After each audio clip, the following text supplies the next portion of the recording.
microphone. Seeking a place where you're free, and I got what it takes to round the mic microphone. Still watch what you say out your mouth, cause 50 shots still turn the gun down. I'm Mr. Hood when I'm traveling. Hood when I'm traveling. Hood when I'm traveling. Hood when I'm traveling. Get that when I'm traveling. Six pack wood when I'm traveling. Hood when I'm traveling. Hood when I'm traveling. Hood when I'm traveling. Hood when I'm traveling. Get that when I'm traveling. Six pack wood when I'm traveling. Seeking a place where you're free, and I got what it takes to round the mic microphone.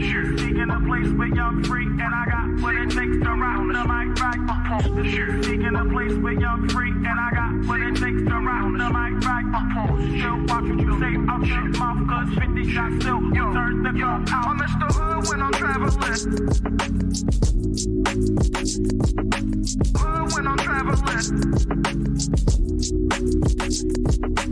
Hood when I'm traveling. Hood when I'm traveling. Get that when I'm traveling. Six pack wood when I'm traveling. Hood when I'm traveling. Hood when I'm traveling. Hood when I'm traveling. Hood when I'm traveling. Get that when I'm traveling. Six pack wood when I'm traveling.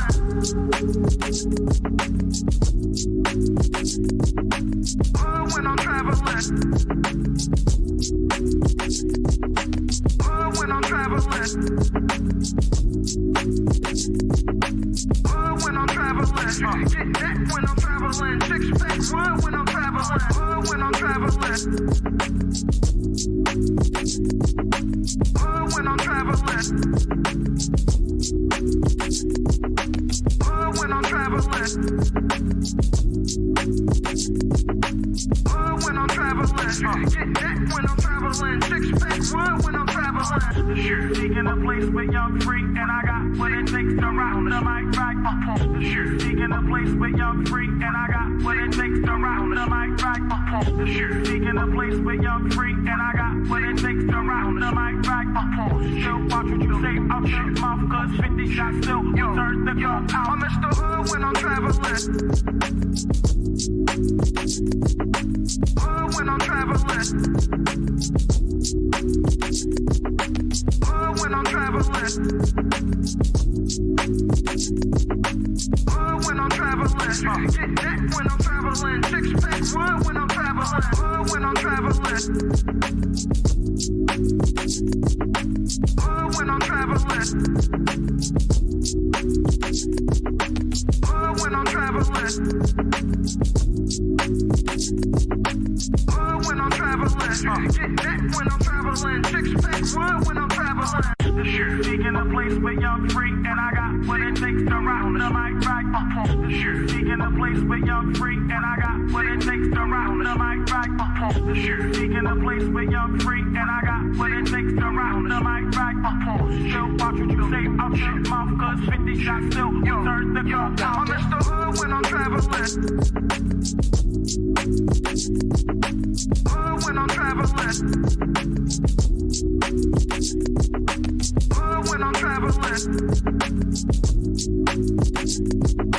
Hood when I'm traveling. Get that when I'm traveling. Six pack wood when I'm traveling. Hood when I'm traveling. Hood when I'm traveling. Hood when I'm traveling. Hood when I'm traveling. Get that when I'm traveling. Six pack wood when I'm traveling. Seeking a place where you're free, and I got what it takes to round the mic microphone. Seeking a place where you're free, and I got what it takes to round the mic microphone. Seeking a place where you're free, and I got what it takes to round the mic microphone. Still watch what you say out your mouth, cause 50 shots still turn the gun out. I'm Mr. Hood when I'm traveling. Hood when I'm traveling. When I'm traveling.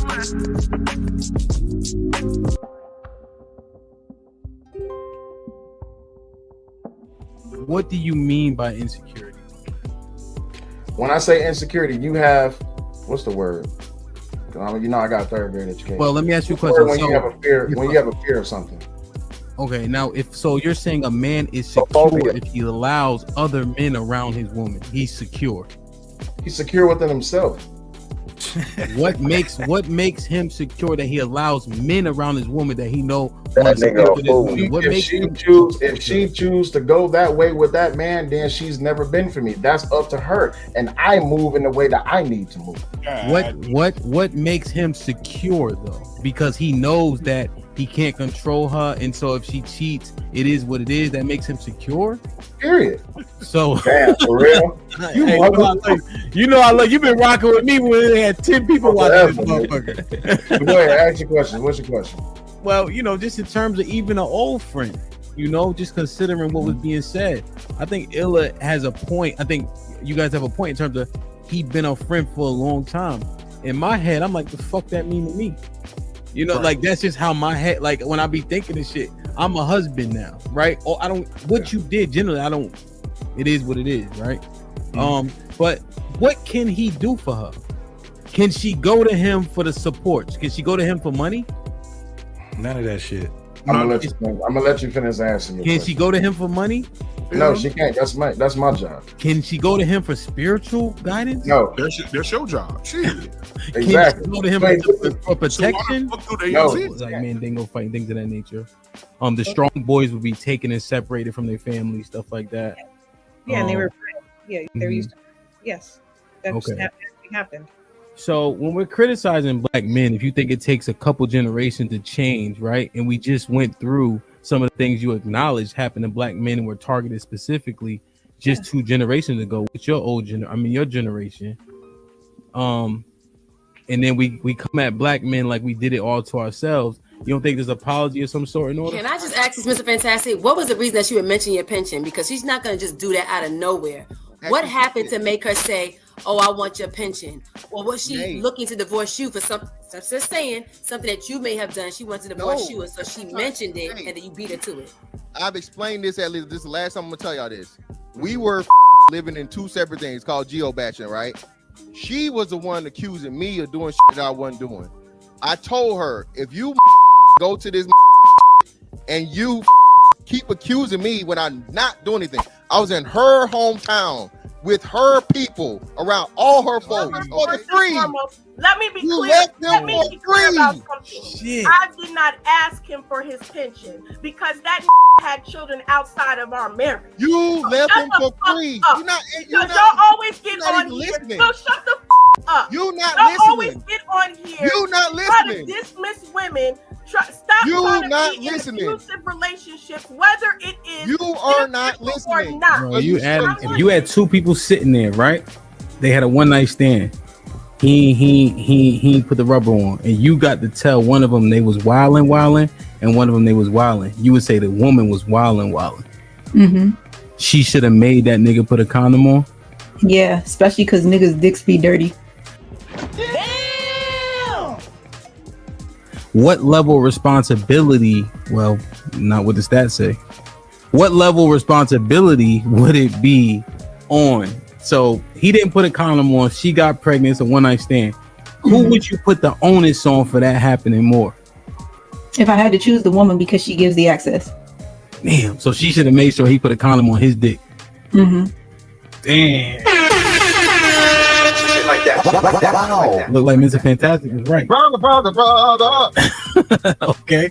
Damn. So putting a baby. That need to be a mom is huge for women. So depending on who the woman is, a woman with a kid is less desperate to have a baby with any goddamn body. Okay. All right. But you're saying she's 28. The clock starts getting louder and louder. Mm-hmm. That's where the danger comes in. She have a baby by a homeless person. She don't give a shit. she ready to pull up on her bridge with no panties on. That guy from he just came home, right? He just got out of jail. What's his name? Meeks. Jeremy Meeks. I think he was a prisoner Yes. He got with the hair. Yeah. He got green eyes and all that. They wanted to get pregnant by that dude. Ain't got no job, no nothing. That's a perfect example. Yep. Damn, man. The dude with the green eyes, she wants her baby with. So that's what I'm saying. She find a whatever type of dude that would make a pretty baby. She online saying, I'm on birth control. You ain't got to wear no condom. Nigga ain't got no job, no nothing, but he got green eyes. She bust it over. Looks like we're telling the truth. Problem. Y'all come on these panels and you want to crucify black women. Your intention, no. as we talk about a lot of times, y'all talk about intention and you want us to follow you. We can't follow you if your intentions are not. I don't good. want you to follow me. You would get tired. Here we go again. You couldn't walk that far. You're trying to make it about me. You couldn't follow me because you get tired. On this panel, and you came on here to spew your hate for black women, and you are justifying it. And it bothered you. You're justifying it by coming on here and making it seem as if you are teaching us something. I didn't say I was teaching a thing, ma'am. You can't. Did I tell you I was teaching you? Any person that you don't like. Did I was telling you I was teaching you? Did I say I was teaching anything? Work that way.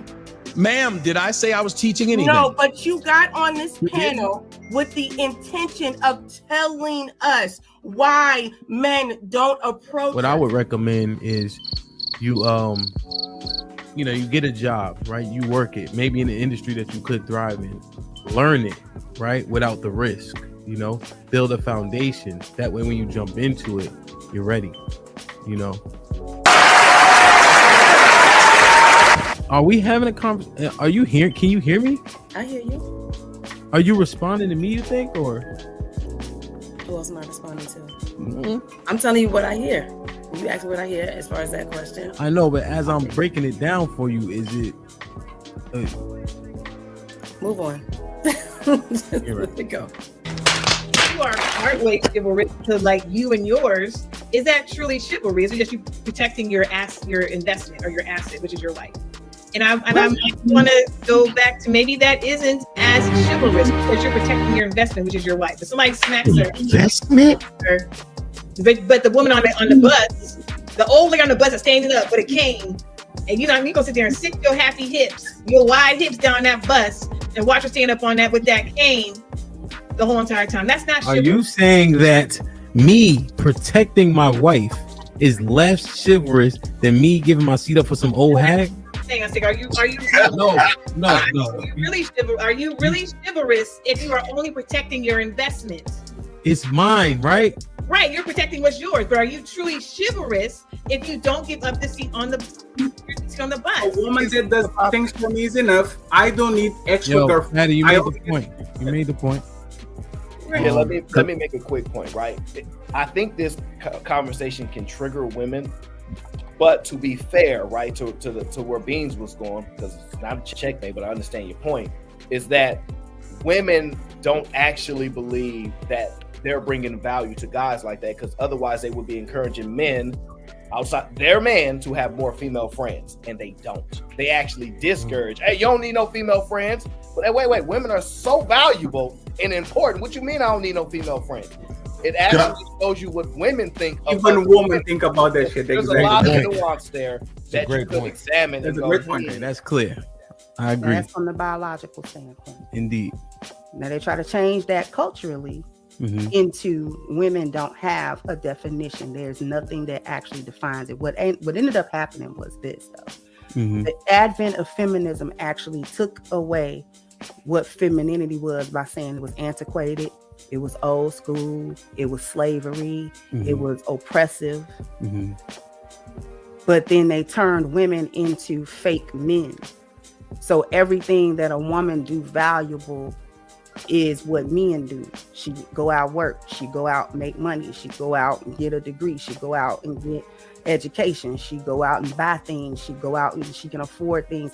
These are all the things that men have been using to measure themselves and whether or not they've been successful or valuable or things of that nature.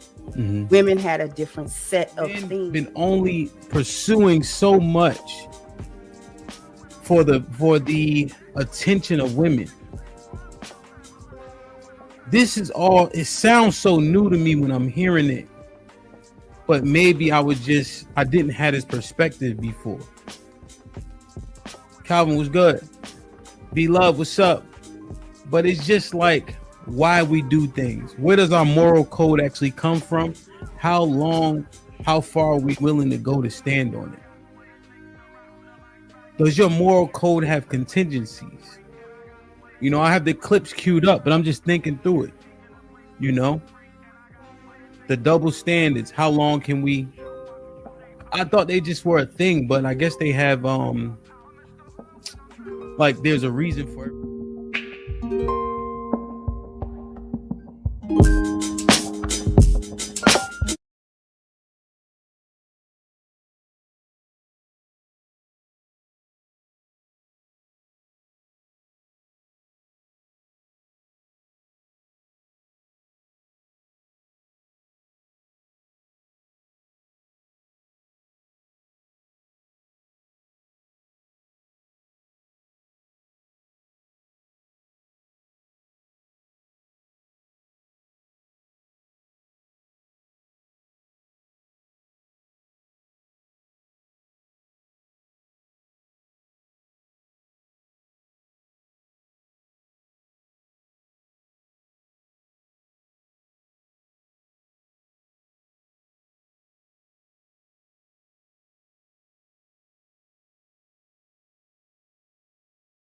Direction, choose your own path. Don't just wear anything. Wear garments that mean something. We got hats. We got sweatshirts. We got jackets.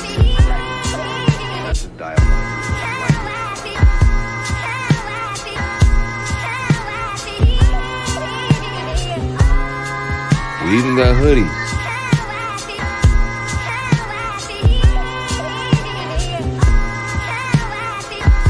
Let's not forget our classic tees.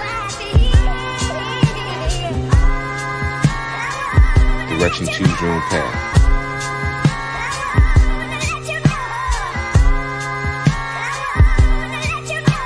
The message is always in the cloth, the colors, the designs, the fit. Basic. Pay attention. Stay alert. And remember, choose your own path. Direction, choose your own path. You know, this is the home of We Major, Me Frosty, Unfamous, and the restricted clothing brands. Let's get it.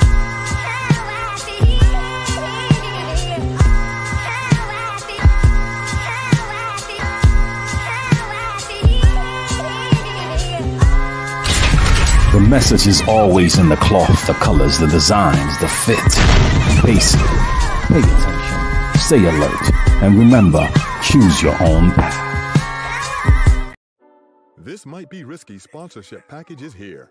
Have your ad run on our live streaming episodes, linked in the video description and attached to our many hot take clips.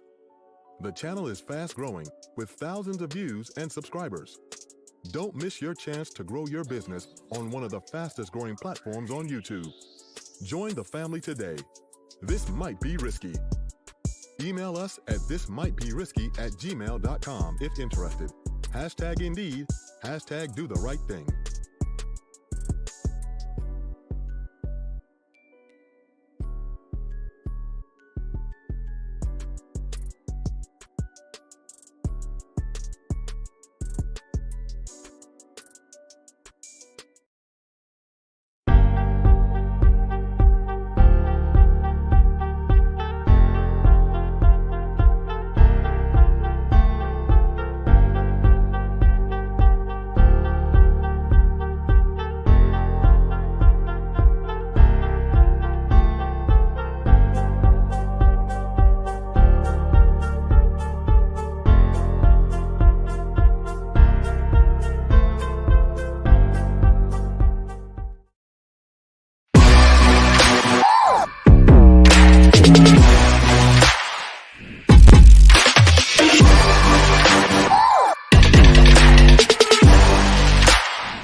Brother. Like, share, subscribe, tell a friend, and tell a friend. Hit that like button right now if you can. That helps the channel the most. DJ Hampton Stampede, we in the building. It's a stampede! DJ Ham the Stampede. DJ Ham the Stampede. It's the fantastic. What's popping? Oh, wrong one. My bad. Brother. What up, man? What's going on? What's going on with y'all, bro? Man, you tell me, man. You cooler than a fan, huh? Hey, man. You know, I'm trying. Shit like that. Brother. Aaron, what's popping? Greetings. Good Monday morning. Indeed. What movie was Mr. Fantastic in?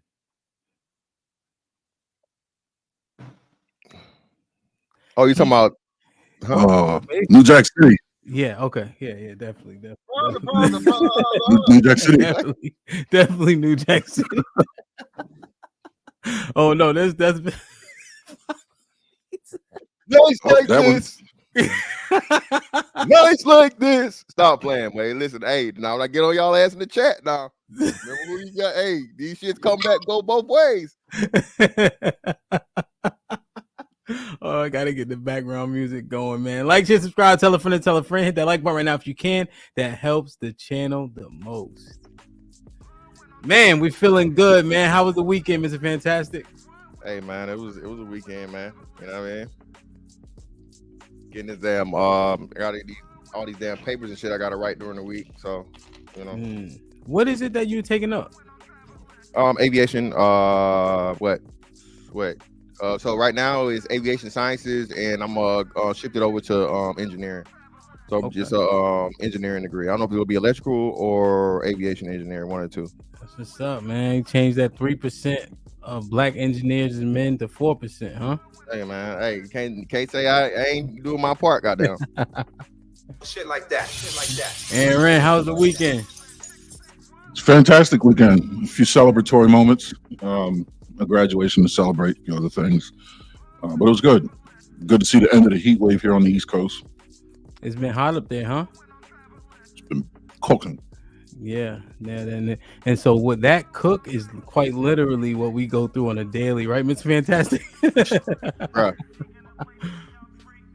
You know? I can't do it. I'm polar, man. I don't like it. I go out in January without an overcoat. Huh? Yeah, I don't own one over. I have one cashmere full length that I wear like when I'm out to dinner. That's it. I'll shovel the car in a fucking hoodie. Dang. Wow. Yeah, man. So I got this Nightbot thing that Joshua suggested, but the Nightbot it make the like you can't put too many emojis. You can't say nothing. Nightbot don't play. Nightbot will ban you. Yeah. I just I might have to get rid of Nightbot, man. Let me take a look at these soup. Dada!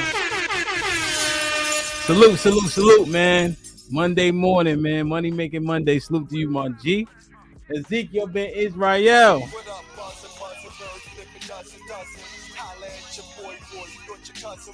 My Ak right here is going to make sure we get to 1,000 subscribers. That's a fact, though. I mean, 1,000 memberships. Robert Platinum with the $2 says, Newport 100, the official cigarette of masculinity. Hey, whoever got the membership, please maintain it. Welcome to the family. Lauren Mack with the $5. Mr. Fantastic looking Miami Vice ready. Looking cooler than the other side of the pillow. I see you, player. Brother. Medium man was popping. With the 20 ball, he just suited across the board. We cold. You know, this also gives me an opportunity to get my mans out the way as well for the first 20 ball of the day.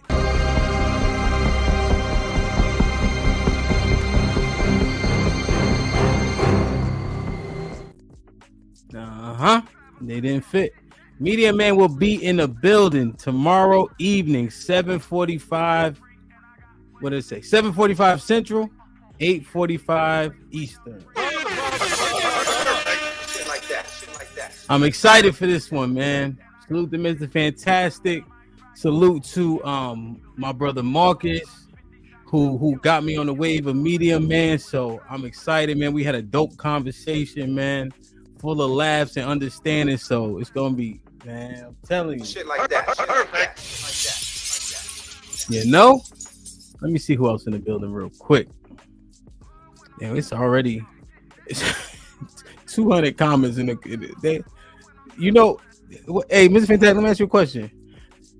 What percentage of the chat watches this show, and what percentage of the chat be talking to each other?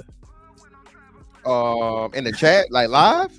Yeah, the live chat. 25. Yeah, man. It's like there be so many back and forths in the chat about whatever it is they want to talk about. You know what I mean? Yeah. Yep. TNB and what's going on? Bub in the building. Direction CYOP.com. Go get your merch. Mel, you already know. CC, what's up? Melly Mel was popping. Impress already putting in work. Almanaz, I see you. Omega Dreads was good. Travel One, salute. Love Dubia was popping. Chocolate Bunny. Lou was good. Love C, what's up? Love C always putting in work. All right. Let me see who else in the building. Real quick. Jedi, what's up? Nightbot, chill out, man. Nightbot be going. I gotta kick Nightbot. Moxie, what's up? Let me see. Danielle, salute. All right. Miss Jilly, of course.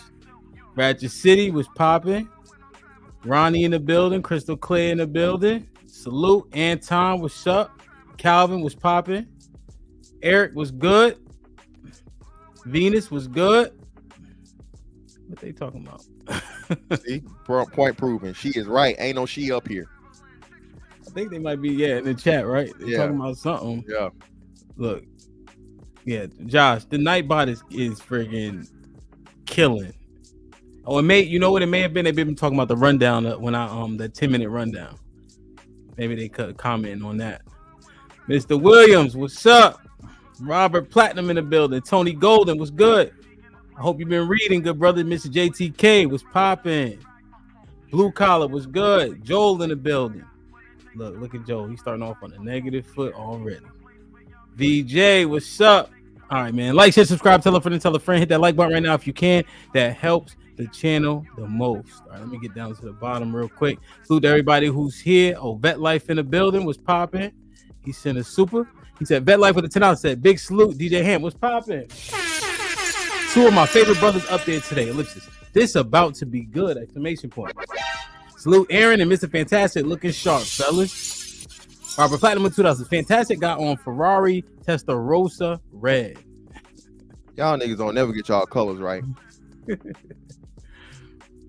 Zagu, what's up? C Moses in the building. Man. Awesome. So this was something, as I've been thinking about different things that we often talk about and how we talk about them, and assessing how things are conducted and going. The sentiment is often that we need drama to create content, right? But I believe with the minds that we have just up here today, simply that is not the case, And so in assessing just the drama overall and how it's unnecessary, I was looking at masculinity specifically and how it manifests itself, Aaron, there was one thing I mentioned to Mr. Fantastic, stoicism, right? Seemingly is contrary to an extent to masculinity, because how I see masculinity manifests itself in the world and it's justified. So my perception of masculinity is I stay decently calm until I get upset. And then I'm going to be, I don't know if it's demonstrative, but it can manifest into something that's going to be outward for sure. Do I yell? I will yell, but that's not normally my thing. When I was young and growing up, I may not do a bunch of yelling, but we will do a bunch of fighting. You know what I'm saying? Like whether I win or lose, like that wasn't the point, right? If it gets to a point with another man to where it's going to get there, it will get there 100% of the time. I'm pretty disagreeable in the sense of I don't just go with the flow and go with the anybody's program per se, right? But I'm also humble enough to listen. But generally speaking, I try to do everything myself because I don't want to owe anybody anything. You know what I'm saying? I think that masculinity involves being tough, and I have a father that would back up that sentiment and show me that way also, but also it leaves me at a slight deficit of being empathetic when people like get hurt or can't do it or are weak. I think I'd have it, but I'm just saying if there was a deficit, it would be that. You know what I'm saying? I'm just like, hey, push through. It's okay. Fingers grow back. Who cares if they get broken, right? You have to tackle them. I don't care if you can't. Find a way. You know what I'm saying? And that type of modus operandi can get you far, right? But also, you miss out on things that are a little bit more sentimental. Like tears are hard to come by, but you wish oftentimes that you could like be vulnerable in a way like everybody else, right? But you don't feel comfortable there, so you don't do it. You know what I'm saying? But I see masculinity as the stereotypical bravado and everything else. Yeah, so fingers grow back, meaning in football, Aaron can attest, fingers break every game. Like you break your fingers every game, so you just tape them. There's games I missed the tackle on 4th and 1 because my whole hand was taped up like this. You know how it is, Aaron, because you hurt this one, you got to tape it to these two so that so it doesn't move.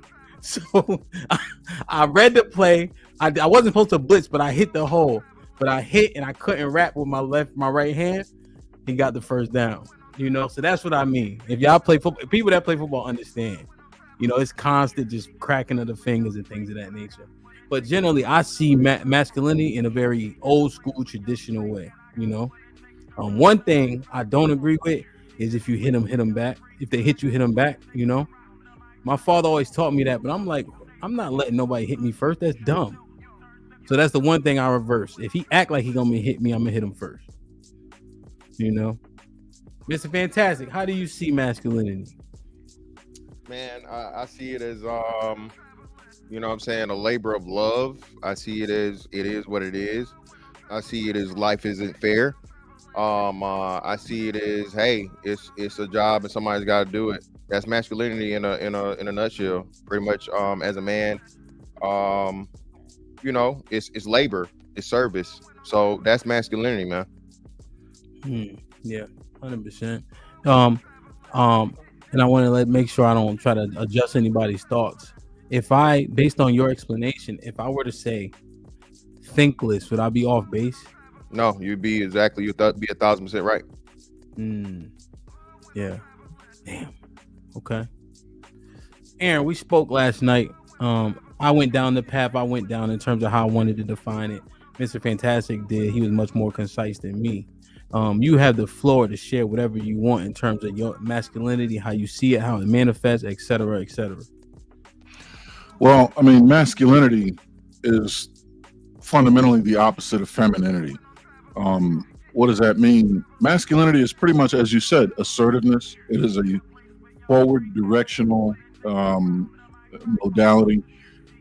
It's not intrinsic, it's extrinsic. So any form of expression or imposition is masculine. It can be positive and negative, right? So when you said stoicism, you're right. There is a conflict there. Stoicism is kind of a retreating position or recessive or withholding. It's a yielding position, but it takes a great deal of masculinity to apply it. And the reasons why you would apply it can be rooted in, masculine intentions. Right? Showing stoicism requires great discipline, especially under circumstances that are trying. But also, stoicism is it presents a level of unpredictability. I don't know what this guy's thinking, right? And when you start talking about those sorts of tactics, now you've gone into the realm of the outward, right? The imposing. It's rockets outbound rather than a defensive. You know what I mean? Masculinity doesn't always have to be machismo or bravado, although I do know that that is the extreme end of masculinity. But masculinity is simply a trait or characteristic of a male. And if you look at the male anatomy, what direction is it pointing? Out. There it is. That pretty much sums it up in its entirety. When in doubt, look down. Yeah, 100%. Now, for you in coming up, you know, I mentioned just some of the things in which how I came up that helped me shape it and frame it. How was masculinity shaped for you and framed for you coming up? Were there any deficits? Was it overly done? You know, et cetera, et cetera. There are all kinds of deficits because it's naturally incomplete, right? It's devoid of anything feminine. So that's going to come with definite with deficits naturally. For me coming up, my parents were very much, especially my father, he was very much cerebral. He was a thinking man. Everything was kind of calculated. Everything was very mathematic. My thought process is I assign numbers to things. I like to think of people normally think linguistically. I think mathematically. So it's hard to find where masculinity fits in. I could see where it became apparent that I would need to use it, and that's when I started playing football. It was on the football field. It was the gridiron that really said, okay, there's a time to calculate, and then there's a time to just close with and get cracking. Okay. Well, so you said you needed a time to use it, so it made you play football? Well, no, football became a time where I really needed to use it. One came before the other. Okay. The introduction to football really brought masculinity out, whereas before it was neither one nor the other. It was just calculate the potential outcome of a certain set of circumstances and then apply whatever's needed to be applied to get the outcome you want. Okay, I see. Masculinity wasn't really in the equation. If you had to use it, you had to use it, but that was just as a matter of describing the technique or whatever, but it wasn't be tough, be whatever the hell you need to be to get this done. Okay, I see that, which kind of aligns with what Mr. Fantastic said. Mr. Fantastic, in terms of masculinity, when you were coming up, how was it framed for you? So everybody, I told my story. My dad, my mom and dad were married, originally, but they got divorced when I was 6, and he wasn't the best dad. So a lot of the examples of manhood came from mostly, I guess, like my uncles. But again, like you said, I wasn't around them all the time. So my understanding of masculinity was a lot in the physical. Even though my dad wasn't around, he worked out a lot. He lifted a lot of weights. I think even when they got divorced, the weight machine stayed there in the house. So, you know what I'm saying? We would play around the weight machine and stuff like that. Mm-hmm. My youngest uncle, he got it basketball and stuff. So sports. So my understanding of masculinity was more so of the physical aspects of it, but none of the mental and the approaches that Aaron was talking about. I pretty much had to discover those on my own, you know what I'm saying, in adulthood. What about sports? Yeah, sports especially. Like I said, for me, basketball. I played basketball as a kid, but then got it serious, really serious into it in high school. You know what I'm saying? Actually, you know what I'm saying? Playing it between the lines, under the whistle, and that's why I say people don't understand the importance of sports for men. Sports is extremely masculine because it teaches you order and discipline. It teaches you a rank structure. It teaches you following orders. Sports is a low-key version of the military, right? Because you have a coach and then you have soldiers, the players. You know what I'm saying? You have to coincide with people that you don't know, strangers, complete strangers, for one mission. Buy into leadership, buy into whatever his program may be, and things like that. So sports are extremely, extremely valuable. Not necessarily essential, but you'll come to find that most men that are better leaders, they've had some type of, sports activities or whatever young. Mm-hmm. Okay. And did you played ball in high school? Yeah, high school. Okay. What position did you play? Bro, I was a 6'4" fucking power forward center. Damn. 2000s. So how did that work out? Horribly. Man, oh man, why didn't you play football? Because for one, the football coach was crazy as hell, and I just didn't. Football just never did it for me. I played, and I don't know why y'all niggas love saying this, bro. We played tackle football like in the yard, like no nothing for fun for like. But football just wasn't for it, man. And the people that I just like basketball better, bro. Basketball that was love for me. So. Let me ask you a question. What makes you guys yell swish? I keep telling you this, man. This is not the 70s. Nobody said swish since like they made that song playing basketball, bro. That's the Curtis Blow. Who's it? Curtis Blow or Fab Five Freddy? See, you got that's your up top mindset, brother. You know what I'm saying? That's your culture, your region bias. Nobody, brother. We've been saying the latest thing you'll get is Curry. Or you know what I'm saying, and then like you said, the last thing that I know that I ever said in a game of basketball was Kobe. No one said swish since like before, you know what I'm saying? Like again, the 80s, brother. Stop it. Okay. Stop the cap. brother. Stop the cap. Okay. Kobe, right? That's what they used to say. Exactly. Okay. Man, oh man. Like, share, subscribe, tell a friend to tell a friend. Hit that like button right now if you can. That helps the channel the most. Otis was popping with the $2 says to DJ Ham in a panel. Salute, my G. Eat a man with the $2 says masculinity is operating in his purpose as a man. I think you want to say. He knows what the $10 says. Good morning. My guy's looking very presentable today. Hit that like button. That's a fact though. Keep grinding, my brother. I'm proud of you. See, eat a man, right? Masculinity is operating on his purpose as a man, right? But I think that's the issue overall, Mr. Fantastic and Aaron, is that oftentimes we hear points like what Eat a Man said, which we can define it, right? I think I could as a 38-year-old man. Aaron could, Mr. Fantastic could. However, to a young boy, that means what to who, right? And I think masculinity isn't clearly defined and it's too subjective. You know what I'm saying? So what I wanted to talk about is necessarily the characteristics of it. You know, as an example, Mr. Fantastic says sports are very important. But what characteristics of masculinity do sports actually teach? And does the sport matter? Well, we say mismasculinity, like I guess like the better parts or misuse of it. Just explain that for me. Mismasculinity. Sorry, did I say mismasculinity? That's what I heard. Maybe I'm messed up. No, I was just saying simply when Eat a Man makes that statement, we can identify what that statement means, right? Because we are older, right? Mm-hmm. But men that need to that are building themselves up, that statement means what exactly, right? One, I would argue men don't even know what their purpose is.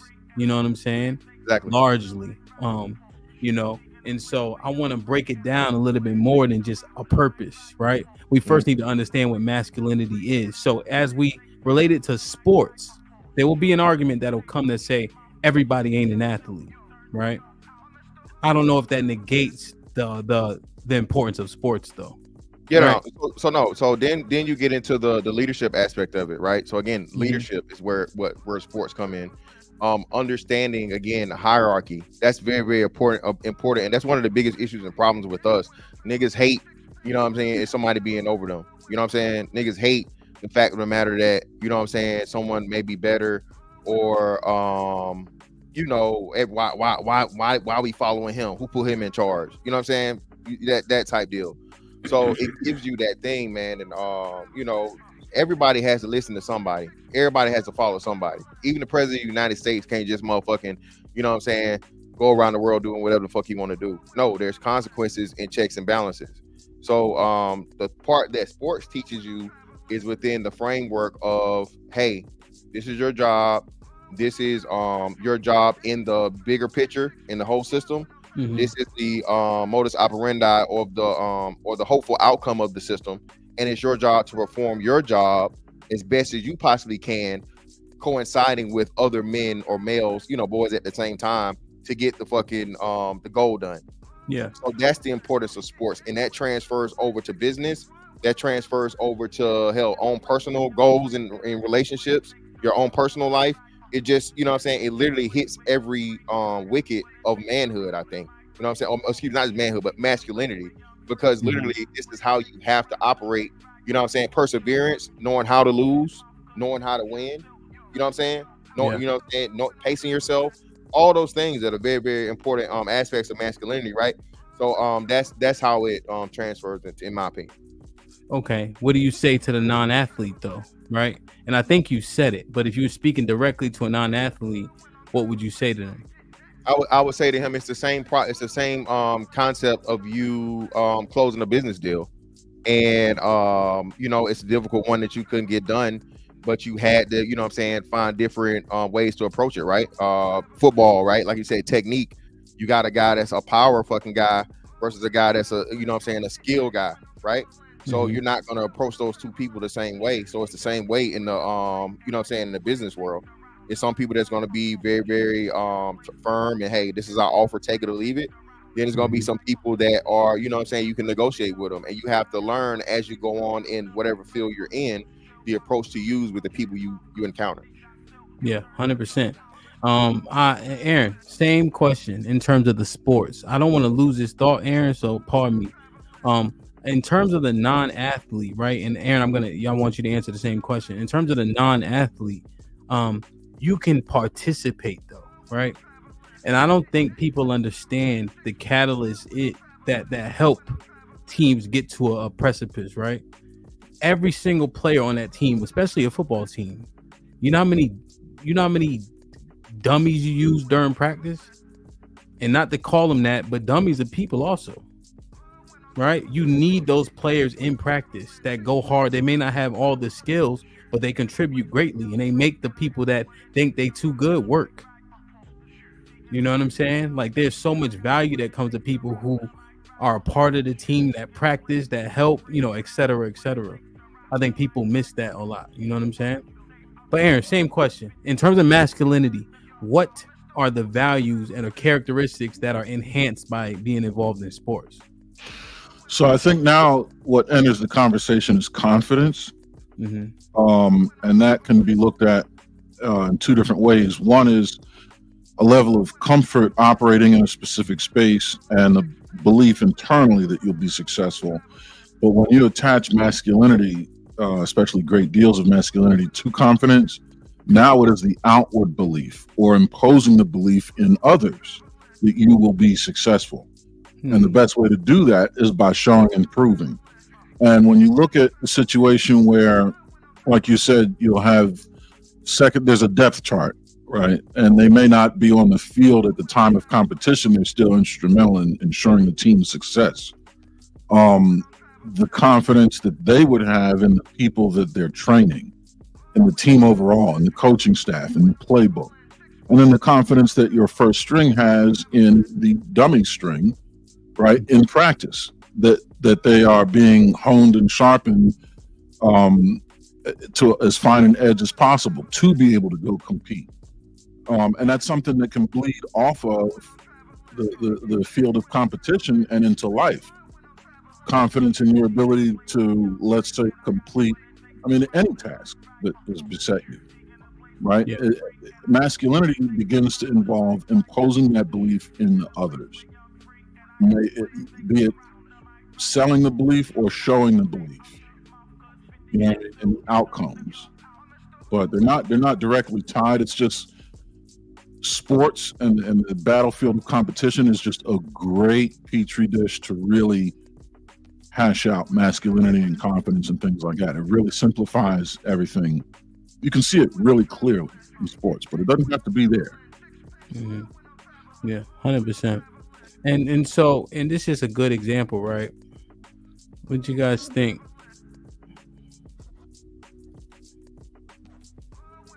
Yeah, but they brag about being on the championship winning team. Exactly. You get a ring and everything. You get a ring, you get the champagne, you get the parade, all of that.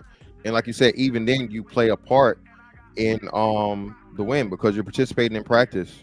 You know what I'm saying? 100%. You're at least good enough to make the team.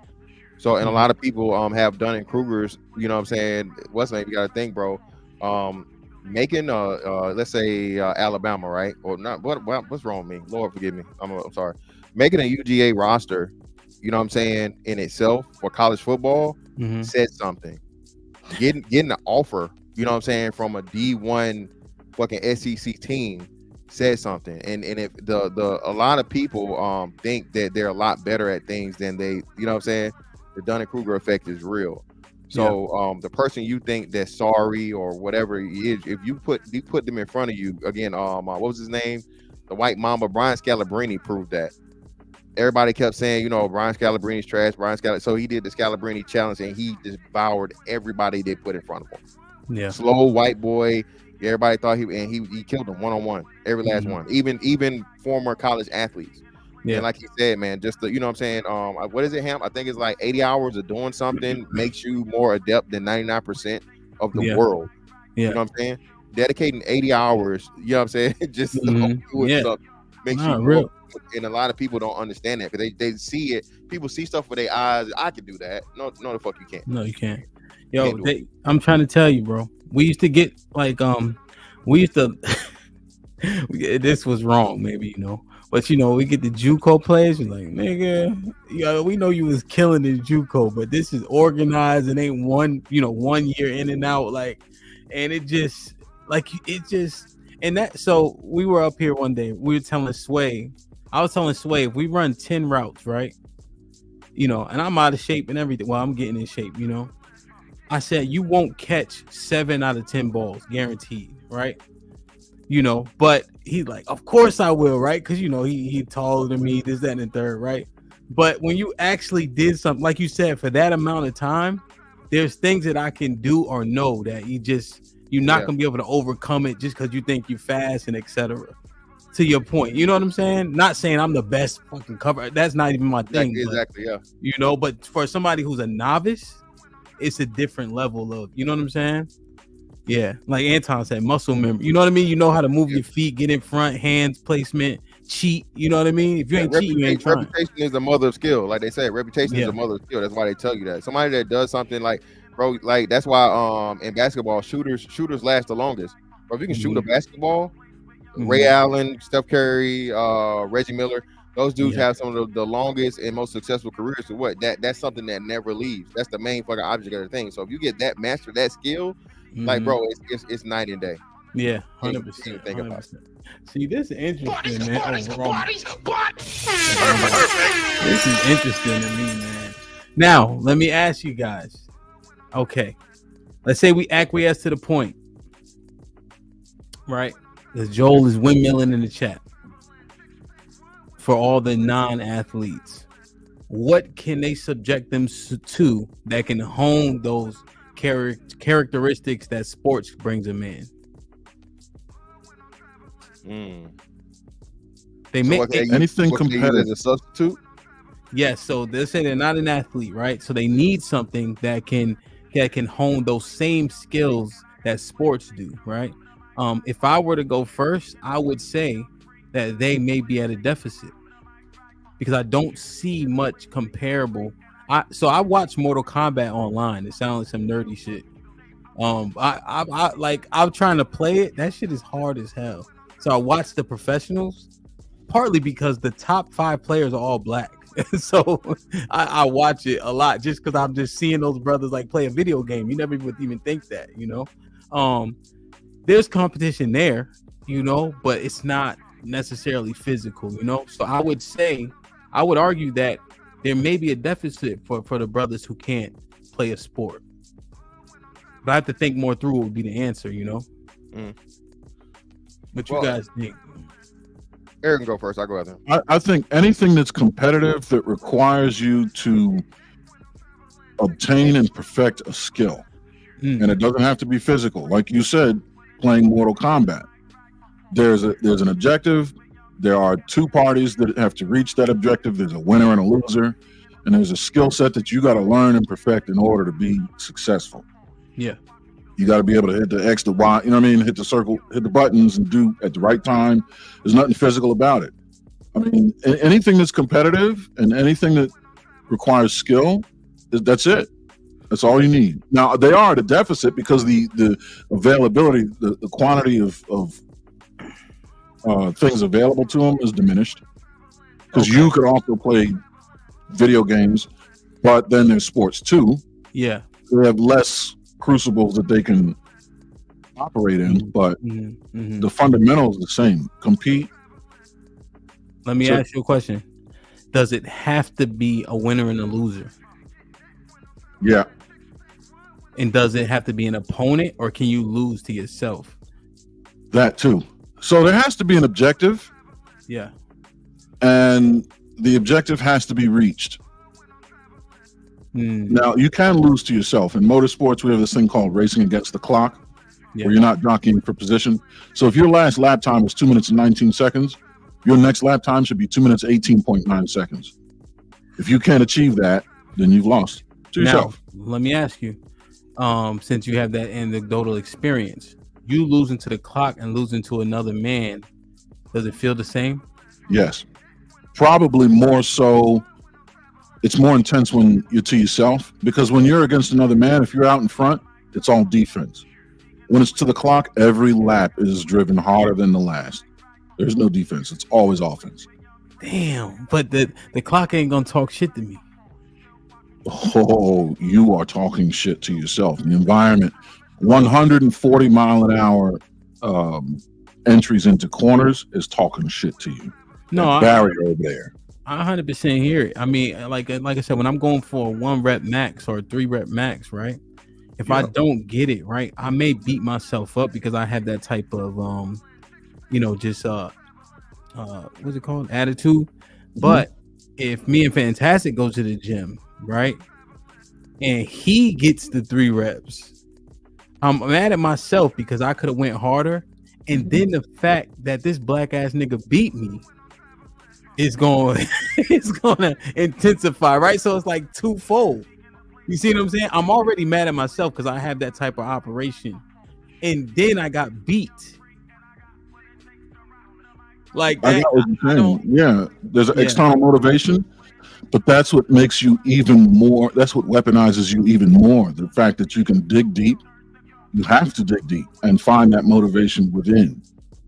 Yeah. There's no guide. There's no spotter. There's no guy that just did a. You know what I mean? 100%.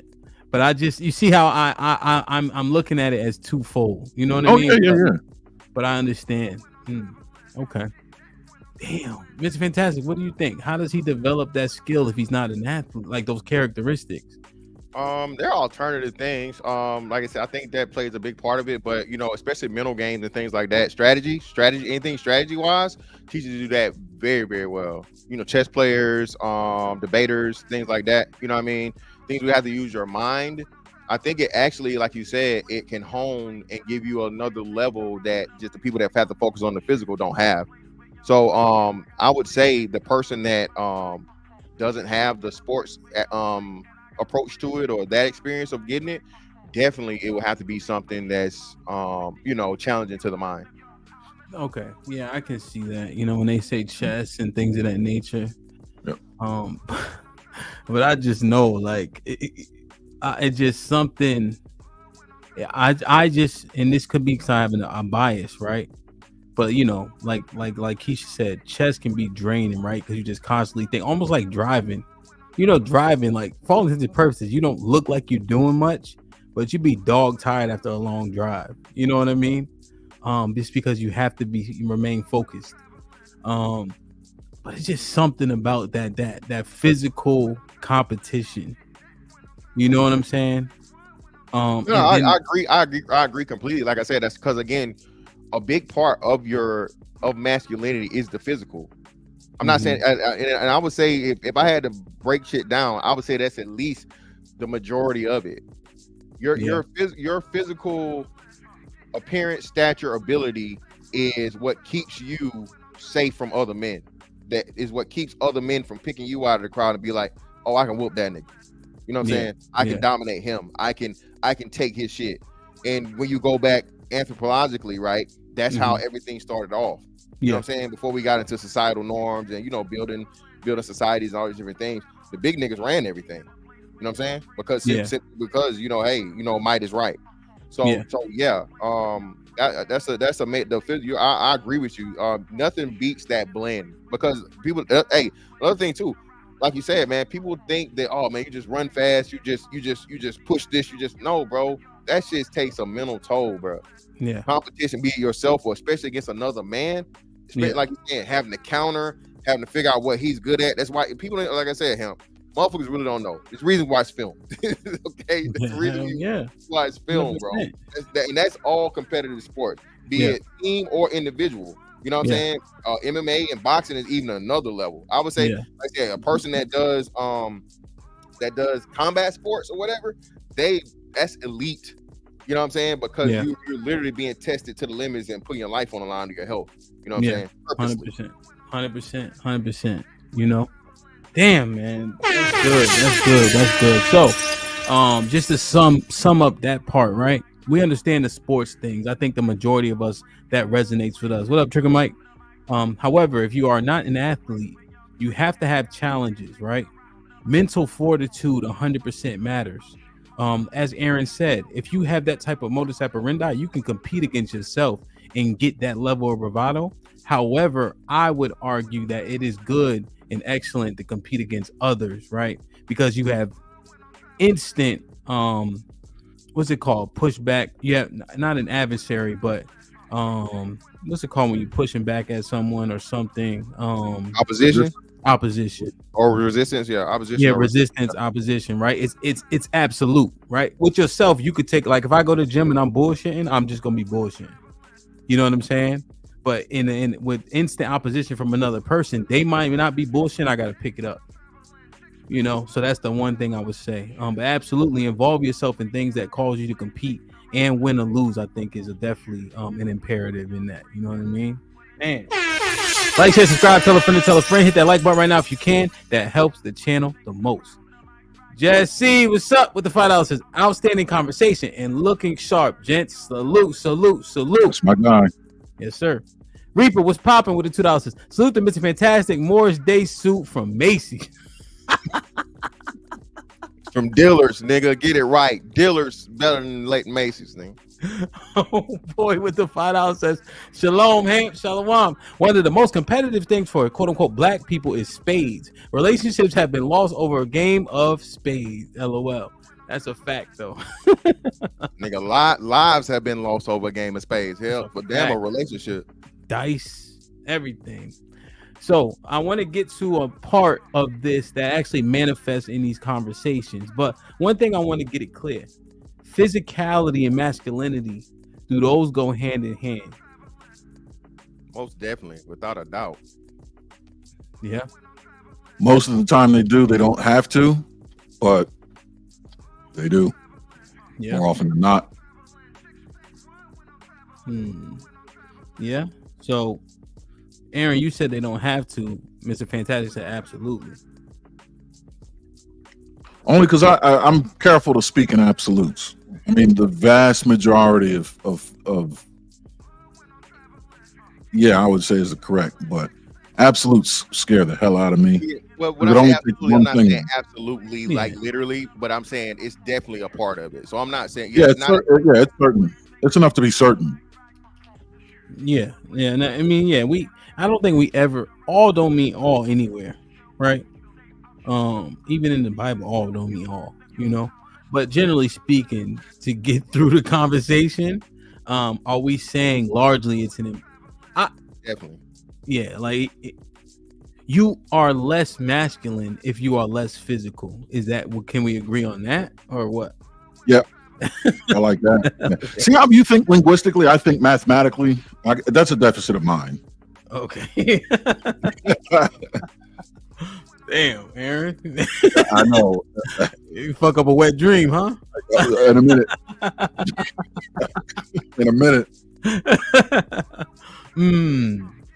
But yeah, I like that second one though. That was brilliant. Yeah. Okay. So why is that? What better way to active or to when you assert yourself, what is the most obvious way to do that? to impose yourself physically. I mean, I can say go do something and impose my will on you, but you have an option. If I whoop your ass and say this ass whooping ain't gonna stop unless you go do this, there's a threshold for everybody, right? The point will be reached where that thing's gonna go be done. Yeah, the or else factor. Or that's it. Yeah. If that's where it's physically. Yeah. If you are noogieable, you are less masculine than Mr. Fantastic. That's fair. What makes Mr. Fantastic? What makes a man noogieable? Oh, Little Fella Federation. Anything under 5'5" and 100 and I'd say 160 pounds as a grown man. Now there are exceptions. Shout out to Mighty Mouse, shout out to, but you're not him, bro. Listen, listen. Let me say this shit, bro. Have you seen the thing? They got a thing now of Ryan Garcia playing poker with Jimmy Butler. Jimmy Butler's basically getting pissed and heated because Ryan Garcia is just acting as a fucking fool. Bro, listen, boxers are not unbeatable. Do they have hands? Yes. Boxers is the reason why boxers don't do MMA. Bro, I'm telling you, boxers at their size don't knock out everybody their size. Boxers spar with motherfuckers that are not as adept as they are, but decent. And I'm telling you, bro, y'all gotta get out. They make weight classes for a reason. All right, I promise you, you're not just knocking out a nigga that's 300 some odd pounds and you like 150. It's not gonna go the way you think it's gonna go. All right, no matter how many skills you got, so on and so forth. In a boxing match, yes, but a fight where it's like if I grab you, it's over with. What you gonna do when you don't knock that motherfucker out? And in 90% of the time, you're not gonna knock a motherfucker out with one punch, first punch. Yeah. So yeah, the Little Fella Federation, man. If you are a smaller guy, man, hey, make sure you work this finger. You know what I'm saying? This should be your number one move in the weight room. That's all I'm saying.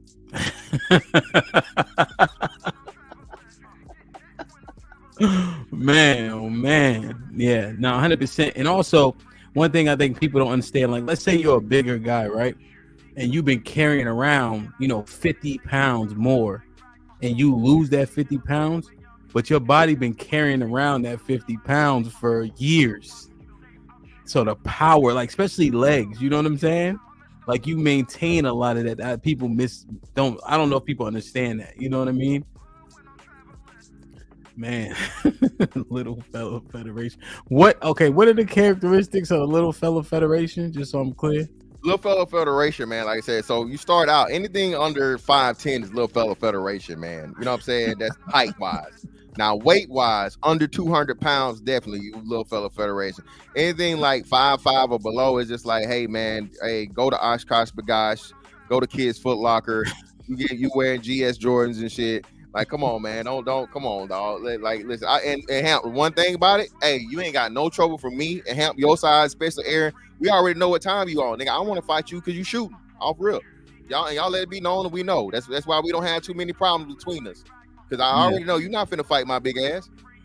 Finna send me right on to Uncle Charles. And if I'm stupid enough to engage you, that's what I deserve. Yeah. 100%. 100%. Like, share, subscribe, tell a friend to tell a friend. Hit this like button right now if you can. That helps the channel the most. Man, oh man. Okay, let me read these couple supers.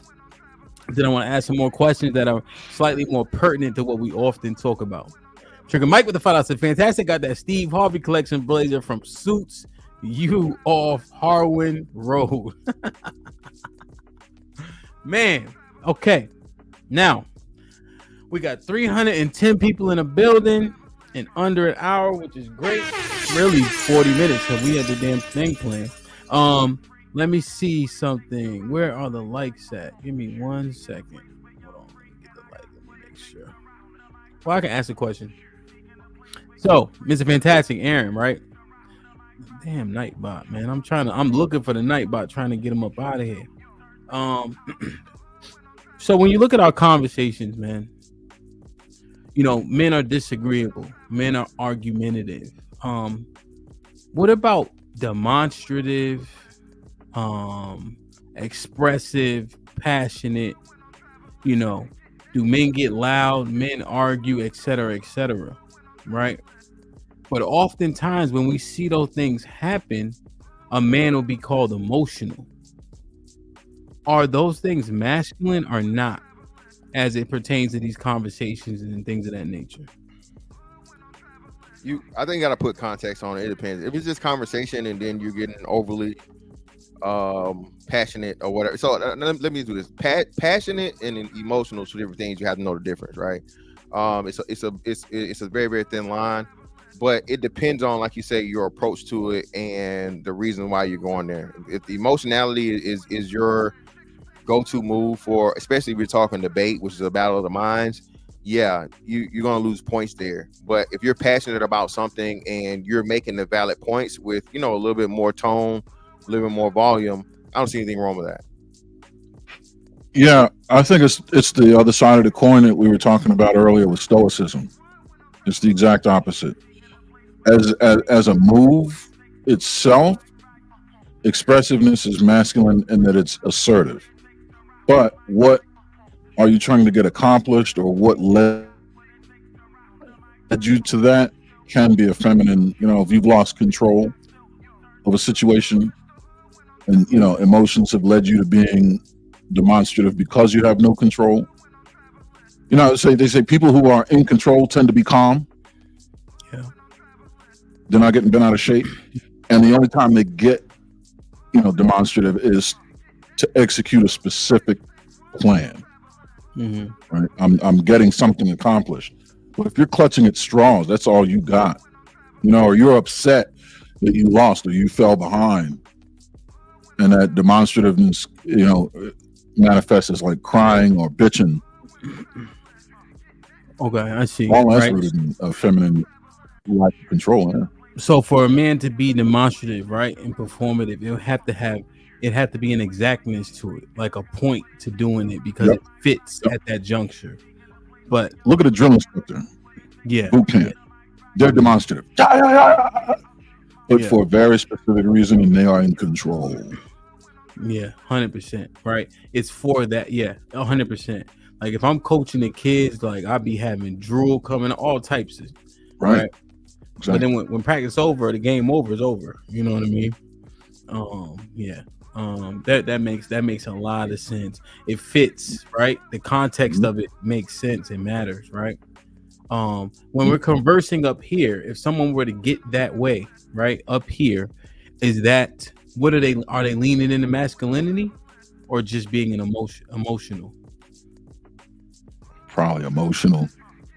Probably. Well, that's my argument, right? So it's a thin line between emotion and passion. So I would think whenever you're involved in the coaching situation you described, Hamp, that's more passion. And like you said, even to Aaron's point, it's passion because again, you have to put the emphasis in there the way you do it, so it's understood the severity of it or the importance of the thing. You know what I'm saying? Get the ball on a fumble, right? Get the ball. Get everybody. And what's crazy, Hamp, when you think about it, it's contagious. That's another, like, you know what I'm saying? Masculinity is like an energy, right? So the shit is like symbiotic and it's contagious to where everybody does it. Oh, the ball is loose. Everybody immediately raises their voice. Everybody pays attention. Everybody, you know what I'm saying? Yeah. Ball. Yeah. So that's why I'm saying it's that passion and emotional blend. You know what I'm saying? Hey, a kid go somewhere, he drop a fucking ball on the route. You know what I'm saying? He's pouting. That's emotionality. You know what I'm saying? You have to let him know, nah, hey, you dropped the ball, but the next fucking play is up. Don't hang your head or whatever. We got to motherfucking get past that and have the passion and understand, okay, I fucked up. Cool, fine, shake that shit off. I got it on the next motherfucking pass. Now, when it comes to debating and trying to get points across, it's a whole lot finer because, like you said, it's hard to determine that without that physical attribute we talked about. So that's why I say the points you're making is and you know what I'm saying, and the way you're articulating is very, very important. Because if I know for a fact that I'm saying the right things, I have the data to support it, I'm making a good point, and then I have someone that's not being disingenuous. Now, like, come on, bro, what are we doing here? Why you just up here to be up here? You're not saying you're wasting my time, but you're not, like you said, and shout out to you, Camp, for saying this. You're not adding value to the conversation. If you're being purposely obtuse and just being, you know what I'm saying? Yeah, that's the right one. Opposition. You know what I'm saying? You know what I'm saying? Now, you know what I'm saying? That could cause frustration, and now it's like the person that's passionate about it and actually here to have the debate. You know what I'm saying? Yeah, it's, you know what I'm saying? 100%. And so on that, as we stay down that road, right? We walk this down. If a man can't concede, where does that put him? Let's say in there's an aspect he's wrong, right? People are saying it, you can see it, right? And if I'm wrong, you know when you're wrong, right? Like I said, what did I say? I said we were going back and forth on the other show, and I was like, 64% of black men are in the middle class. If you take the gay guys out, right, we want to claim them for that stat. If you take all the gay black men out, I said it would drop to under 50%, which was clearly hyperbolic, egregious. Right? Oh, yeah, egregious, right? And so, and then Mr. Fantastic unmuted, right? You know, he said, "I hate when y'all do this." Right? He always say that, but he was talking directly to me. And so in my chest, I was like, "Damn!" Right? Like I just shot that out of nowhere, and so I had to say, "Okay, you're right, my fault." You get this feeling when you're wrong, right? It happens like right around here, and it's like a damn. I was, you know, you ever get, you know that feeling I'm talking about, where you got to admit that you're wrong. Yeah, he got me. Yeah, exactly. Yeah, he got me. But you have to admit it, though. You know what I'm saying? So what is a man when he can't concede? What is that? Where does that put him? Is he emotional? Is he less masculine? I would say it puts him on the more emotional side, because again, as a man, like you said, understanding because every loss is a lesson, right? You know what I'm saying? Every loss is a lesson. So not being able to accept that, and then too learning how to lose, right? You got me. You know what I'm saying? You got me, bro. Hey, that's a good one. You know what I'm saying? Yeah. Like that's that shared thing where I was talking about energy between, like, come on, dog. You know, hey, you know that was good. No, nigga, no. Yeah, nobody likes that guy, man. Yeah. You don't want that guy that can never like never. Come on. Yeah, 100%. Aaron, what say you? No, that's exactly what I was saying when I said it takes a great deal of masculinity to be stoic, even though stoicism itself is a yielding or an acquiescent position to take. It would take a great deal of masculinity, to exercise that. And that's something that you would have to do when you're wrong, is to shut down your assault, to acquiesce, to give in, to say, you know what? All right, you got it. I don't. Mm-hmm. That sets you up for the future. I think men that don't do that aren't forward thinking. Their stubbornness ends up being their demise, because in the future, I always say I like to be wrong, because that's the last time I'll be wrong about that shit. I'd rather acquiesce today on something that's wrong and then be right 10 times in the future than to hold the line on being wrong today and continue to be wrong any damn way. Yeah. Okay. But that's playing the game to win. That's playing the long game, and that's what masculinity requires you. Sometimes you got to run a screen. Sometimes you got to let these jokers through here. Yeah. That's a good point.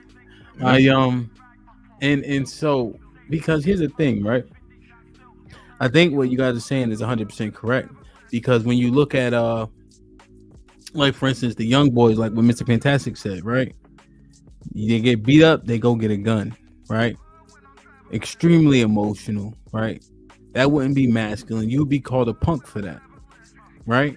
You know what I'm saying? You get in a fist fight, you lose, or you go to the car, you pop the trunk, right? Now you want to spray everybody, right? That would be emotional. It would be feminine, right? And you would be called a punk, right? Maybe forget the word feminine. You'd be called a punk, right? Doesn't that same logic apply? That you know you're wrong. Stevie Wonder can see you wrong. The fact that you won't concede is almost like you going to get a gun out the trunk after you lost the fight. 100%. Going to get the gun is the next step. You won't concede to the loss, and now you're resulting to cheating. That's the next step in line. Mm-hmm. Yeah, it's just, you're doubling down on the same shit. You're forcing the issue. which is just a further loss in the end. Yeah. Damn. Like, share, subscribe, tell a friend, and tell a friend. Hit that like button right now if you can. That helps the channel the most. Let me read these couple supers. I gotta ask y'all a question now. It's gonna be tough. Just us, man. Martin Luther King with the 20 ball said, Nightbot don't want these problems. I can't find him. He's not even a moderator. I don't know why the Nightbot. I don't think he can actually kick and do anything though if he's not a moderator though. He just literally talking shit, I think. Salute to Martin Luther King, man. Hold on one second. Sends his regards. Yeah! You know how I love money. Marcellus, what's up, man? I ain't seen you in a minute, bro. Hope all is well, my G. Thank you for the gifted one membership. Whoever got it, please maintain it. Martin Luther King with the $5 says, Keisha said if a nigga going through it and she gets the ick, shaking my head. These, what did he say? Women ain't shit. I don't understand what he's saying. Pretty much he's saying like the thing like if a dude cry or like if he's what's her name, like he shows any level of weakness, she's done with him, she can't deal with him. Oh, 100%. Okay. Now let's be 100% honest. When you look at the men's conduct throughout panel conversations, is it masculine? I say 60-40. 60% yes. Yeah. Aaron? Oh no. No. I'm biased. I'm not I'll admit a flaw. A lot of the conduct I see when the conversation turns contentious is woefully demonstrative, windmilling, loss of control, lack of decorum. It drives me up a wall. Yeah. So what would you say? What would your percentage? Where would they lay? Where would they lie? I'll be nice and take his and flip it. So 40-60? Yeah, no need to be a bully. We'll go with that. Chat. So Kasim said 70%. No. Easy Money Jones says 70% no. Mr. Williams says 70% no. Harmonic said 90% no. These numbers are accurate. Sugar Mike, you dressed up? I don't know. Sugar might be filibuster. Okay, that's what the ick is. I ain't know what he was talking about. Sugar bumps. I ain't mad at her. Masculine. John said 30%. Yeah. Oh, the overarching sentiment, and that's men talking. All right, let's say we even throw Sugar Bum's assessment out. That's men talking. Jay Villa said 90%. Okay, so Tea Leaves airs on the side with Mr. Fantastic. They keep calling me Happy. Chocolate Bunny, you saying 80% what? Masculine or feminine? So Black Seinfeld 75% masculine. Yeah, 50-50. Thanos. Can I add some? I just masculine. Damn. I want to be careful at running the risk of denigrating femininity. I don't think we're making these distinctions to necessarily degrade femininity or to cast a negative light on it. I think it's just identifying two opposites. And in this case, I think femininity, because it's yielding, is afforded the opportunity to be expressive where a man isn't. It's not necessarily that there's a complete loss of control. It's just that there's more leeway or more liberty granted to women in this conversation. But I don't, because it's starting to look to me like we're starting to go into a dark hole here where we're saying femininity or anything that is like it is bad. We didn't say what made you bring up femininity though? Well, you just said the 1% femininity versus masculinity, and when I just used the words like decorum, my question was how much when men are talking, What's the percentage of masculinity? I didn't say feminine versus masculine, just masculine. Oh, I thought you said femininity. When you used the percentage, you were like, is it percentage femininity or masculine or not? Masculine and not masculine. I didn't even qualify the other side of it. I guess the assumption would be the other side must be feminine, but right now, how much masculinity do they see during the conversations? Sure. Okay. So overwhelmingly, it's aligned with you, Aaron. Right now, let me ask, Mr. Fantastic, why is it aligning overwhelmingly with not seeing a lot of masculinity in the panels? Well, again, I think it's a multitude of things. Most people that are up here don't know what debating is. Most people up here don't know how to they don't know how to follow a logic train or what a good argument is. Mm-hmm. So and a lot of people don't understand the insignificance of anecdotal experiences the majority of the time. So people come up here and, you know, one of the quickest things, shout out to your man's, right, the first dude, Master C, right? I don't see that. I don't do that. I don't see that. I don't do that. So when people personalize things, you're never ever going to be able to have a conversation if I'm just comparing my life to yours. You know what I'm saying? Mm-hmm. We different ages, we're in different places. You know what I'm saying? We two totally different people. So if the argument is going to be, you know what I'm saying, what I seen and what you seen, we just arguing. People get up here and they try to argue versus actually, like you said, Ham, and you do a great job of doing it. This is the points we're making. This is the conversation. This is the topic. Make the conversation about the points. So I think a lot of misunderstanding of what having a debate or substantive conversation gets mixed up with, you know what I'm saying, emotional and femininity or lack of masculinity, because people don't know how to properly form an argument and have the discussion. No, I agree. But does that even though, because people don't know what they're doing, Mr. Fantastic, yeah, that perception is still saying that it's not masculine. So you're still right. Yeah, it would be because preparedness is a major part of masculinity. So unpreparedness, or, you know what I'm saying, trying to do something that you're not adept at and act like you are, yeah, that's definitely, you know what I mean, going to be anti-masculine. Yeah. Aaron, you want to say anything else on that? I'm with it. I'm just trying to send Trigger Mike the link. Yeah, for the most part, I got nothing to. Yeah. Man. So that seems very, very problematic. The fact that the perception is, you know, we're not very masculine on our panels. You know, what to do about it, right? Should, like, you know, if we're saying, or let me think. So if we're not very masculine on the panels, we don't present as such. Is that because people misunderstand as well?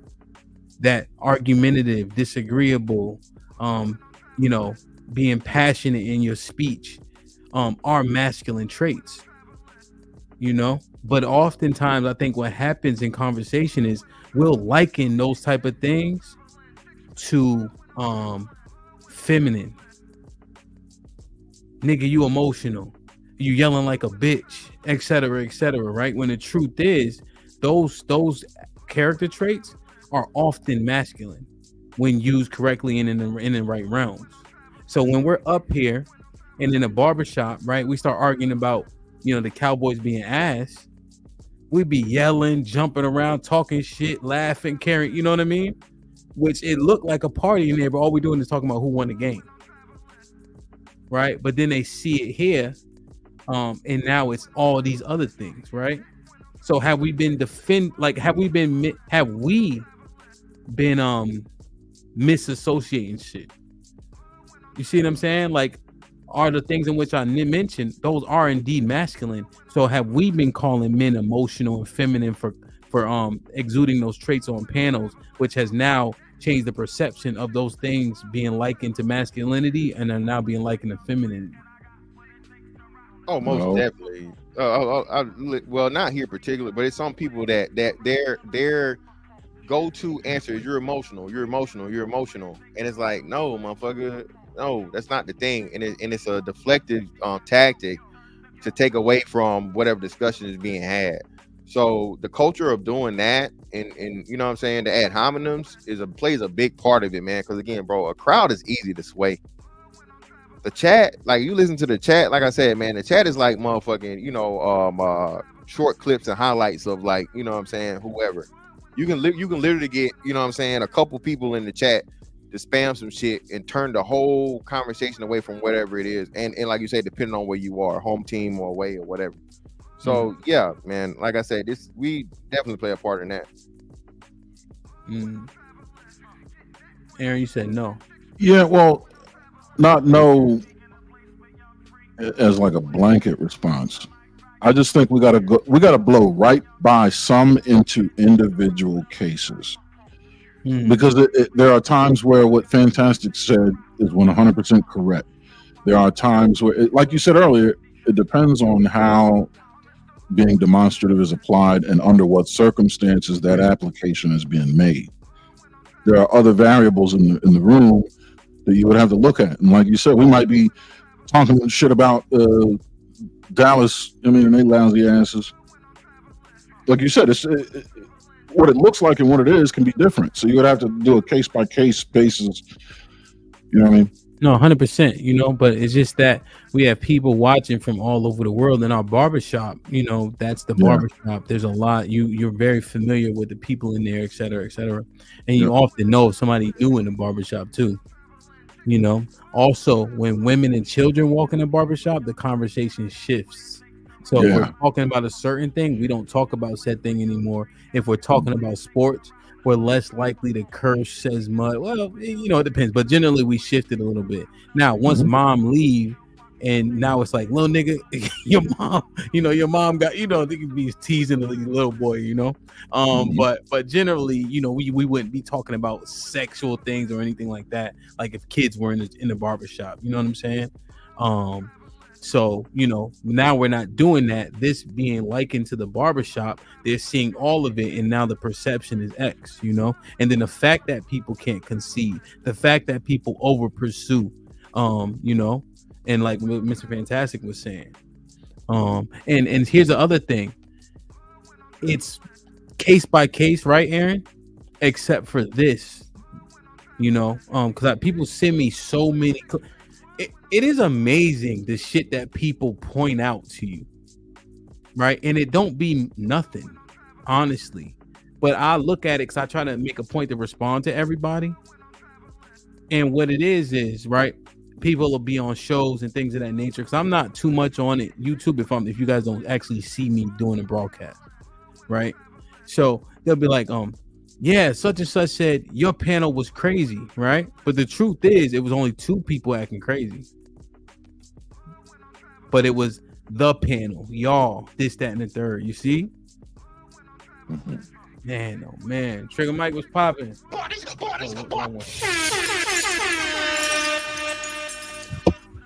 you hear me? Yes, your mic not in though. Yeah, that's the computer mic, not your mic.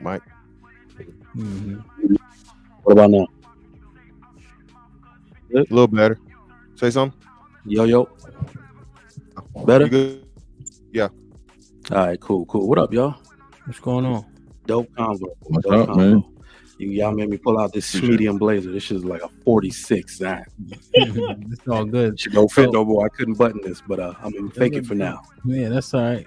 So, Mike, as you can see, we have since progressed since you asked for the link. Maybe not too far, right? But in terms of our conduct on panels, it's being assessed negatively. Yeah. Right? We're being looked at as not masculine. I don't know if they're calling us feminine, right? But it's saying it's not masculine. Cheeky made a point in the chat, said all the men are masculine, all the women are feminine. And he was saying it's about conduct, right? Yeah. But to the layman, right? To the novice, to people, younger people especially, behavior is masculine. Behavior is feminine. Whether or not that's right is another thing. But, colloquially, that's how we see it. You know what I'm saying? Indeed. Yep. What do you think about the panels and stuff? So interesting. Like, last year when y'all saw me doing panels every day and stuff, that to me was like a little bit of a case study. You know what I mean? So it was a case study in kind of like human behavior. And I would read into everything going on in my panel. That's why I kind of let people behave the way they wanted to. And one of the things that I noticed, especially with black dudes, is that a lot of the, we're expected not to have human responses to disrespect and discourtesy. Mm-hmm. When it is mostly males, I'm sorry, I held a lot of male panels, right? And we can usually point out when somebody is, being the person who's more passionate, more emotional, or what I like to say is emotionally unstable. We're humans. We all emote. That's what separates us, and makes us advanced human beings. So even that passion, and when people are talking about something that has affected them in their life, you see them getting a little more aggressive with their speech, so on and so forth. I think as men, like all four of us here talking, we filter that real easy with each other. But then there are other factors, i.e. adding women to the panel, adding people from different life circumstances, different education levels, that can make it a little bit more contentious of a conversation.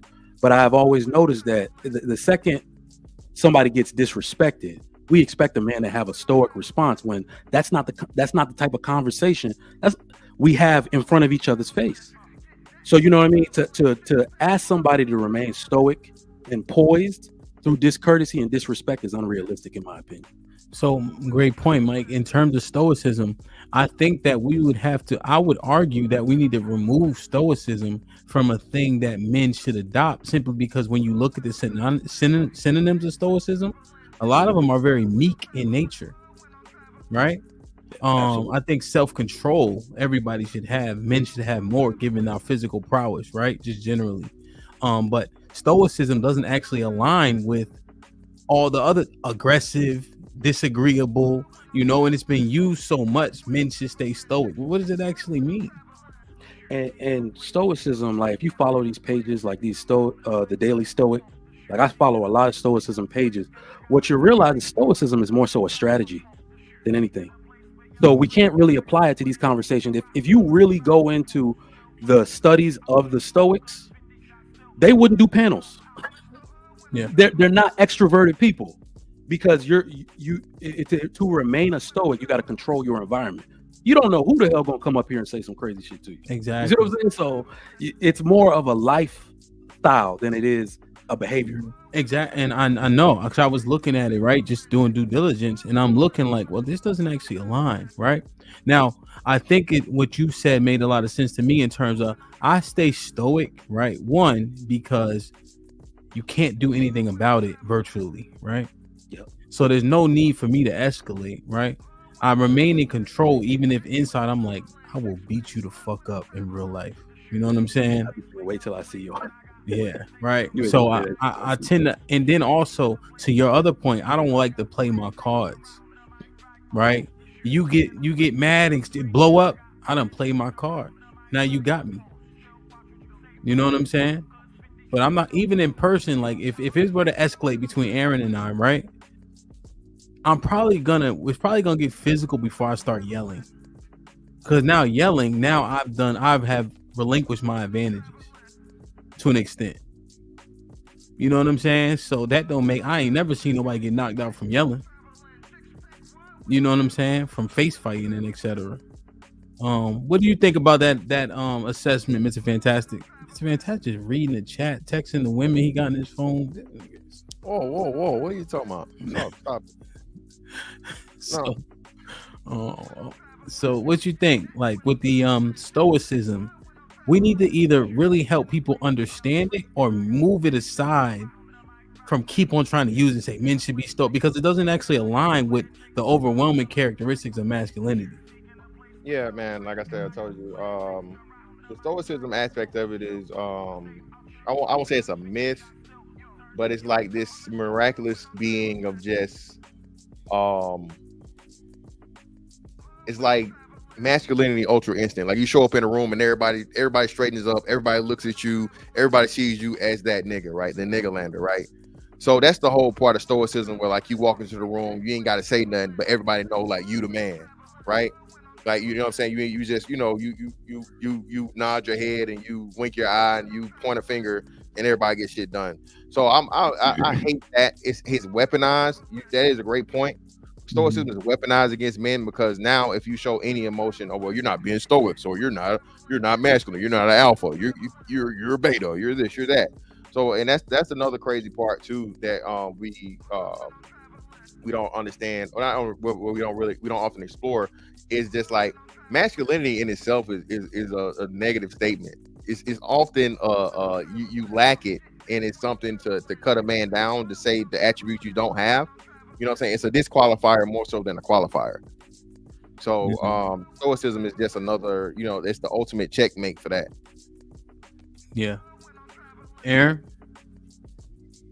Yeah, so what you said is correct though. I mean, stoicism itself is kind of a feminine act, but it's how it's applied.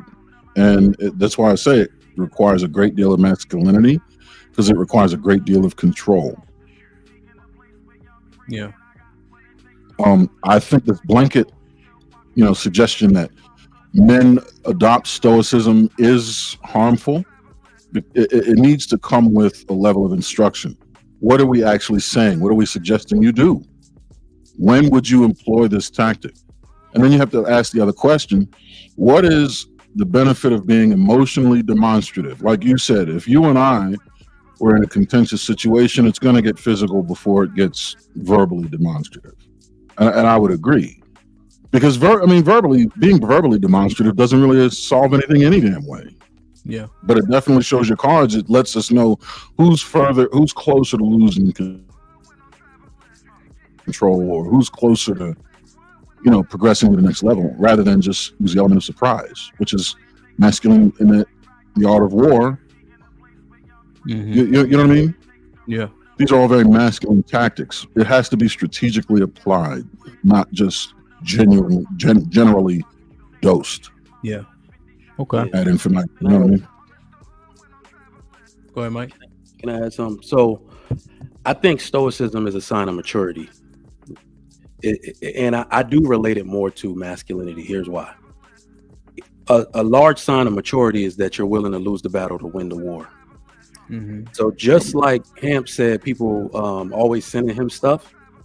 People, like when I was on one of your shows about women and something, one of your ladies' night shows I popped up on, everybody was like, yo, don't let Dana disrespect you like that. You got to go at her like. So they were talking about Dana. And the one person I did respond to, they were like, why you ain't saying nothing? You be going in on these women, bro. And I said, the show was about being attractive to a mate or something like that. I said, that woman just lost and nobody else knew it but me. She won a symbolic battle against me because she yelled at me and I said nothing back. But does her yelling and disrespecting a man make her more attractive to the man that she wants? No. Did any of the dudes say, "Ooh, I got to get me one of these women that's out here disrespecting niggas and calling them bitches"? She lost. You see what I'm saying? Strategically, she lost the war. She won the battle, the symbolic battle. I won the war. I lose nothing from not saying anything. If her job was to watch that exchange between us two, watch her disrespect me and me not say nothing, who's losing their job if we work for the same company? You see what I'm saying? So that is why I think it's more of like a God level maturity type of thing where you're kind of above all pettiness and above all silliness, because you're winning the war at the end of the day and they hurting themselves. Okay, I think I can understand that. I think that's a good analogy. I had a not as like that. This one lady got upset because I had called them average, and she like name called a bit and rage quit, and I just continued on my monologue. I think, but see, that's where stoicism becomes very gray, right, Mike? Because the majority saw it differently than you saw it, right? And now that you articulate it, I understand it. But that's why I keep bringing up this screen, because the synonyms, right? Patient, uncomplaining, resigned, long-suffering, forbearing, tolerant, constrained, composed, acquiescent, obedient, docile, obliging, passive, amiable, submissive, restrained, right? these are the words. So the ones in orange are most synonymous, and then as it fades, right, they become less synonymous. But these words largely just they're more feminine. The words that are seemingly synonymous. Yeah. And you see it because of the people's assessment of that situation with Dana. You know what I'm saying? Understood. So, damn, man. I see that. What it is like I see, and then this is why I say the battle and the war thing, because I've told y'all that I model myself after men that have the results, not to behave the way that I want, that have the results. And one of the biggest things you have to give up, remember, we talk about marriage, we talk about career advancement a lot. One of the things you have to do to advance in that way is the death of your own ego. So what I look at it for me is that I'm more mature than a lot of individuals that would have had me yell back at her. And if we just, like, I'm not really talking about money, but if we just take a look at of life accomplishments, at the end of my life, I would bet my 401k, my stock options, my Bitcoin, that I would have surpassed all of these people by results alone through my stoicism, through my restraint and being resigned and being uncomplaining when it mattered most. And that's me trying to be like the people who have the best results. In moments where they could lose their shit, they got too much to lose, so they don't. Yeah, 100%. I see it. That's another issue that I have that we got to mind out. I don't know if it quite fits today, but that last point especially. Miss Parker with the $5. This discussion is an awesome level set. Appreciate how you moderate your platform, DJ Ham. Thank you, Miss Parker. Appreciate you. Lauren Mack, you're not the Miss Parker from Friday, are you? Miss Parker. Yeah, where's she at? She don't do TV no more. Mm-mm. Lauren Mack with the $5 says, I don't think most men know what masculinity looks like, so they don't care how their actions appear. Trigger Mike with the $5 says, these panels are not a good representation of male stoicism. Expecting men to have calm responses to disrespect and discourtesy is not realistic. Except for Mike, when you did it. John Henry with the $10 says, but you know what? This is actually a great super chat, right? Because Mike, what we just conversed about was actually what we said was an issue, right? So the super chat may not necessarily align with what you said, but that's because we had a discussion with you, like, oh, okay, that makes sense. But here's a good, you know what I'm saying? Like, that's how shit needs to happen. John Henry with the $10 says, Lauren Mack, if I find it odd the amount of uncovered sneak dissing women always seem to be the ones gauging masculinity. No names given, just an observation. Love C with the $10 says, I say 51% of the time we see masculinity. The major culprits are lack of discipline, inability to hold frame, inability to respect opposing views, most of all, inability to defer to the leader. Vince with the $2. What up, Vince? He says, salute. Vet Life with the $10 says, I agree with fantastic assessment. I grew up around all men. Men agree, men disagree, and if you're not logical, you're more than likely to piss one or more men off around you. Leave my cowboys alone. Smitty was popping with the $2. Today's measuring stick is unisex. Straight confusion. God damn. John Henry with the $10 says, the current generation makes quote unquote proud and loud authentic self behavior as masculine when in reality it's nothing more than unrestrained disruptive behavior. Go ahead and put a name to this point. A name? Let me think. Lauren Mack with the $5 says, we could do a whole series on words being used improperly. John with the 50 ball says, from a stoic standpoint, the actions of an unrestrained, disruptive individual doesn't mean the stoic needs to respond in kind.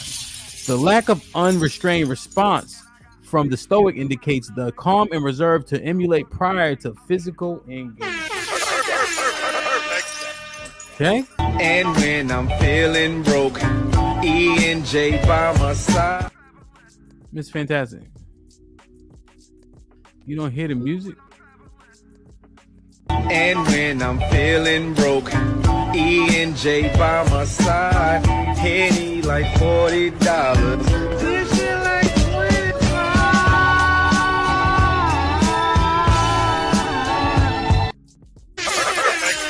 Can't dance, man. Machine with the fun. Go ahead. What? I dance on my back. That's the only time it matters. Machine with the $5 says, I really don't understand the world when you have below average women talking like they rich supermodels. Ooh. Hey man, we just assessing. So, and what's up?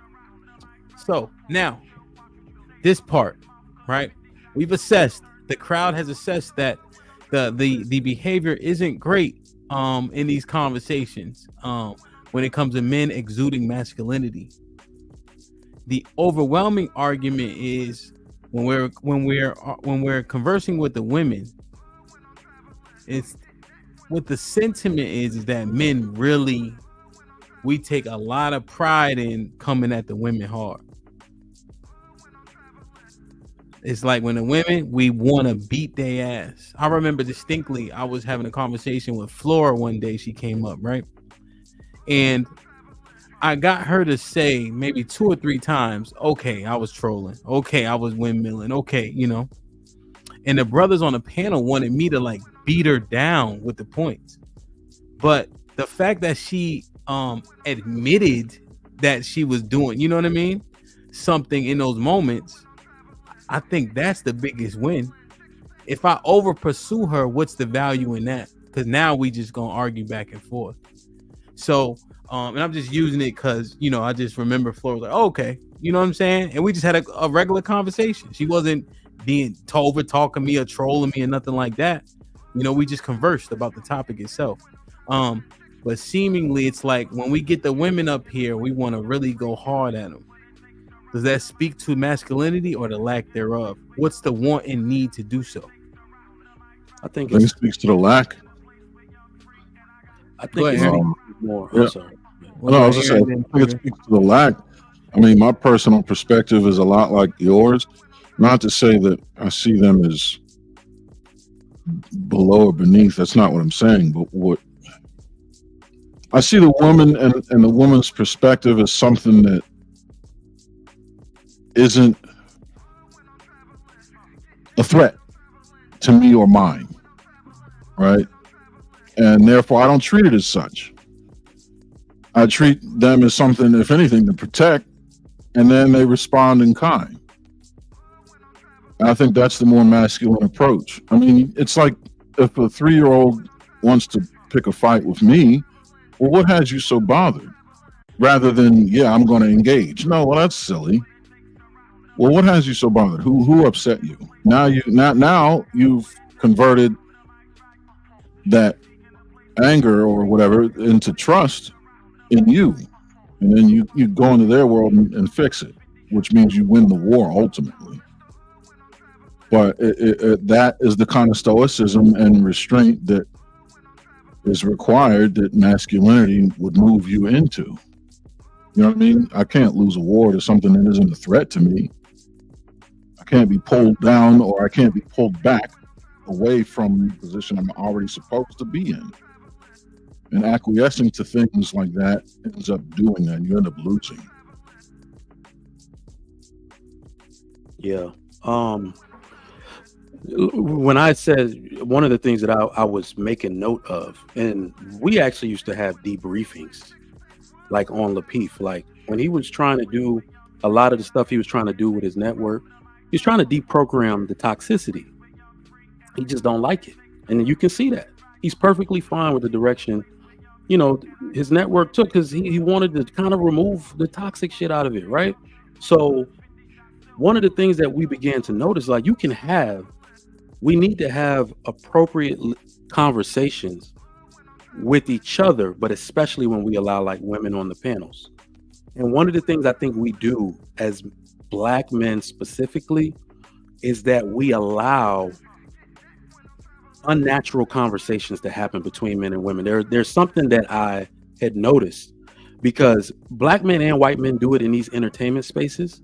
But one of the things that we notice in other cultures around the world, the Arabs, the Chinese, the reason why you don't see them being argumentative with women and really doing anything out in the open is because they don't talk to their women at all.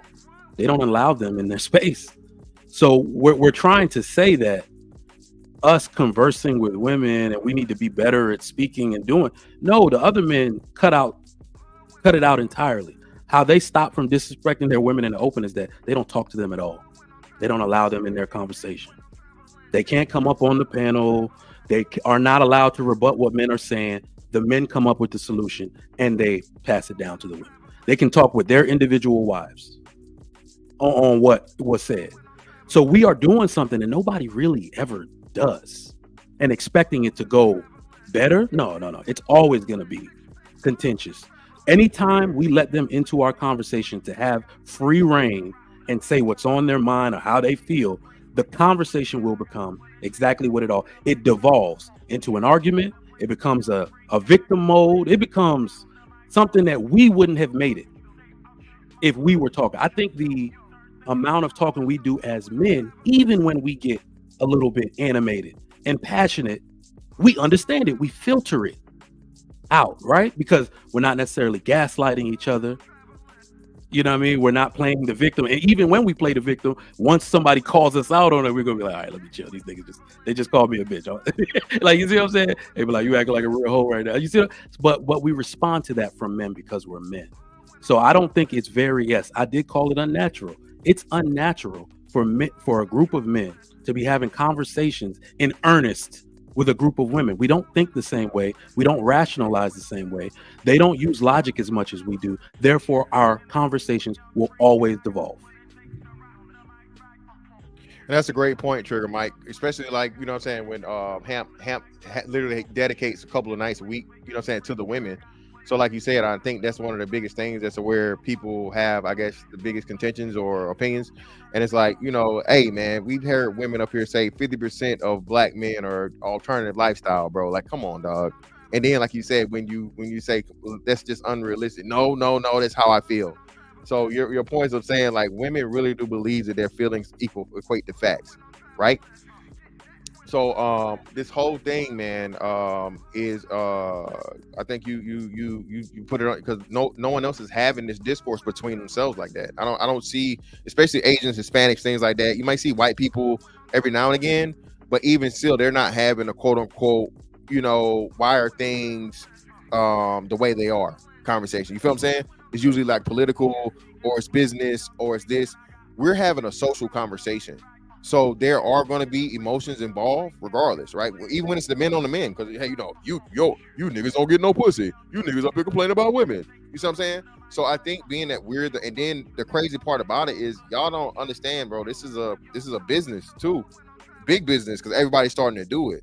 Shannon Sharp's thing is these podcasts and these people do these interviews and things, people telling stories. They're not really even having debates, so to speak. They're just speaking their mind. You know, Dr. Umar's and you know all these people, bro. They get out here and they put out whatever their opinion, their rhetoric, usually unchallenged, and you know that's why you don't have it on that thing. But we're actually having debates and different positions of opinion on things. So naturally, there's going to be some contention at times. And again, then you get the disqualifier of, oh, you're not masculine if you argue with women. Oh, you're not masculine if you know what I'm saying.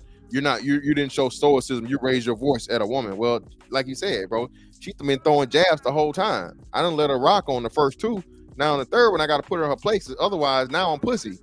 And if I don't check it, she, pussy ass nigga. I just said you was this, and this. So again, man, it's that balance. It's that crazy, you know what I'm saying, dynamic of trying to keep it, where it should be. And it's impossible. Yeah, it's impossible.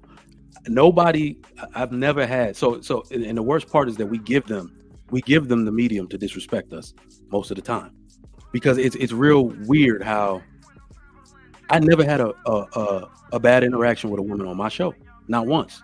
But then I realized they're in my domain, so they're gonna act a certain way. But then we can go to another place where they have freedom to talk crazy, and then we might go back and forth a little bit. Like you see what I'm saying? So I realize that other men probably are like, okay, here's the best way to stop this from happening. You don't get to speak with us. You can't sit with us while we're talking. And so they cut that out completely. And I don't think it's ever going to change unless we do that. And most men are not willing to do it. Can somebody give me a recap? I had to step off for a second. I basically said that our conversations will always be this way when we are gracious enough to allow women in conversations as our equals. I said other cultures don't talk to their women at all. Like when they're having serious conversations, let's say about what's supposed to happen within families, what we're supposed to do within communities, they have that conversation amongst the men. And then those men go talk to their individual wives. And then they can compromise and negotiate. That nuance is called marriage. That nuance is called relationship, whatever you do in your house. But the decisions are made by the men. So whenever we bring women in kind of like as equals to talk, it's never going to go. Oh, we start talking about the women. No, what I mean is like when we talked about the congruency of our conversations, because the women are always on our panels, that you're always going to get this contentious relationship. It's never going to be a 100% respectful conversation all the time. Well, but I would argue, right? I know we mentioned traveling, so I don't travel that often, but every time I've had traveled, I've been fortunate enough to not experience it. So I did Lucky's panel, the first one. Didn't really have much issue. Lapeef didn't have much of issue when I wasn't moderating, and then the first time I actually met Fantasy was on Chaotic's channel, and we didn't really have much issue. I would argue Aaron hasn't had much issue in terms of talking to women. Oftentimes he'll reset the dialogue because he understands that they not understanding, so I would argue we relinquish control because we tend to start talking how they are talking, how they're communicating. See, the thing is, you may not be overtly aggressive, but when we start to tap into passive aggressive tactics, they can see it just like we see it, and now it's being called out. And then I think people often wonder why. Like, well, I ain't say nothing. Yes, you did. Said something 10 times already. Now I'm finally saying something about the 10th time you've been passive aggressive with me. Aaron, what was your? I had to step away when you were talking. Pretty much what you said. My approach is that I don't see women as being an immediate threat in conversations. So I kind of go in with a level setting approach, and I begin to ask questions. What has you in this position? What are you seeing? Where are you getting this from? Trying to gain a better understanding, so that now I know how to shape my approach in a way that can fill the gaps. But I don't go in guns blazing because I don't see him as a threat. There's nothing to shoot at. Yeah, no, 100%. So what was the reason in Mr. Fantastic you gave in terms of like just the women when we dealing with them? Why it's like we like to get at their ass?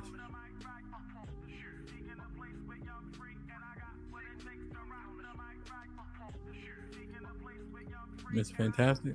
You said what now? Ask the question again.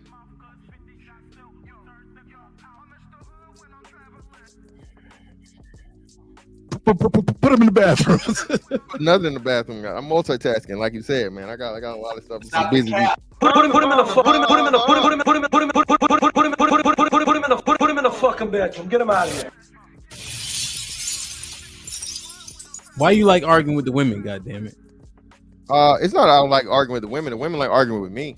Okay. You know what I'm saying? The women love arguing with me, man, because they feel like they can, outfeel my facts, and they hate the stats and all these different things. And hey, man, it's rare that they get the presence of a BABG like myself. You know what I mean? Just to even have a conversation with them, man. You know what I mean?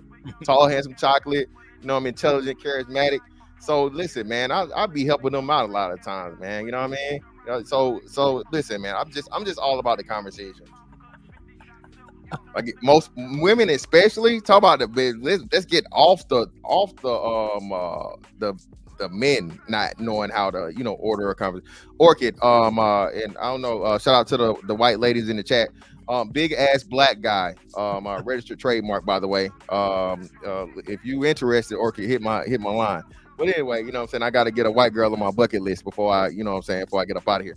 But anyway, yeah, man, listen, it's not that I like arguing with the women. I don't mind telling women the truth, and I don't feel like me telling women the truth is gonna have an effect on the women that deal with me. A lot of dudes, listen, Ham.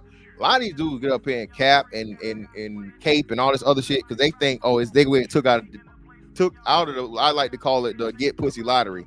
You tell black women the truth, you say certain shit. Oh well, they ain't gonna fuck with me, bro. They gonna think I'm this, that, and the other. So now I ain't gonna be able to get that. No, baby, listen. Hey, they know how what it is me to come to that person. You know what I'm saying? And they can tell, they can feel it, they can smell it. So I'm gonna say what I gotta say, and hey, that's just where it's gonna be. Do you think the majority of the brothers are like you, or you think the majority of the brothers want to get their shit off when it comes to the women? I'll say a lot of that too. Now, especially in this place, this space, Ham. Again, man, this whole ill girls. I don't understand that, dog. I don't understand it. I know it's a men's space and whatever, but a lot of these dudes, man, you know, and that's the Kevin Samuels effect. Kevin Samuels did some of the best, so the most good and the most harm, because it was the whole whoop that trick mentality of where men have to live vicariously through other men getting to pretty much tell women off because they don't ever get to do it in real life. There's a lot of men that have never ever been able to put a woman in their place. So when they come in real life, so when they come to the internet, this is their final opportunity. And like you said, you can do it beyond the safety of your fucking, you know what I'm saying, your living room, your bedroom, your garage, your car, whatever. So it's actually them living by being able to do stuff on the internet they've never experienced themselves in real life. What percentage is that? This space here, now that one's gonna be like 70-30. Wow.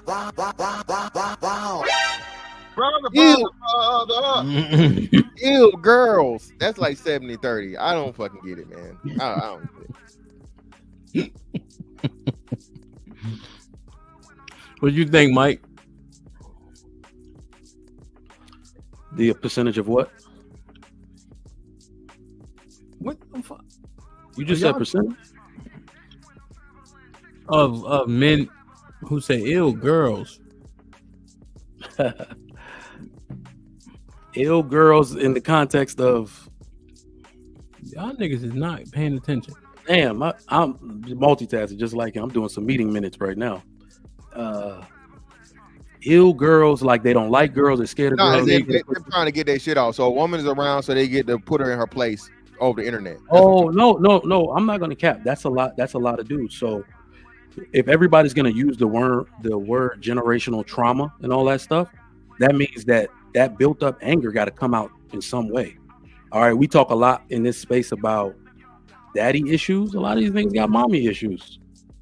They are yelling at somebody. That's why, like, I can remain stoic through a lot of this stuff that go on, because I'm like, you ain't talking to me. You talking to the daddy that left you, the nigga that you had a baby by and skated out on you. You're not yelling at me. You're yelling at them. So if we're gonna say that to the women, we got to say it about the men too. And I'd say a good 30% of the dudes is all girls type. So you think 70% of the dudes getting pussy in real life? Not the pussy they want. No. Oh shit. Wait. Getting pussy in real life? 30. The only 30% of the dudes getting pussy in real life. Everybody else got to pay for it. So now, look. So, but then only 30% are saying ill girls. If only 30% getting pussy, No. What I think is that in between, there are dudes that probably will mature and learn to have better relations with women, because you're damn sure not gonna get the woman you want behaving that way. So, I think there's an in between about dudes who did grow up, they didn't have good relationships with their mothers or the women in their family. They look. I told you. Dude, one of my frat brothers, like, he corny as shit, but the dude really, like, he opened his heart and was like, look, man, I wanted to be the part of the frat because I never had any male influences in my life. Y'all are my brothers for real, bro. Like, he's like, I'm sorry if I annoy y'all by always calling y'all, but I was raised by a bunch of women, bro, who did not have good relations with men. So I'm like, he was the type to go off on girls and push his anger out, but he didn't want to do that. He's like, I'm trying to be like y'all, man. Y'all dudes got swag. Y'all are poised when it matters. Y'all get girls for real. I'm trying to be like y'all. So he learned to have better relations with women, even though, you know, he was demonstrative. He was overly passionate. He was overly critical of the women when asked certain questions. So yeah, I think there is a group of men that just naturally learn to do that, especially if they want to have friends like the gentleman up here, because you know we don't really allow too much of that behavior in our circles. Aaron, same question. Ill girls. Yeah, I think the men are seeking catharsis for previous interactions with women, primarily rejection. I think they're having a cathartic release. Or now, what percentage? I can't dope that out, because we would have to look at what percentage of men are actually receiving rejection, and then what percentage of those men are seeking catharsis on the tail end of that. And I have no idea how to flesh out that last number, because I'm not victim to it. Overwhelming majority. Hidden, huh? Well, the majority of men are receiving rejection. Even the men that win are receiving rejection. We know that a 30% close rate is awesome. Right, 100%. But of that, who's going to seek catharsis, or who has some other... What's catharsis? Like retribution, emotional retribution, or emotional recompense, like exacting a price for, you know what I mean, like release. Yeah, there you go. Okay. I thought so. I wasn't 100% sure. How many are practicing catharsis? Well, think about it. If you never ever get access to the opposite gender and all you've received is rejection, now you have a template to where you can talk to them and tell them what you felt about Becky, even though that ain't Becky sitting in front of you. How many people wouldn't do that? How many people have the wherewithal or temperament to do that without seeming like they're on the attack? Well, that's what you gotta go. You got to go into that conversation already with your jets real cool, so as not to inflame your audience, and your jets are already a little on the warm side. Well, that's what I'm saying. Even if the jets warm or cold, are people taking that opportunity to do it? Not in a productive way, no. They may take the opportunity, but in all the wrong ways. Yeah, which is how it manifests the way I'm talking, you know what I mean? Which is why it's like, ew, you know, like now I gotta jump on you and attack you. It's the wrong way. Nah, I got you. So what I'm saying is, what's the percentage? If you know that people don't have the wherewithal to do it in a palatable way, but will they do it nonetheless, considering their actual results in the real world? I'll go with majority of that population. Just to be safe, just because of what we're seeing. But it's an assumption, though. So think about this, though, right? Think about the answer. Mm-hmm. We're saying that men are dealing like that, right? Mm-hmm. They're looking at the women with a negative light, right? And they see the panel as an opportunity to attack. That sounds highly problematic. Yeah. Putting it nicely, yes. And even the Prince of the Manosphere said is 80%. I didn't say 80. I said 70. My bad. I added 10%. 75%. So now we have a real problem among men. You see what I'm saying? And we just talking through it. Yeah. No, real. That is a scary problem. It potentially very dangerous, yeah. In creep stoicism, keep your shit checked and under control. So if we're on a panel, Mike, and we know a nigga just trying to get his shit off, how can we identify it? Because is that masculine? You do with anything as far as identification. For me, it happens with a pattern. Okay, I understand that. Well, let me ask a better question first. Is that masculine though? You see women, you take the opportunity to get your shit off on her because what you experienced in real life on a panel. Is that masculine, or is that just behavior? Like what? And again, because I want to make sure we stay to the root. Masculine men. Is that masculine? So I'm gonna use the word fantastic use, which is truth. because we do this thing where it's a thin line. It's a very thin line between like truth and disrespect. That whenever somebody, like when we're talking to the women, we got to be very careful. When they say they feel disrespected, it is not the textbook definition of disrespect. It never is. Because if you're saying something that's true and they don't like it, they'll call it disrespect. So when somebody is taking the opportunity to say something that is their opinion and they're being overly subjective and they're beating them down with words, they're being discourteous, disrespectful, punching down, all of that type of stuff, cursing, okay, then we can say that's more in the realm. Hey, dude, you're kind of doing something that's unnecessary. But if a dude is being courteous, objective, making it general, and somebody takes it personal, I don't think that's disrespect.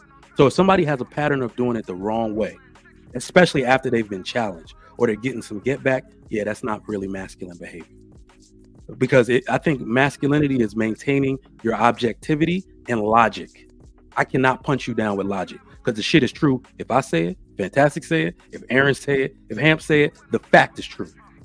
You see what I'm saying? It don't matter how soft my voice is when I say it, because it's facts. But if somebody's not speaking facts and speaking their personal opinion in a negative way, yeah, then they probably being a bitch and they're not masculine. No, 100%. But what we're saying is the number of men up here have that level of vitriol, right? So the assumption would then be it's not coming from a place of, even if the logic is there, what place is it coming from? And so see, here's the thing. Do you believe women have intuition? No. To a degree. No. Aaron? To a degree. So do you think they can identify if a nigga feels some type of way before he even starts talking to her? Because like if I talk to sis, right? Sis, like Mr. Fantastic, she don't ever say fantastic, sassy, or he coming from a place of hurt. You know what I'm saying? But there's, Mr. Fantastic, and I'm using Mr. Fantastic because Mr. Fantastic will go in. He'll go at it. It don't matter. You know what I'm saying? But if they identify that you have a level of vitriol, right, and then your message is coming across, what does that say? Is that a reason why they can't consume what it is that you're saying? Because they know it's coming from a bad place. What's up, Gway? I'm asking. Well, women don't have intuition, first of all. We all have intuition, bro. They're just nosy. If they had intuition, how do we end up with so many single mothers? They would have known a nigga was gonna leave them up front. Hold on. Men, we all use intuition differently. Men have foresight, women have hindsight. We all have intuition. Why would we use the term logic and foresight if men didn't also have intuition? We would never be able to strategize. I think women impart other shit on their intuition that completely muddies the water.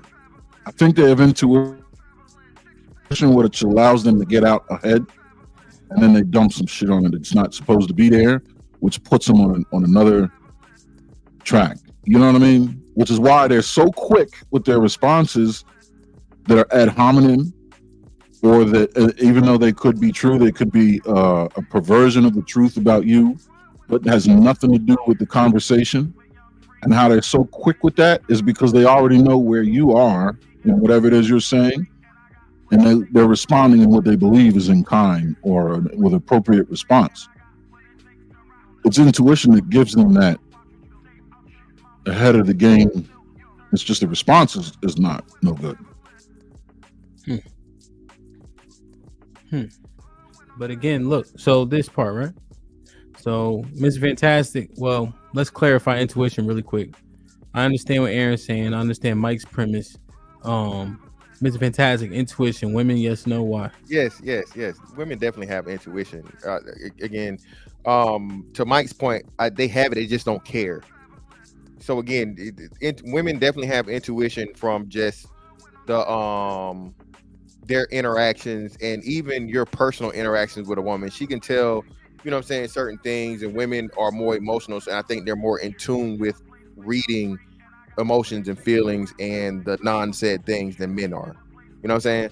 A man, for the most part, he's not looking at he's looking at a physical thing. He's making an assessment of it. Okay, is he bigger than me, smaller than me? Is he mugging or is he not mugging, so on and so forth. Women actually pay a lot more attention to other things and cues because they have to, right? They have to, because they're more at risk. A man doesn't have that look and approach to, you know what I'm saying, assessing people, especially a man, because a man simply says, I can protect myself for the most part. You know what I'm saying? If you walking down a dark alley or some shit like that, it's on, yeah, of course. A nigga got a hoodie on, and you know what I'm saying, he got a fucking, you know, a bulge in his fucking, you know what I mean? Yeah. But as far as like emotions and shit, we don't give a damn about none of that, because I don't give a fuck how you feel. Your feelings don't matter to me. You know what I'm saying? As long as you're you know what I'm saying, you're not being extreme or, you know what I'm saying, irate or anything like that, I don't care. But women take notice and stuff like that because they have to. Okay. Yeah, I understand that 100%. Like, we're very vigilant, right? But I ain't generally worried walking around. You know what I'm saying? Nah. Yeah, nah. You know, so again, let's say Trigger Mike said people have intuition, women are nosy, etc., right? But Aaron said they had intuition. Mr. Fantastic said they do. I think they do. So let's say 3-1 they have intuition. Let's assess it from that standpoint. Can they tell if a nigga got good intentions? And if so, if them not heeding what he's saying justified? So if you don't mean me no good, I understand you still have a message. Yeah. But me likely to trust it is far-fetched because you mean me no good. Let me see if this applies in context, because I say we all have intuition. Men and women have intuition, but what I really mean is that women have all of these things: intuition and logic, discernment. They have all of them. Emotion is what negates all of their ability to use their intuition, logic, and discernment correctly. So I would say if that a woman is able to stay mood congruent and is able to filter out what's going on, maybe she's seen it before, maybe she grew up under a good dad who taught her these things and talked to her a lot, she's able to tell a man's actions. In fact, the smartest women ever, they don't trust themselves to make a decision on their own. They go consult the men that they know. Hey, I'm bringing somebody to you this weekend. I think I'm overly excited about dude, so I'm going to miss a few things. I'm going to bring them to you so we can chop it up after. You can tell me what you think. Right? Those are the smartest women I know in life. They know what they can't do well. So they use the people who can do it to their advantage. But, you know, in most situations, I think once a woman's older, that's why I really love talking to older women. They've learned from their mistakes. They're able to share, and they're being objective about what they could have done better. Those women, absolutely, they can do it. But I think it's something that you have to learn. Like younger women, just once they become emotional, they lose their logic and discernment. Mike, what are you talking about? I thought that answered the question, but no, my question was if a woman, if we seemingly adopt, so what happened is you lost the vote, right? So now the majority vote was women have intuition, right? At what level, right? We can argue the level, but they have it, right?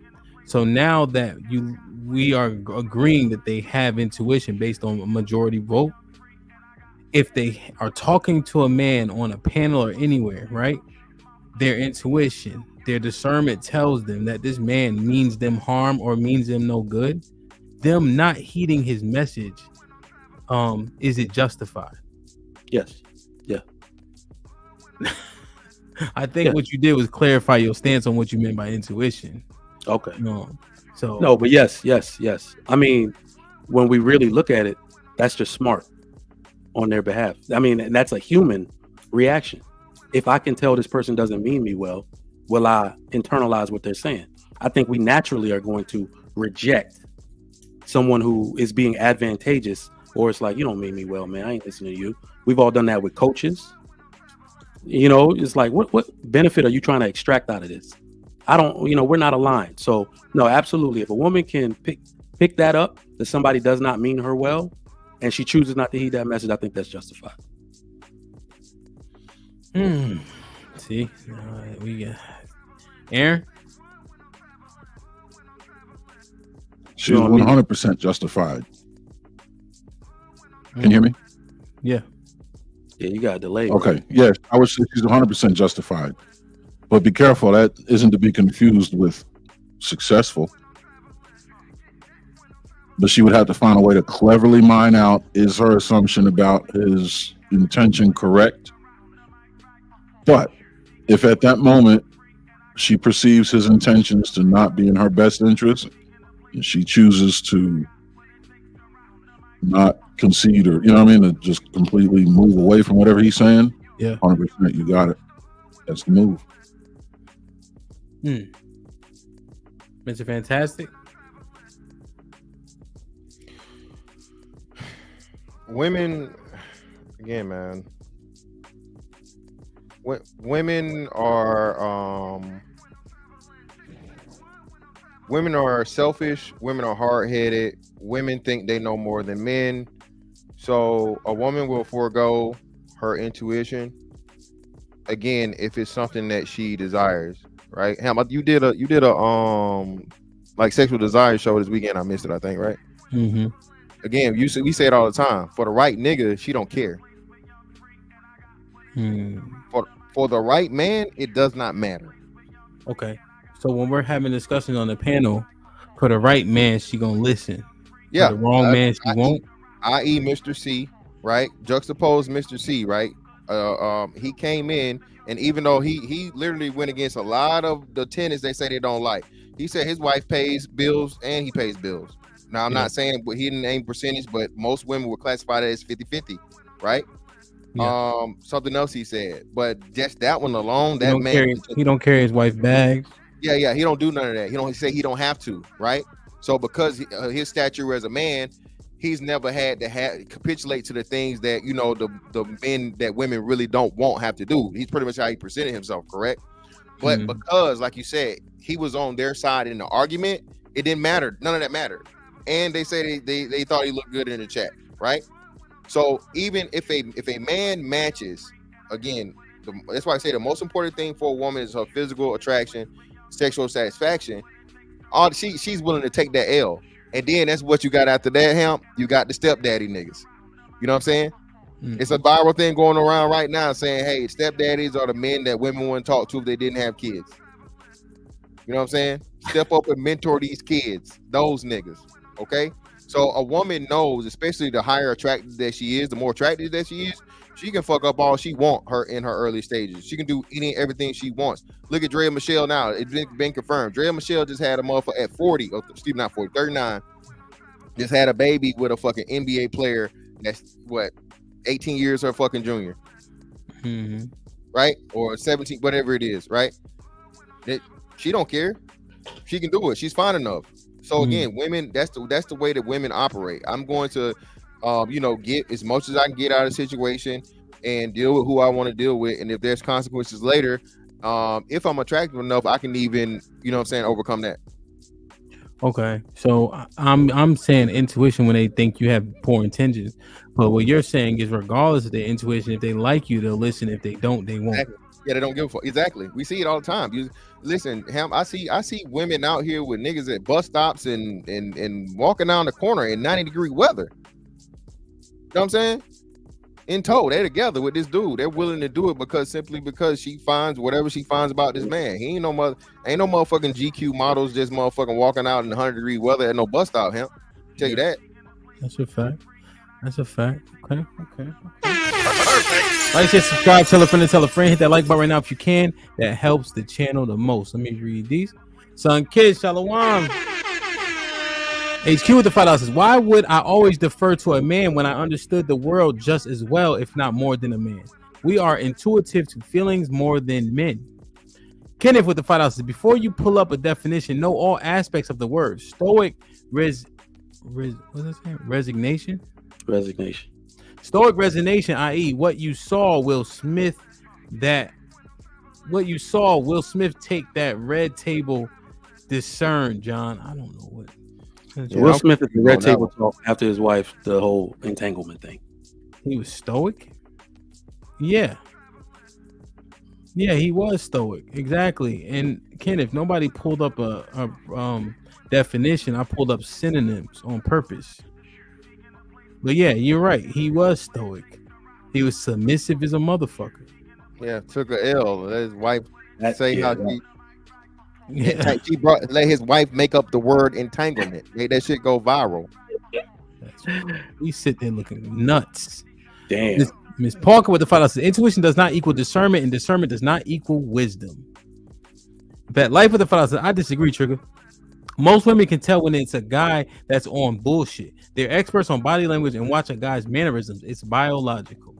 CJ with the $5 says you can kind of see the men are just to attack the women, i.e., okay, he got names, he got Joseph, JP, your boy that was talking about women have coochie credit. Shout out to B. PJ with the $10 says when I was coming up, you never got cool points for beating on someone smaller than you. It was seen as weak. That's the same lens I view dudes that beat down on women. It's weak. One Pill with the $5 says iron sharpening iron is masculine. The problem is men are scared to have their thoughts challenged and take L's. John Henry with the $10. Oh, he talking to John Henry. That's why. My bad, John. Oh, let me start from the top. CJ with the $10 says fantastic is right. Hold on. Am I right here?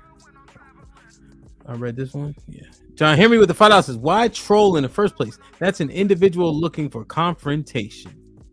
Granny with the $5 says, why y'all dressed like y'all going to a Forex trading meetup? Chase the charts, chase the chats, chase the chats.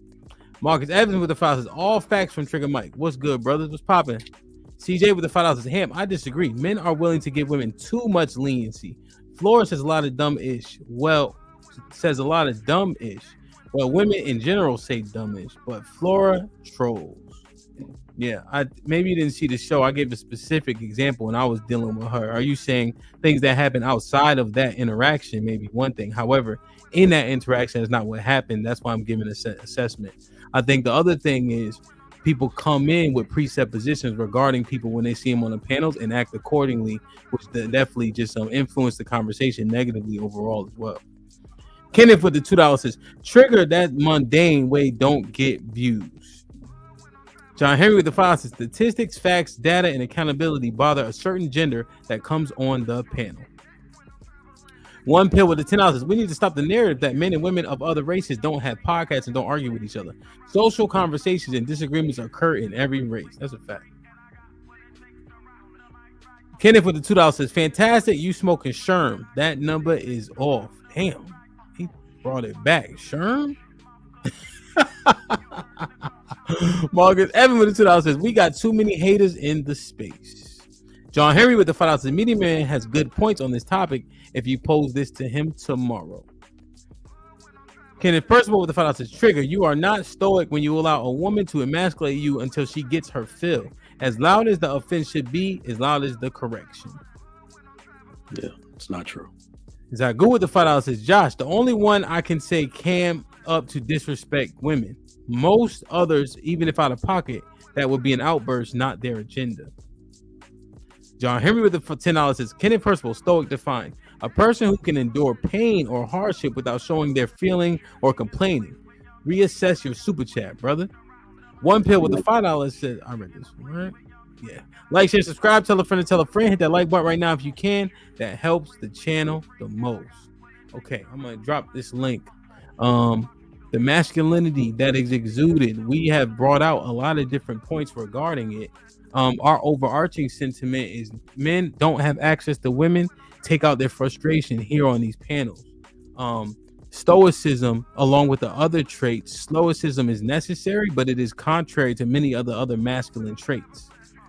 So it's like, what expectations do we have? What are we setting? What do we need to tell people regarding masculinity and how it manifests? Right? Is the most masculine man the man that maintains frame? Is the most masculine man the man that gets the most passionate? Like, how do we properly, so we can identify it later? If you have negative feelings towards women and they have intuition and can see it. All the Mr. Fantastic said that they like you, they like it, they don't. And you wondering why you're not getting results. Whose fault is that? Indeed. So these are a few different things that I'm just thinking through and throwing out, and I just dropped the link. So I that's why I came up in the beginning, because I think y'all were talking about certain things that define masculinity. And the word that I wanted to use was mature, like maturity. Emotional maturity defines masculinity, in my opinion. Your ability to grow up, and have the appropriate responses relative to your life situation and your peer group, so to say. All right. I respond to things totally different now as at 37 than I did at 27. And that's required of me because I got a lot more to lose. I got children. I got a son that's watching me. I got a daughter that needs a good example. So I got to actually take a lot of L's. I have to take a lot of L's for their sake. But that's more masculine in terms of, like I said, I'm not out to win every battle. I can guarantee you the most passionate men are the ones that end up in jail the most. That's the way the world has learned to deal with you.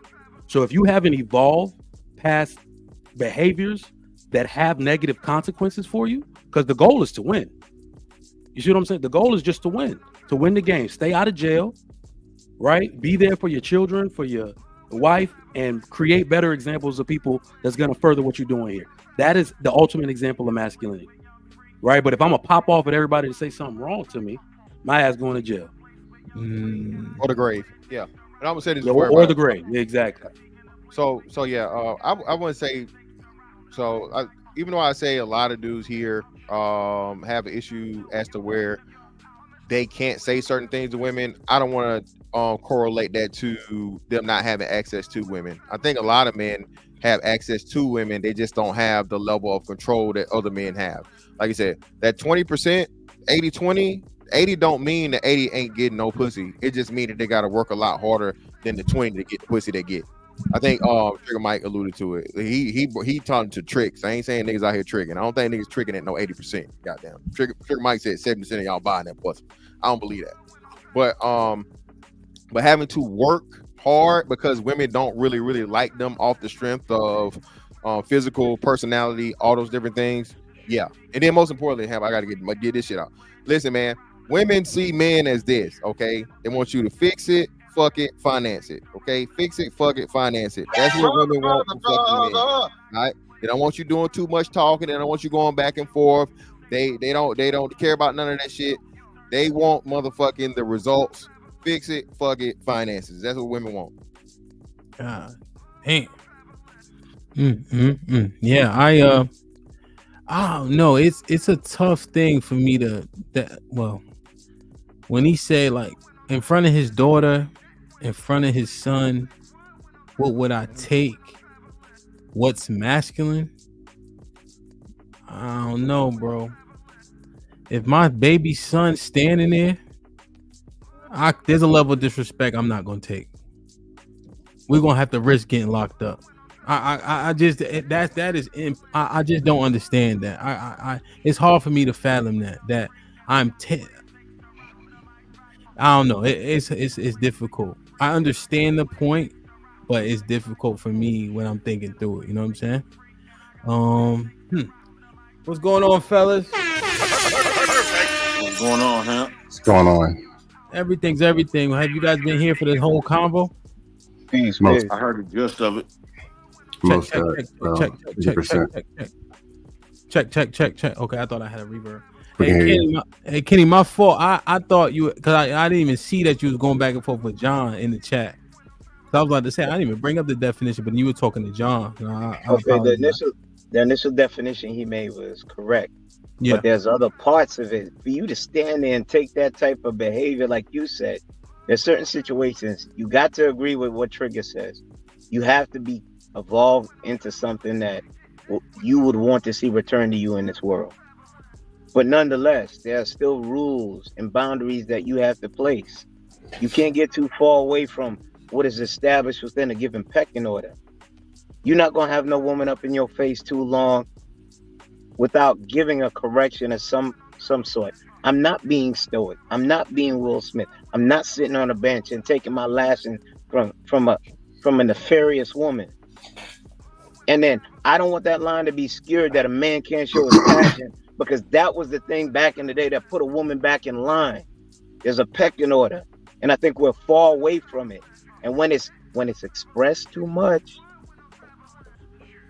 you can hear Trigger Mike say you have to evolve to something, because majority of the men would end up in jail.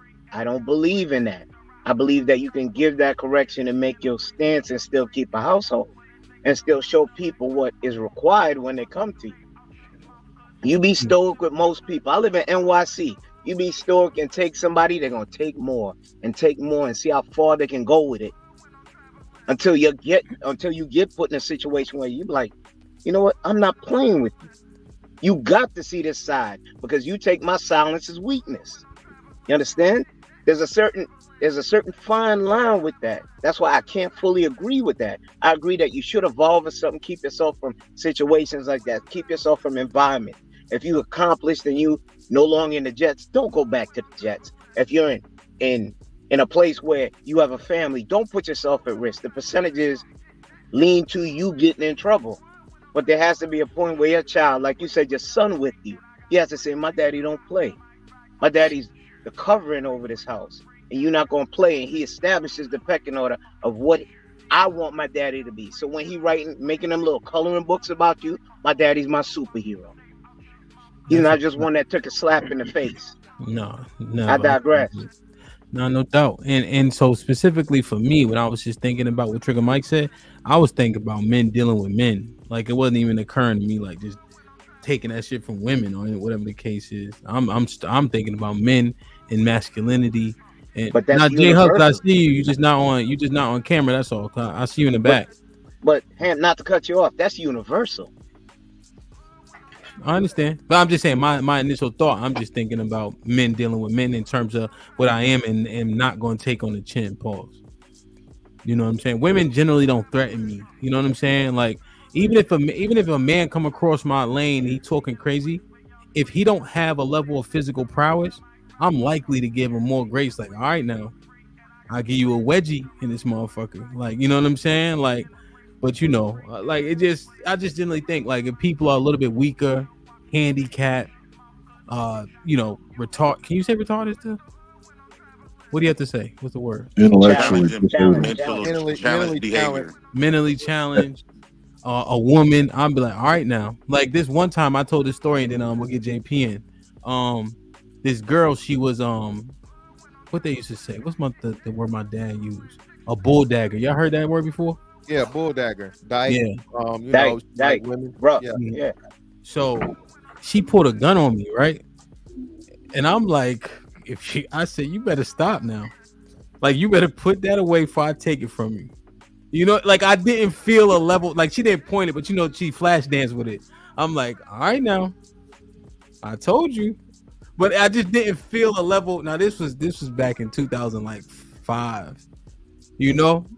But even then I was just like, all right, you better stop it now before I take that gun from you and stick it up your ass. You know what I'm saying?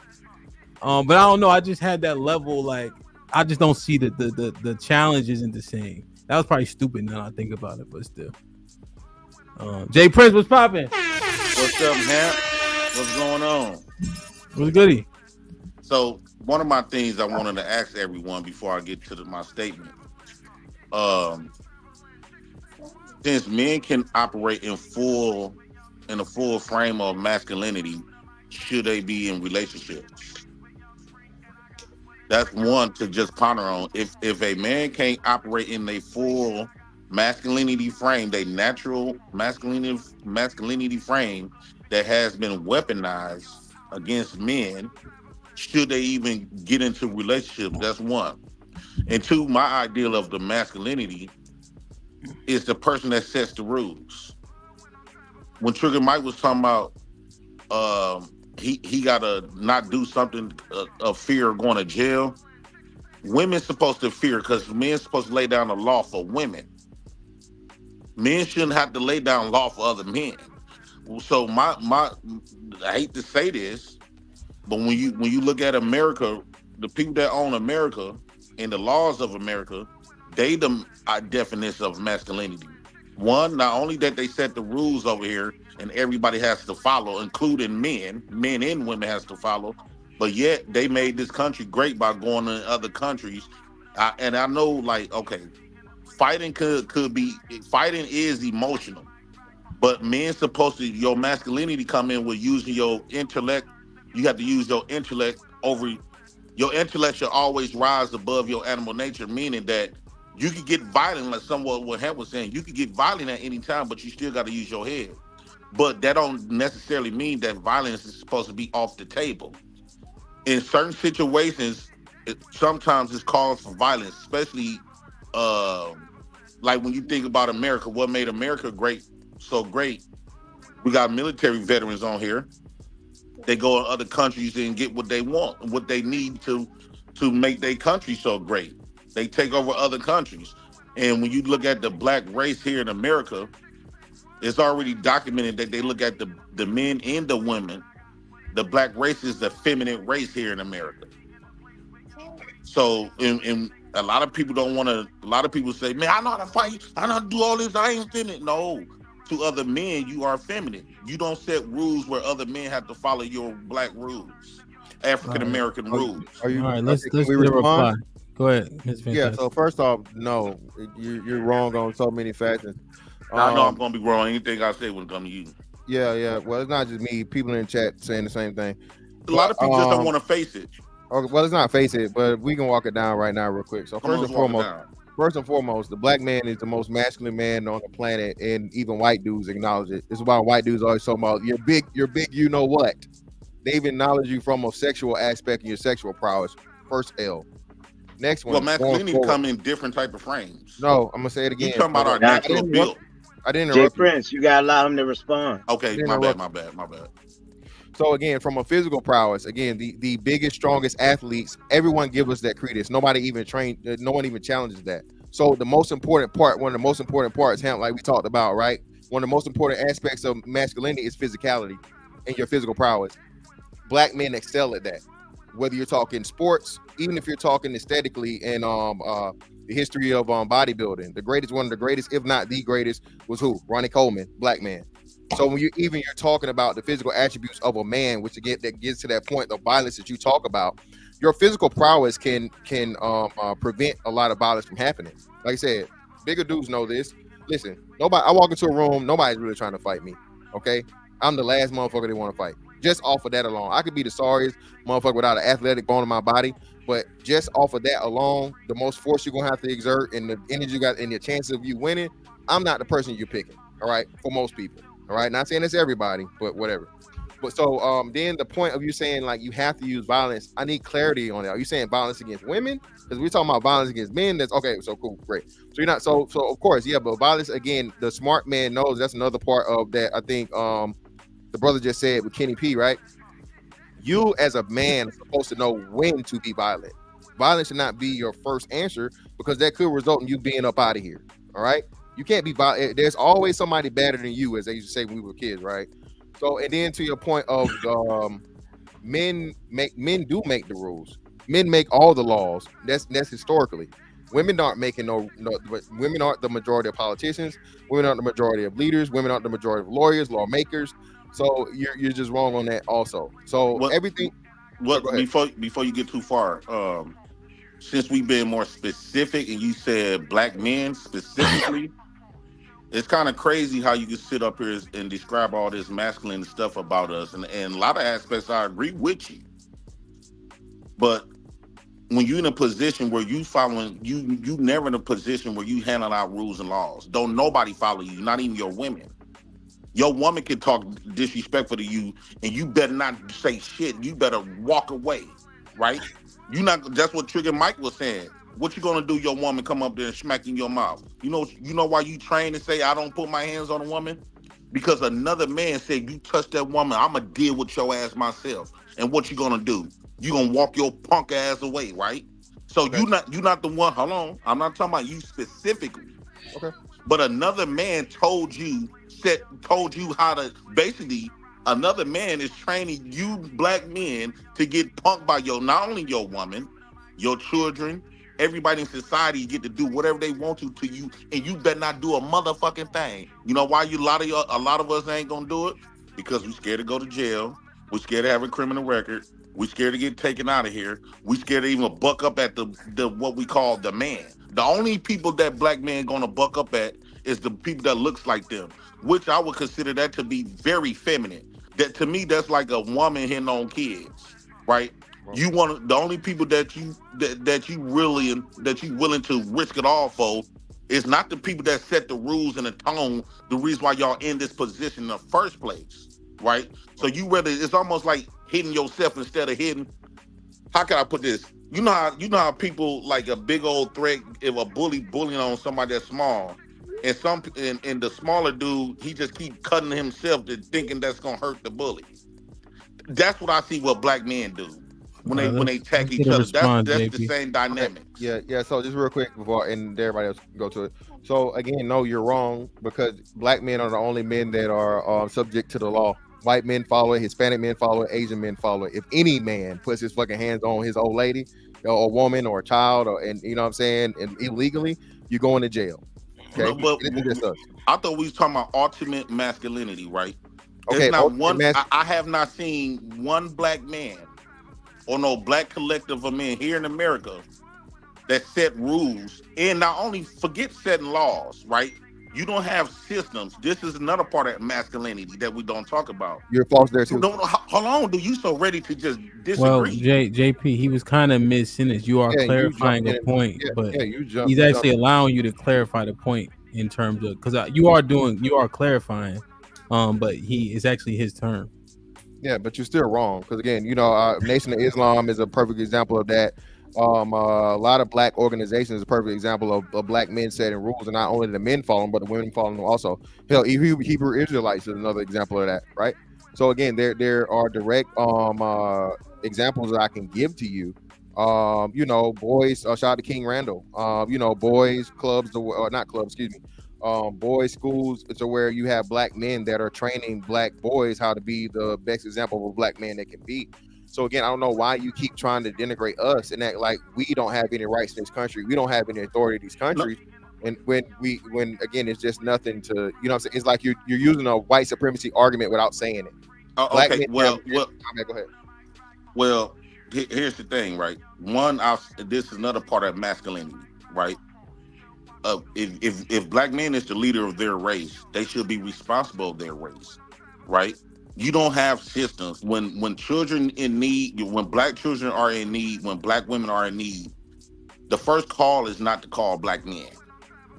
The first call is to call a white man system to protect them, to provide for them financially, physically, and all etc. This is the reason why your black women say they do not need your black butt, your black male self. You know why? Because there's another masculine man out dominating you in other areas. Forget the physical stuff. That macho stuff is okay. That's good when you're a kid. You want to prove that you're tough. I'm saying as an adult, and to reach out, and when you talk about the Muslims and stuff like that, no disrespect to the Muslims, but where's these people at when we getting gunned down in the streets? There's no masculine man brave enough no black masculine man is brave enough to go mess with the dude that killed Trayvon Martin.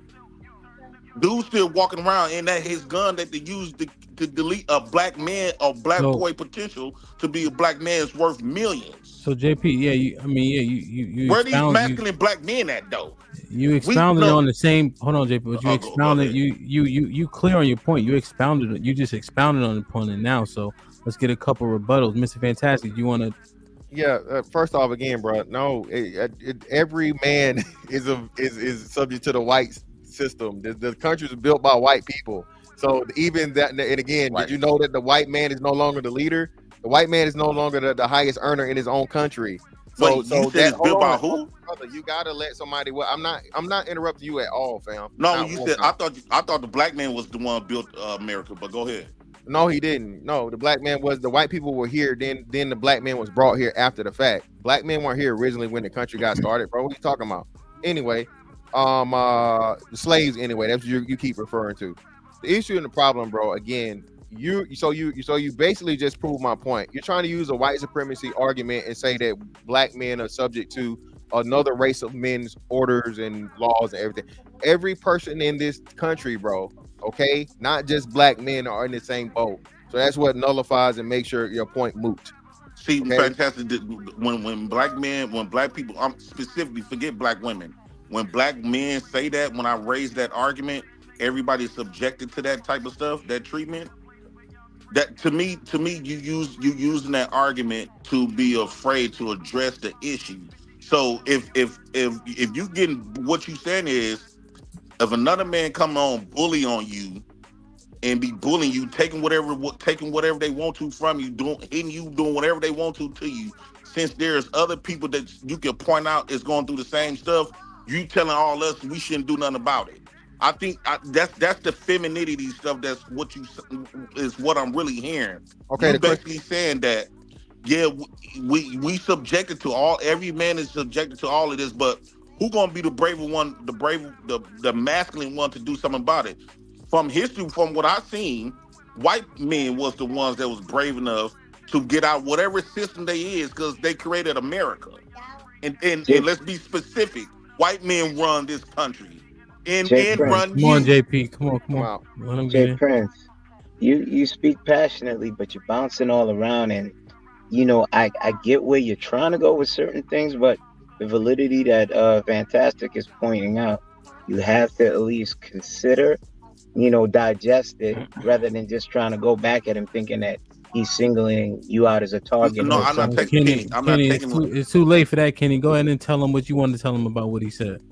Okay, so as he's a stat man. If you know Fantastic, he's pulling out stats. You would want to at least find out and broach the conversation as for how he's parsing out your points.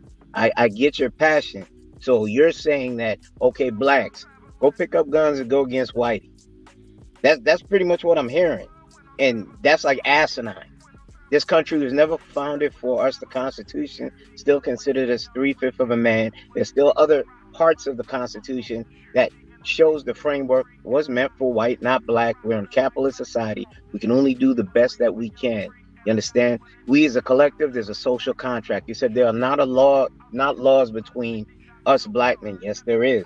The social contract. If I go up to Hemp and I start some shit and I know that he can hurt me, would that be wise? I push that argument? No. There's a social contract that, you know what? I better respect this man in front of me, because in hopes that he'll reciprocate that to me. That does not mean that anyone has a power over me. This construct of what we have here, no one is limiting us, because in this society right now, we're doing better than we ever done before, because we have more access to finance and other things that can uplift our households. And that leads. Yeah, go ahead. So Kenny, why do black men primarily is the ones that complain about a lot of? Okay, I want to say this. First, I want to ask you: do black men? Before you say that, where are your stats? Hold on, Kenny. Do black men have firearms? Some I don't. I don't know the For the stats, most but I part, know the there's ones some. without Yeah. felonies, do they primarily carry firearms? 30% of black people have firearms. Okay. And when those firearms that black people possess as a whole, when those firearms go off, do other races of men get hit by their firearms by black men? I wouldn't know that stat, and I don't know where you're going other with black it. men on the other hand of that? Generally speaking, black people delete black people just like majority white people It's because of delete white vicinity. people. It's because of vicinity. But here's my thing though, right? When Kenny came up here talking about pick up a gun and go against a white man, that's just off the chart. But you pick up a gun and go against a black man. When did I say that? Drop of a hat, not you per se. But we got history. We got it's going on daily. So let me slow it down. So essentially, right, black men will shoot black men at the drop of the hat is JP's sentiment. But when it comes to the white man, we freeze up. That's when you get all. That's when you get Well, actually, all. no. That's when he's your wrong. sense come in. You get a lot of sense when it's He's time. wrong. When it's time to defend yourself against other races. Now you got all of this sense. Now you got all of this stuff to worry about. Allow Fantastic to bring in the stats. So the reason he's wrong, Ham, is because even though there's a white men outnumber us 5-1, right? Black men kill more white men than white men kill black men. So if you go by off that stat alone, even though then to the point of where everybody within intra-racially, you're gonna always kill your most the you know what I'm saying, your own people the most.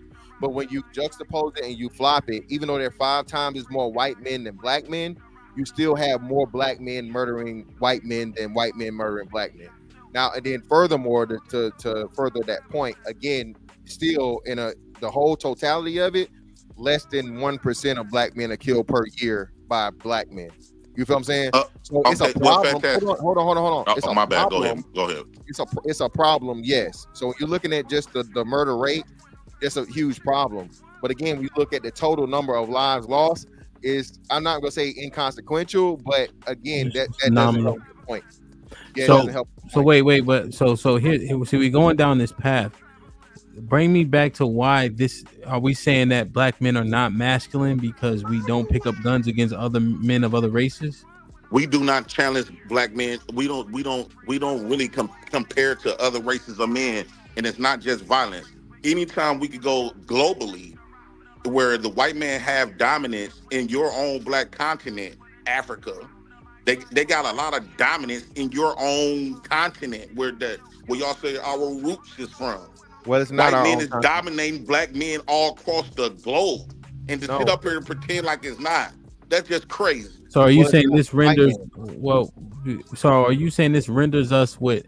Is you saying we less masculine than other people of other races? Yes, because I really believe the reason why the main reason why we less masculine, because we live. What I hear from a lot of black men, they don't even realize what they saying. Black men push off and push off a lot of fear. We live primarily in fear. That's where the word survival mode come in. We live in a lot of fear. We don't live in a masculine frame where if there's a problem, we're going to deal with it. We don't live in that. I gotta ask you a question. I gotta ask you a personal question, JP. So, have you done the things that you're saying that other black men need to do? Have you went to war with the quote unquote white man in the system? And one, I'm gonna answer it. Hold on. I have in the past fought a police officer, right? No. Not an individual. Hold on. I'm gonna get to that point. That's another fear tactic, right? Because telling me one person to go a war with the whole collective it would have come off as crazy, right? How could one person go to the war? But this is the reason why we shouldn't be divided, and we're supposed to have a unified mindset to be on the same page. The problem is black men is y'all too scary when it comes to doing what you're supposed to do. Right. That's why your women don't respect you. So hold on. So now we gotta go back to Kitty P's point again, brother. You don't know what you're talking about. This is asinine. In order for you to, again, brother, you don't know anything about war tactics. You don't know anything about logistics. You don't know anything about anything, brother. It would be asinine for you. Again, I just told you, 5-1. Okay. No, you're literally signing up. You would be the most horriblest general, admiral, or whatever in history to literally pretty much lead your people, your soldiers, into a death trap. Okay, you're talking about a quote unquote. I don't even want to say it. You know, we're on the platform, but you're talking about a certain type of war you're talking about having, and it's just unrealistic, bro. It's unrealistic. It's unnecessary, and it's irresponsible. You're telling black men to pretty much throw their lives away for nothing. Okay. For one, the majority, there's not 100% of black people that own firearms. There's not 100% of black people, even enough large amount of black people that have enough training to be able to fight the people that do. And then you're literally trying to start something within you know what I'm saying, behind enemy lines. It's bruh, this is something that I hate this rhetoric, because y'all love saying this. You hadn't did it your damn self. You hadn't put together. Where's your militia? Where's your war going against it? Well, you do it. Then we're after we see your results, then we might think about taking it serious, brother. That's all I'm gonna say about that. What about the Million Man March, JP? What about the Million Man March, man? Are you forgetting about our history? What about the Million Man March? A Million Man March. We don't have marches with niggas come in your crib. What about what happened? Hold up, JP. What about a march? Hey, all right. Let me tell. Hey, listen. We're gonna have a conversation, or we can end this show, because I don't want to. Let's just talk through the topic. Let's talk through the topic. The problem is what we hold on. Let me finish making this point so we can all be on the same page. Let's talk through the topic like we have been for the last 3 hours. So when I'm at the 3 hour mark now, if everybody would like to extend this show, I put the message in the chat, and we'll go for 1 more hour strong and some change. All right. JP is making points, right? JP, I just asked, let them respond, right? Because people are interested in what you're saying. But the only thing is when you get a response, all that I ask is consider the response before just automatically replying. You know what I'm saying? Because there could be something in the response that makes sense. Because what you're saying isn't all of it isn't far off. But the fact that you say all of it in one breath, it's kind of hard to get all the points separately. You know what I'm saying? But a lot of it, I understand where you're coming from. And I like the rebuttals from the brother because I'm gaining clarity as you guys talk through it. And remember, the main premise is masculinity in men. So I see where JP's going with it, and why he's addressing what he's addressing. Let me just read these super chats, and Mr. Williams could get in. All right. And Scam, I see you. Like, share, subscribe, tell a friend, and tell a friend. Hit that like button right now if you can. That helps the channel the most. Yeah. Kim, my bad. That's what I was saying. You was that John. Cause I'm like, damn, I ain't even read no definition. Pac-Man with the $2 Canadian says the misandry in these spaces is never checked. Chris, what's popping? Chris with the $2. Yeah, that's what I said. Christopher J, what's popping? My brother with the $2 says a dub beater and a tie combo is crazy work. Yeah, Scam tried his best. I don't think he owns the actual suit, so you know he did what he got to do. Omega Dreads with the $5 says generations born and died / their intentions misplaced in time. Every ism culture's brought to its knees. John Henry with the $10 says I can agree with Kenneth to quote unquote to a degree, but correction can only be instilled if she recognizes her actions require correction. A man can be stoic, but that doesn't mean be a passive punk either. Okay. Making the world go round with the $10 says give JP this, what is that? Oh, Raccoon of the Year award. John Henry with the $10 says JP always with the distortion. The black men who set rules, parentheses, not that I agree with them all, were Barack Obama, Malcolm X, Elijah Muhammad, John Lewis, etc. JP's poverty prosperity is nonsense. One Pill with the $5 says again, can we stop the narrative that black men are only race of men that can't control their women? Nah, we seen it, man. Josh been up here and said it, and his wife is Korean, and we see the white boy started this shit first, along with what's the boy Tom Likas.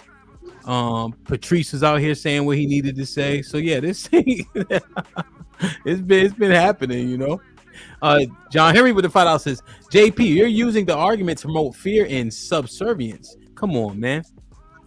Freezan Lou says the nerve of one who slapped his daughter to the ground in the Walmart to tell someone. I don't like chats like this. I assume that's alleged.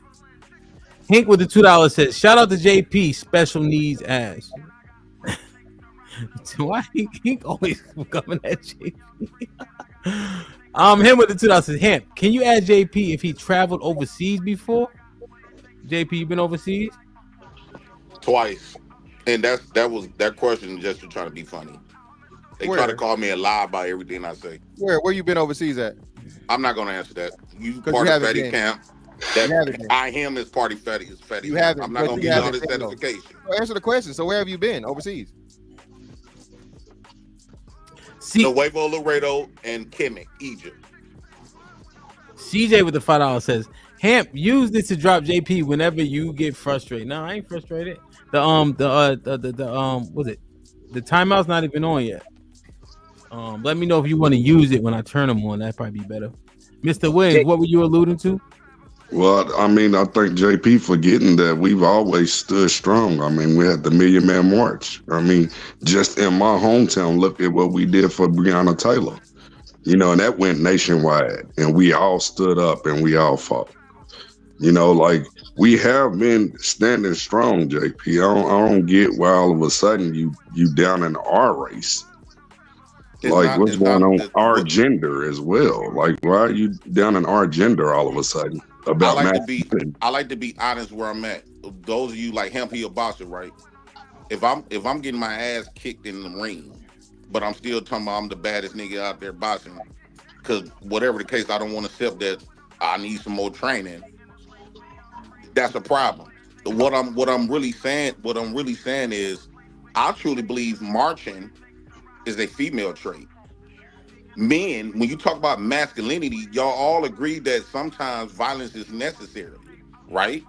So when I think during those times, especially the times that you talking about, like the Million Man March and what those black men and women and children was going through, those were the times it shouldn't have never been on marching to guilt trip a man to give you some type of lead, some type of freedom, or some type of, you shouldn't have to fight for freedom and all this other type of stuff. Just like we grew up in the hood. If a man come in your, if Williams, if my black bud come in your house and try to dominate your house, what you gonna do to me? Either you gonna apply that firearm and get me up out of there, or you gonna put the paws on me, correct? Yeah. Violence gonna be installed. So when you talking about during them times with the Million Man March, instead of marching, we should have been getting, those were the times to get violent. Hold on, real quick. Hold on. Develop some type of respect from our opponent. Mr. Williams got to reply. Mr. Williams got to reply, Mr. Fantastic. But JP, do you understand the most masculine thing you can do is have self-control? That's the most masculine thing you can do is have self-control. So if we're properly doing what we're supposed to do by law, that's the most masculine thing you can do is have self-control, not to act like those who, if you want to say, oppress us or what have you, but we have to have self-control. That's the most masculine thing you can do. That self-control when we the ones is on the butt end of the stick when it comes to other people outside of us, because you just agreed that if I come in your stuff and try to dominate you and dominate your house, you're gonna apply violence to get me up out of there. Yeah, that's my personal property. I'm supposed to protect my home. When it comes to people look like us, but when it comes to everybody else, now we gotta apply self-control. Why Man, I don't care if you black, white. If you come in my home, oh no, you're gonna give me the ultimate respect in my home. I don't care what race you are. No, that's false, because they came in your home, remove you from your children, your family. Okay, ain't that the argument? Ain't that the black man's argument that another man came and removed you from your family? All right, get a reply. You gotta stop. You gotta stop. Just saying the same thing. So hold on, JP. When you were up here defending and bragging about the fact that same white man provides for you and your family, is that a yes? I admitted that I'm getting treated like a bitch, just as well as the rest of us black men. No, it's not the rest of us, brother. No, brother. No. Don't put us in the boat that you see. No, you're dependent upon the same white man you want us to go to war with. So if we win that war, JP, what's to happen to you, brother? If we have something set in place where we're gonna stand up for ourselves, that's something I'm willing to have on my name, my history. That Jay Prince stood up for the black cause and he died for the cause. So that's something that we do not have. JP, that's honorable. So would you say civil disobedience, which was pushed by Martin Luther King, you would call him feminine for his marches on Selma and other places? Would you call him feminine? Martin Luther King to me was very feminine. Okay, hold on. So Mandela, he could have had all the Zulus and the Africans in an uprising when he was in jail for those 27 years. You call him feminine for actually being stoic and taking the time and preaching the message that he preached, instead of taking your view like Shaka Zulu style and just everybody just kill white. See, the problem is all we've been doing, Kenny, was talking and stuff, right? So we've been going through this stuff, and black men said all over the globe and on the platforms that we've been going through this type of stuff for 400 plus years. Hold on, JP, I'm giving you. Hold on.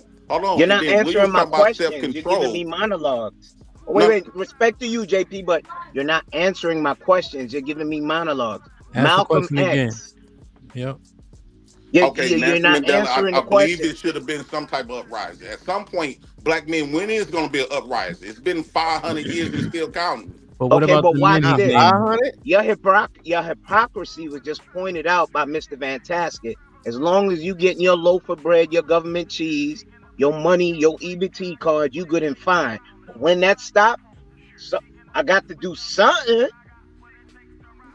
I got to go What? kill Whitey now because I ain't get Okay, my 3 hots in a cot. and that's but Kenny, this is what I'm explaining. The reason why I gotta go get my government cheese and all the other type of stuff, because us black men as a collective is feminine. We don't this the reason why no other race of men we don't get their respect like the Mexicans did from the Alamo Dome, like the Indians did when they fought, like the Arabs when they fought. The reason why we getting the peanuts is because we never developed no respect. The only thing we did was beg for it and got on and played on a guilty conscience, and they gave us a little bit of leeway. They took their foot a little bit off your neck, and you feel I like see it. now you feel like you got JP, something. JP, you're making a good point. I just finally see it. It clicked. You're pushing what you feel or perceive yourself on us. When you look in the mirror, that's that thing you see. Exactly. And you want us to embody it and buying, yeah, we ain't shit. We don't fight for nothing. We're Can I ask not you a worth question, Kenny? anything. We can't make change. Hold on. You said you take public assistance. Don't you have a trade? What's stopping you from getting up in the morning and going to learn something new? Humbling your pride, being an apprentice or something. Relearn, because it's never too late. It's okay to not be okay. It's not okay to stay there. You know what I'm hearing? You make a bunch of excuses. And then when it comes to it, you don't show the maturity that you can go through progressions like a grown adult. You want to go straight to violence. So that's going to solve the problem with those that have the nuke buttons and that are trained more than us, that can run a coup up on the Capitol Hill, which you can't because they'll mow us down. You want us to follow your lead without examples being shown as how you can run at least 5-10 men within a given company like Hemp? Huh? Can you show me the results of Mr. Fantastic with a military history, knowing how to and I'm giving him this because I don't know him, knowing how to invest properly so now he's self-sufficient? Can you show me those examples so I can follow you? Go. No, I can't show you those examples. Then shut up. No, that's not. No. Because what you just explained was some more I'm not fear. disrespecting you, JP, but if we're among men and we're speaking, and I pointed out those valid points, and you wish to get mad rather than take correction from your brother. Wait, my blood red like yours. I'm 28 years at Verizon. Wait. Y'all missed my point on purpose. Hold on. Just get it. I'm 28 years at Verizon come July 29th. 9/11 first responder. I carried dead bodies. Sandy first responder. My dad was a Green Beret. You know what? I was in this company when the white boys didn't want to teach me, when it was 9X. I was making $8 an hour. Now I make way over that. I'm not going to say the number. For a man like you to say what you're saying right now, you need to tighten up. And this is a brother talking to another brother. And this is not belittling you. This is not denigrating you. You got to cut it. You got to stop the shit. And then you mad. Can I respond? Wait, you're a rebel. Wait, JP, you're a rebel without a cause. Okay, can I respond to that? Well, here's the thing, bro. Real quick, JP. What about specifically? What are you hearing him say? Because you're saying the revolution we haven't pushed back, but then if you're accepting things from the same white man and then also not pushing back, you're saying you and not we. Why do you keep saying you? You black people do you mean to say we? Because seemingly, I mean, the reason why I separate myself, because although I'm under the same oppression as the rest of them, the rest of us and stuff like that, but it's all in the mindset, right? I don't share the same mindset like Kenny, Mr. Fantastic, right? So this my thing, Hemp. So Kenny, when you talking about going to get a trade and all this other type of stuff. Again, hold on. When you talking about going to get a trade, these trades that you talking about, I don't see, when we talking about masculine, right? I don't see black men creating infrastructure in America to the point where they educating their own race and giving out trades. All these curriculums that we do, that's another race of men curriculums. That's don't have nothing. Yes, they allow us to work up in it. Yes, we get peanuts on a billion. That's right? the majority of people. Forget majority of It's people. 99%. Y'all said black men was the masculine. Stop comparing yourself to the weakest, right? What are you talking? No, why is you putting yourself comparing yourself? Allegedly, you said the black man is the most. Y'all fantastic. You didn't like to get interrupted, but you does interrupted though.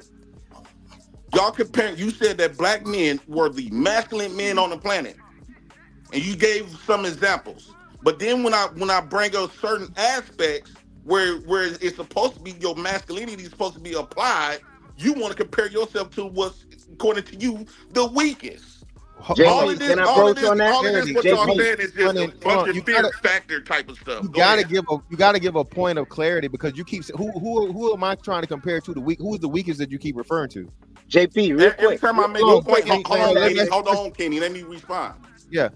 Every time I make a point where I say that pressure is supposed to get applied at a certain point, you keep saying, "Oh, every man go through that. Every man got to follow rules. Every man got to be under the white man's tutelage." No, I thought you was the masculine one. Okay, so I'm gonna say it to you again. Maybe you're not comprehending it. You literally said it yourself, and you even made my point furthermore because you went out to global. How many fucking Japanese bases are there in America, JP? I don't know. How many Korean bases are in America, JP? I don't know all that. You military, so the answer is zero. That's the answer. Okay. How many bases are in Japan, JP? American bases. I don't know what. Okay. So how many? So my point. The point. Wait. Keep going. I like this because you don't trap yourself. How many bases in America in Japan? We have a lot of embassies everywhere. More than three. And how many bases in other countries that America play a role in? Hundreds, if not thousands.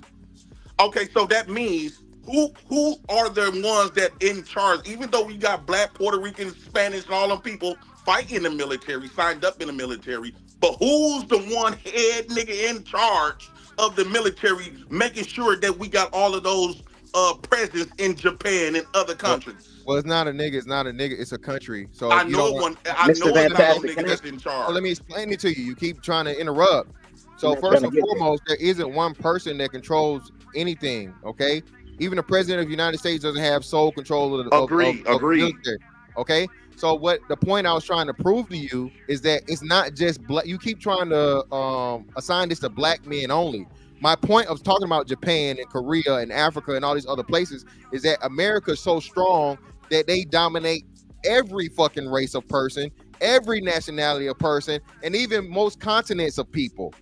So your point does not stand because, like I said, you still man my argument that all men, okay, not even just people of American citizenship, answer to American fucking power, bro. You missing that point. I'm Mr. Fantastic. That's not the point. I'm not missing. I understand that very well. But my thing is, even though you black, you fought in the military. Kenny said he black, he fought in the military. What I see when black men is in the military, right? You not to me, okay. I'm not disrespecting the military at all. But if I sign up for war where I got to end my life, because that's where masculinity come in at, right? Y'all standing up for a cause. Even though you can say what I just say, even though you can sit up here and say other men, yes, I get like my kids. Even though you can sit up here and say other Americans dominate these other countries and stuff, but one thing I do respect them, that they do have something, a military for their cause. They just not gonna let nobody come over there push all over them. But when it comes to black men here joining up for the military, you're not fighting for the black cause. That the American military, even though American military is not directly for the black cause. You get bits of pieces of it. Let me go. This is broken. This is broken. So let me go. So simply put, right, we have bases in everybody else's country because they are under U.S. dominance. So they may have a military, but they make no mistakes. to not get on our bad side, because that military means nothing in comparison to ours. They are under subjection to America, I think was Mr. Fantastic's overarching point. So yes, they have a military, but just like us forming a military when we are severely outnumbered, we would have to reassess that tactic in terms of going to war. Now I agree, we have to fight back and fight against things that hurt us, but to go physical war without all the weapons and the people may be highly improbable that we'll be successful. Now JP, you mentioned mindset that differentiates you from other men, so that literally says there's no action, it's simply what you think. So I guess what we're asking is, if you can have a different mindset which separates you from us, why are you then telling us we have to go to war if all that matters for you is the mindset? Because the mindset is the beginning, right? To me, if you willing to swallow everything, you don't recognize it. There's a problem. There's something that's lacking amongst us as black men, and you just willing to accept that because of the little pieces that you could get, like a business or that type of stuff, and you just want to just go off that. Yeah, that's not the mindset that I want to live off of. I'm not going to raise my kids, nobody to think like that as a black person. My mindset is probably I get around people that's more like-minded. I think the road that I'm trying to take is the people that think like me. Yeah, I might be outnumbered on this platform with this mindset, but in other areas, it's a lot of other black men that thinks like me. Give me the top 3 points of your mindset. Well, trying one, like what they've been doing, trying to ignore the position that black African American men are here in and calling themselves masculine, and because of whatever the case, and not realizing that you are not masculine. That's the biggest point. Two, when you're talking about building something for your own race, anytime where your women and your children don't even, you can sit up here and war and say, I want you to do this. I need for my women to do this, my kids to do this, and they just ignore you like you don't exist. That's not a sign of dominance, not a sign of masculinity at all.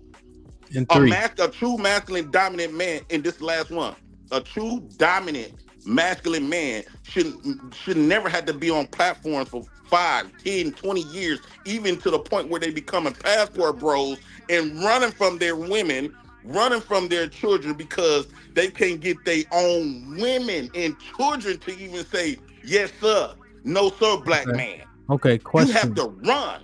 Question. Earnings. Where do earnings stack up into this, right? So if I go out and nobody gives me anything and I earn everything I have, right? Where does that go into your mindset and points? Because for me, I'm not accepting any handouts from anybody ever, right? Because as a man, I feel like I feel that puts me at a deficit. If I'm not bringing in my own monies, that's oftentimes where disrespect can be had, right? Because people have leverage over you, right? So I understand what you're saying. What do you think about that point? Well, you still is asking for leverage. You still is putting yourself in a position where men can have other leverage over you. First off, when you ask them for a job, that job, another man has control. If your life depends on that man's job, that man have your world in his palm of his hands. Well, let's use me as an example, and then your situation and what you think as an example. So me right now, I'm fortunate enough to not work for anybody, right?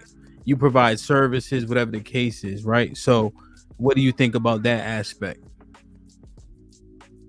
I think that's the closest thing that we could reach for to have a masculine world where you can be self-sufficient without having the government, even though the government's still gonna be in your business because you still gotta pay taxes, you still gotta save all your receipts, because if you don't, they can hit you with tax evasion.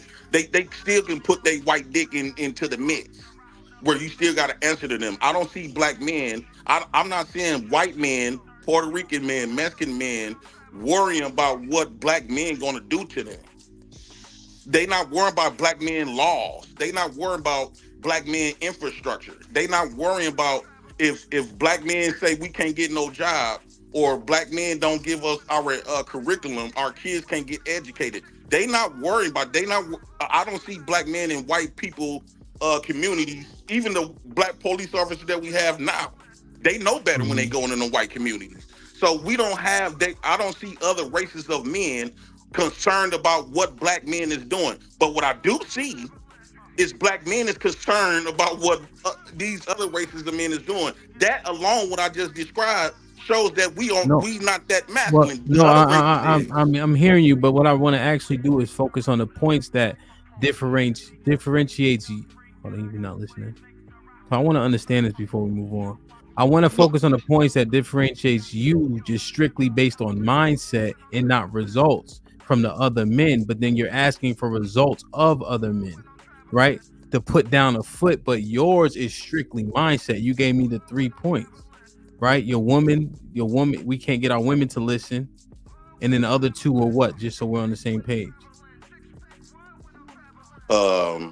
We don't have our African Americans don't have their own military, which every race of men do. And not only that, we don't have our own God. That's another thing that we don't have. But Our JP, God looks like another race of men. They don't even represent us. Well, that's not true. But here's the other thing, JP. You just switched the points on me. We were walking down the 3 points that you said differentiated you from the rest of us, and they were strictly based on mindset. So if we all change our mindset, then we can be masculine, or does it depend on results? And not all the time it depends on results, right? We understand that, yes, results is the end goal, but the mindset come in where, like, okay, if I'm saying that the way a lot of black men think and talking about we is masculine, we all of this, then when you break down what's masculine and you don't see the face of a black man behind that definition, instead of arguing it, let's have a conversation talking about what could we do to be more masculine. I mean, we see masculine traits in primarily black neighborhoods when you better not go in certain neighborhoods talking crap as a black person because it's gonna get masculine around there. But when it comes to outside of the black communities and when black men have to face the world, we don't see that mandingo. That mandingo is turned little real quick. We go to running when white folks come. White folks don't go to running when black people come. Black men come, they don't run from you. I understand. You run I understand the point. I understand the point you're making. I just think that you didn't answer, like, necessarily respond directly to me, because I wanted to understand again how you removed yourself from the we when it's just based on mindset. But then when you're talking through what makes a man masculine, oftentimes you're referring to men taking action. And so in order for us to become masculine, we have to take action. But for you, it's just a mindset. No, okay, I get what you're saying. Basically saying that I'm not taking action. Okay, I agree. I'm saying that because you're saying actions when you're saying men aren't masculine, but then you are just thinking about mindset that makes you different. I'm like, how? That's not fair. So basically, like, okay, one, we know I can't do it all by myself, right? So I got to surround myself with like-minded people, right? If I'm trying to, this is the reason why I'm saying that we have to have, in order for black men to have something of structure, you have to be unified up here. And what these fellas is talking about is basically just being what we always have been, and that don't sit well. That ain't something to be proud of. If you're going to use this word masculine, that's not something to be proud of. So I'm going with even though we all none of us is doing nothing, including myself. But if I'm going to go down a road of getting some type of liberation, I got to have this mindset and circle and put myself around people who are like-minded like me and don't think like of Mr. Fantastic, Kenny P. I got to surround myself about people that has the same mindset. Then we can plan from there. Then we can work on actions. But right now, I'm not in a position to be working on actions right now when I'm by myself. If you don't have results, how can you surround yourself with anybody? Let me organize it before you respond. All right. So let's do this. No, you good. Because I gotta run away real quick. So let's do this. I would assume that everybody. So JP, I think you gave a decent amount of commentary. Let's do this. Kenny's gonna respond without interruption. Aaron, would you like to comment on anything that you've heard? Okay, Mr. Fantastic. Yeah. Again, Okay. man. Well, hold on. No, I'm just going in circle. order. Mr. Okay. Williams, would you like? Yes, sir. I'm just bodyguard, man. All right, say no more. And Scan, I would would- you like to respond to this facet of the conversation as well? I got to step away for just a second. Not to this, no. Okay, so here's what I'm going to do. Kenny, Aaron, I would like, and Mr. real quick, Fantastic. Ham, I would like to concede to Aaron because he hasn't spoken yet, out of respect for the panel. No, 100%. Aaron, cool. He had to step away too, so that's why he wasn't speaking. If you remember, his screen was dark. So Kenny, it wasn't on us. He could have got. He just wasn't here. So you good. Because you've been trying to get in, so that's completely fine. So Kenny, you could go. Then Aaron, then Mr. Fantastic. I'm not giving anybody a time limit, but I'm gonna run the clock so you'll have a reference to see how long you've been talking. That's all. So it's a 1 minute timer. It'll just go round and round. Go ahead, Kenny. Yeah, respect Kenny, but you got it, man. Okay, so real quick, you got away from my question of asking you why you don't just become an apprentice or pick something else up, reinvent yourself so that you don't have these excuses that you're putting out, because it's hypocrisy that you're pushing this out and you're still getting government assistance. And you talked about someone having leverage over you, and then you tried to include we. I'm a tradesman. I can leave this phone company and go make my own at any point in time. I need you to stop using that crutch, and then the next thing you want to do is address this violence thing. The last thing I want to do is get violent with someone that has more resources, is better trained than me. And what is the emphasis of me being violent? Study Marvin Gaye. Only love can conquer hate. I want to be able to go hand in hand with my brother, man. Those that have nuances that don't rock with me or my color, I'll stay far away. You understand? But you can't be up here talking about you wish to be that thing in the village that reciprocates if you have no tangible results to show for anything. And that's not disrespecting you. That's just something for you to just consider, sit on, and make moves furtively to make that happen. I digress. Can I respond to that or real quickly, or so? It's on you. It's on you. So yeah, Kenny. So the thing is, when you said that you're not gonna go to war with somebody that has more resources and stuff.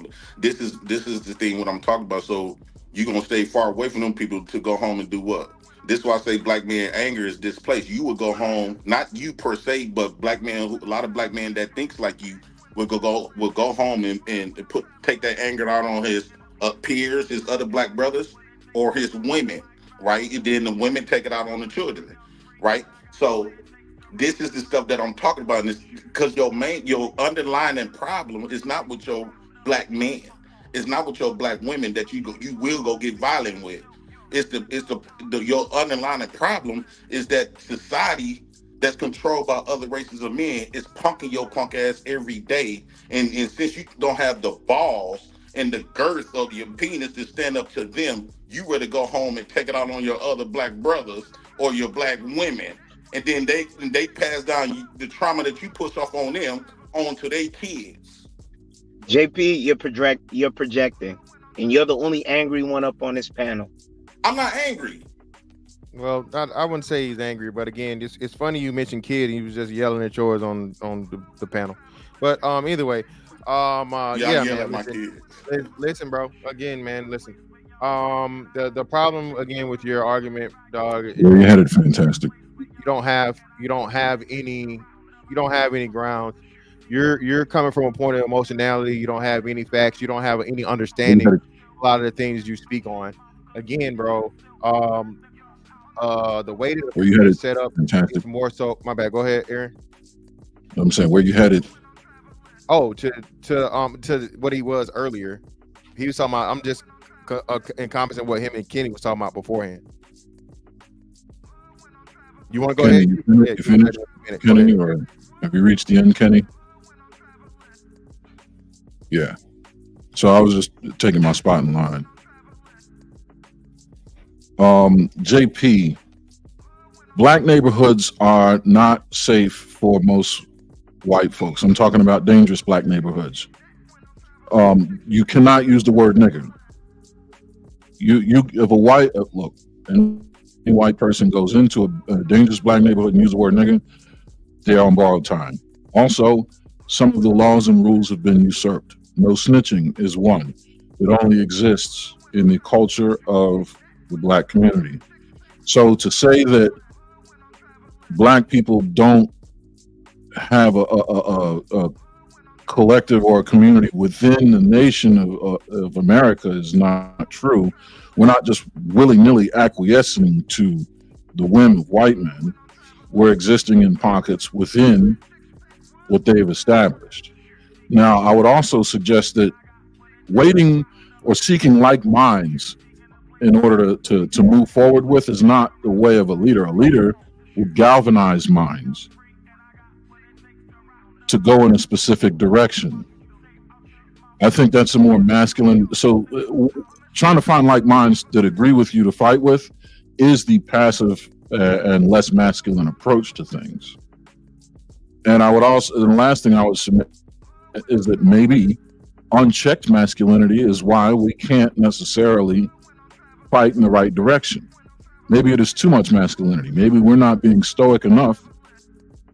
You had said this about misplaced anger, taking it out on people in the home instead of taking it out on the true enemy, if that's what you would want to call him. But maybe we need to take a minute to be stoic so we can actually devise a plan, come up with a strategy, test the strategy, find out its weak points and failures, revamp that strategy, and then once we've agreed that we have an actionable solution, employ that, which requires a lot of acquiescing and a lot of stoicism and a lot of what I like to call being still. Being still and doing nothing are not the same thing. So Aaron, when you say those black neighborhoods is dangerous for white people, you can't use the word N-word, but those same white people can come to your neighborhood and remove the most dangerous projects in Chicago, Illinois, with computer greens and all the other type of stuff. But what happened to them? A white man came in, took that shit down. All them niggas had to get scattered, moved anywhere, right? All right, where did they go? Hold on. Another thing, in those communities, when white men walk on the block, everybody gets shook. They don't know if they're a police or a junkie, right? So be out the gate, right? So saying all that, but my thing is this stoic stuff that y'all want to run to. I think this is where the point where it bothers me about black men, right? According to history, what they've been telling us, we never really got physical. We the only race of men in America that never really got physical amongst other races of men. William brought up marches. Yeah, we did that all goddamn day. For hundreds of years, we did that all damn day. And y'all keep trying to tell us to continue to do this when it comes, put like this, every time when it's time to fight other races of men, we gotta go to marching. But when it's time to fight your black brother or fight your black women, you go to shooting and hitting. So all of this type of stuff, like I have heard these men, fantastic, talking about he's gonna beat people ass. He's supposed to be beating my ass. You know why? It's easy for him to say that because I'm not really no threat, right? Other black men not really no threat. But he's not gonna go to no other communities with that language. You know what he's gonna do? He gonna put on his white boy voice. He gonna cut his hair. He gonna put on some nice shoe pants, tight that he can ever wear them, and he gonna talk properly like he got some sense, right? So you get civilized when you want to talk about civilized when you go against other races, but you act all ratchet when you want to come to other race to your own race. JP, let me ask you a question. Kenny, it's on me. Hold on. It's on me unless Aaron got some more to go. Aaron, you got Yeah, just a little bit. So I just want to address that. I would be careful with insinuating black people have a natural propensity to be uncivilized. But I will say this. Just because you move black people out of an area, that I'm not talking about geographically. I'm talking about amongst black people. The use of the word N-word by a white person is not tolerated. Doesn't matter where you place that community of black people. It's not the ground I'm talking about. It's the people that live there. And what else did you say? You said something about you gotta pare it down. You said something else, and I really want to address it. Okay, here's the one I want to touch that you. No. If you could just reiterate you missed. There was a point that you brought up, and I wanted to address that. And it was after.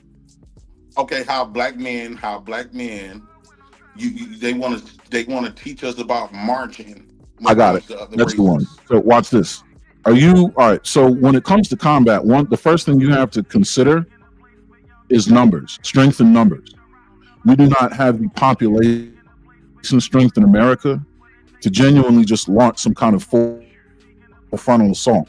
This is one reason why China is in the global position that they are, because we don't have enough bullets to account for their amount of people. So you have to move to strategy. You have to play a different game if you're going to win in any form of combat, be it physical, economic. You have to go to strategy. 12% of the nation is us, 30% is white folks. You've already lost, just the numbers. I think you lost when you believe that you lost. What's most is, I thought I was always raised, Aaron, that it's not about. I was always raised that when it's a fight approaches you, instead of not doing nothing, you get your respect. Even though you get your, when they say win, lose, or draw, you still gain some type of respect, not only from the people that's watching it, but the people, your opponent will still give you respect, even if they whoop your ass, right? Fantastic done been in fights. Kenny done been in fights. After you done got into a fight, even though you done whoop that man and he gave you some blows, but you dominate him, you still gonna give him some type of respect. The man that you don't give respect is when you challenge him, like what I see black men as, they go to singing and dancing and running. They don't get into the fight at all. They go to please marching. They don't swing. They don't do none of that. The problem. So you don't get respect. And your woman, real quick, let me close with this. And this is the reason why, when your women see this, we all heard you never get your ass whooped in front of your woman. Because if you get your ass whooped in front of your woman, she gonna treat you like how they treat black men today. They do not listen to you. They do not respect you. They disrespect you, and they know you ain't gonna do nothing. You know why? They gonna call the same man that you afraid of to put you in check, even when they know they out of pocket. You know why? Because black men, you never showed your black women that you could stand up and fight against another man. So they not gonna sit up here and submit to no niggas that come there and want to pound on their chest and telling them what to do. So the problem with your statement is you said when the fight is brought to you, when you have something coming, then you have to address it. The problem with that is the fight isn't being brought to us. You're suggesting we take the fight to them. That's why I'm saying, and it's not that I believe we're going to lose. It's just that I also know don't bring a knife to something that you know is inevitably going to be an explosive-backed gunfight. So at what point do you die for what you believe in? I mean, y'all keep trying to put us in this fear-mongering mindset, basically saying that with the mindset that you got, the mindset that you have, that you talking about, we already whooped before we even challenge anybody, right? You basically saying that we is whooped, we might as well, you can't beat them, join them type of shit. That's what y'all doing. You already joined them. Get up here in a minute that y'all can't. You already joined them. Hold on, fantastic. We was doing good when I interrupted people. I'm not interrupting nobody. Since y'all know y'all not gonna whoop nobody, right? So you is what y'all been spewing out is to join them and not do nothing about it. You said we 13% of the population, ain't no sister fighting. We might as well gotta know how to maneuver around this oppression. That's not masculine to me. Then you call yourself masculine. Aaron, that's not masculine. That's not what I said, though. Go ahead. That's not what I said. I said strategize. I said find a way to stack the deck so that you know you're going to win, despite the deficiency in numbers that you have. Sometimes the fight not always about winning. Sometimes the fight is to get your point across. A lot of these we talking about war, bro. You gotta stop, bro. You just a lot of these violent. Real quick, fantastic. You can go. I'm done. I'm done after this, fantastic. A lot of fights in communities, not just black communities, just in general. Sometimes the fights don't be about winning the fight, even though they want to win. A lot of times, a lot of those fights would be simply about you disrespecting me, I disrespected you. We get our point across. Then we could drink a beer after that. But the fight has to happen to develop some type of understanding and respect. Black men, you don't do that with no other races of men. Do you respect me right now? I'm not going to disrespect you. Do you respect me? Well, no, I'm not gonna disrespect you, but I haven't seen. You never gave me nothing to. You haven't gave me nothing to for I can see and say I respect Aaron. As a man, do you respect me? Well, a common courtesy respect, yes. Okay. And have I gotten my point across? Have you understood what I'm saying thus far? Yeah, I understood what you were saying. And I've not been combative in the slightest, right? I've only employed strategy. Right. This is what I'm saying. But that's not our community though, because in our community, black men is getting tossed around in the streets like a female. I'm saying we don't do nothing but march. The majority, yeah. Fantastic. That means it's on me. That means it's on me. So the majority of black men are not in the streets. The fact of the matter that Kenny P told you earlier, you keep projecting your lifestyle, your anecdotal experience, and whatever, and decision making onto everybody else. Black people are not you.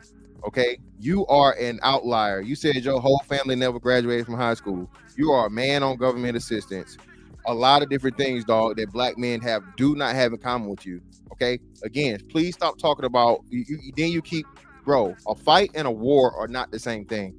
There is no respect once you lose a fucking war, bro. And then, like you said, if everybody dies, then what? Or if the majority of the people die, then what?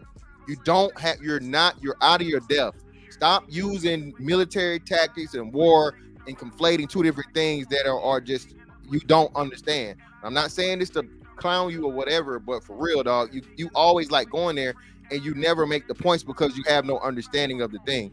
Again, you can't say talking about can't beat them, join them when you've already joined them because you're the person here that came here and defended eating off the plate of the person you're talking about going to war with. That's an oxymoron. There's a contradiction. It's a conflict of interest. So if you were a man that was out here that's self-sufficient, you're working, you have your own business, you have your own everything, and not your own business that's funded by the white man and the taxpayers, you hard working out here with a trade, with a skill, or whatever else, that we can have a conversation.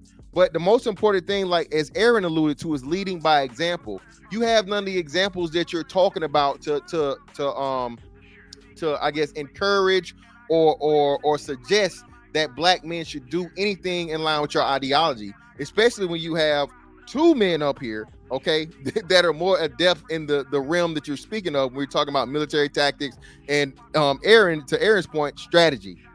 When you have this and again, bro, when a better man has a better idea, you also have repeatedly said you have an issue with authority, regardless of race or so on and so forth. You think that everybody just needs to be able to do what they said. Now let me direct the stuff that you said directly to me, bro. If you think in 20 years of the fucking military, bro, that I didn't tell a motherfucking white boy to eat a dick and get the fuck out of my face, or I'll beat your motherfucking ass, you are crazy. You are fucking insane. And if you don't think I done put hands on, you know what I'm saying, not being proud of it or whatever, and so on and so forth, because a white boy done got a motherfucking pocket, or stood up and raised my voice enough where a motherfucker sit down like a bitch, because I let him know he not gonna fucking disrespect me. I'm a grown ass man and I ain't his motherfucking child or his hoe. You done lost your fucking mind, bro. Don't ever fucking try me like that. I handle everybody the same. Okay. Oh, okay. As long as you're respectful, I'm respectful. Now, if it go anything past that, I'm not tolerating it. White boys and Hispanic boys and Asian boys especially, a nigga get more leeway because I feel like he might do something. But a white boy trying me like that, well, don't play with me like that, bro. Come on, don't disrespect me like that. Okay, so I have spoken to other military veterans. Mr. Lodger is one of them, and he also stated that black men it's still like racism within that, so they still utilizing that type of shit there. So let's remove off the military stuff. So basically, I was always raised when you brought up the point that if all us end up dead, right?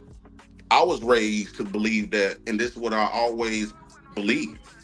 I'd rather die standing up than to live on my knees. Why you still living? Black men, hold on. Why you still living? Hold on. You're making how you still alive? Interrupted.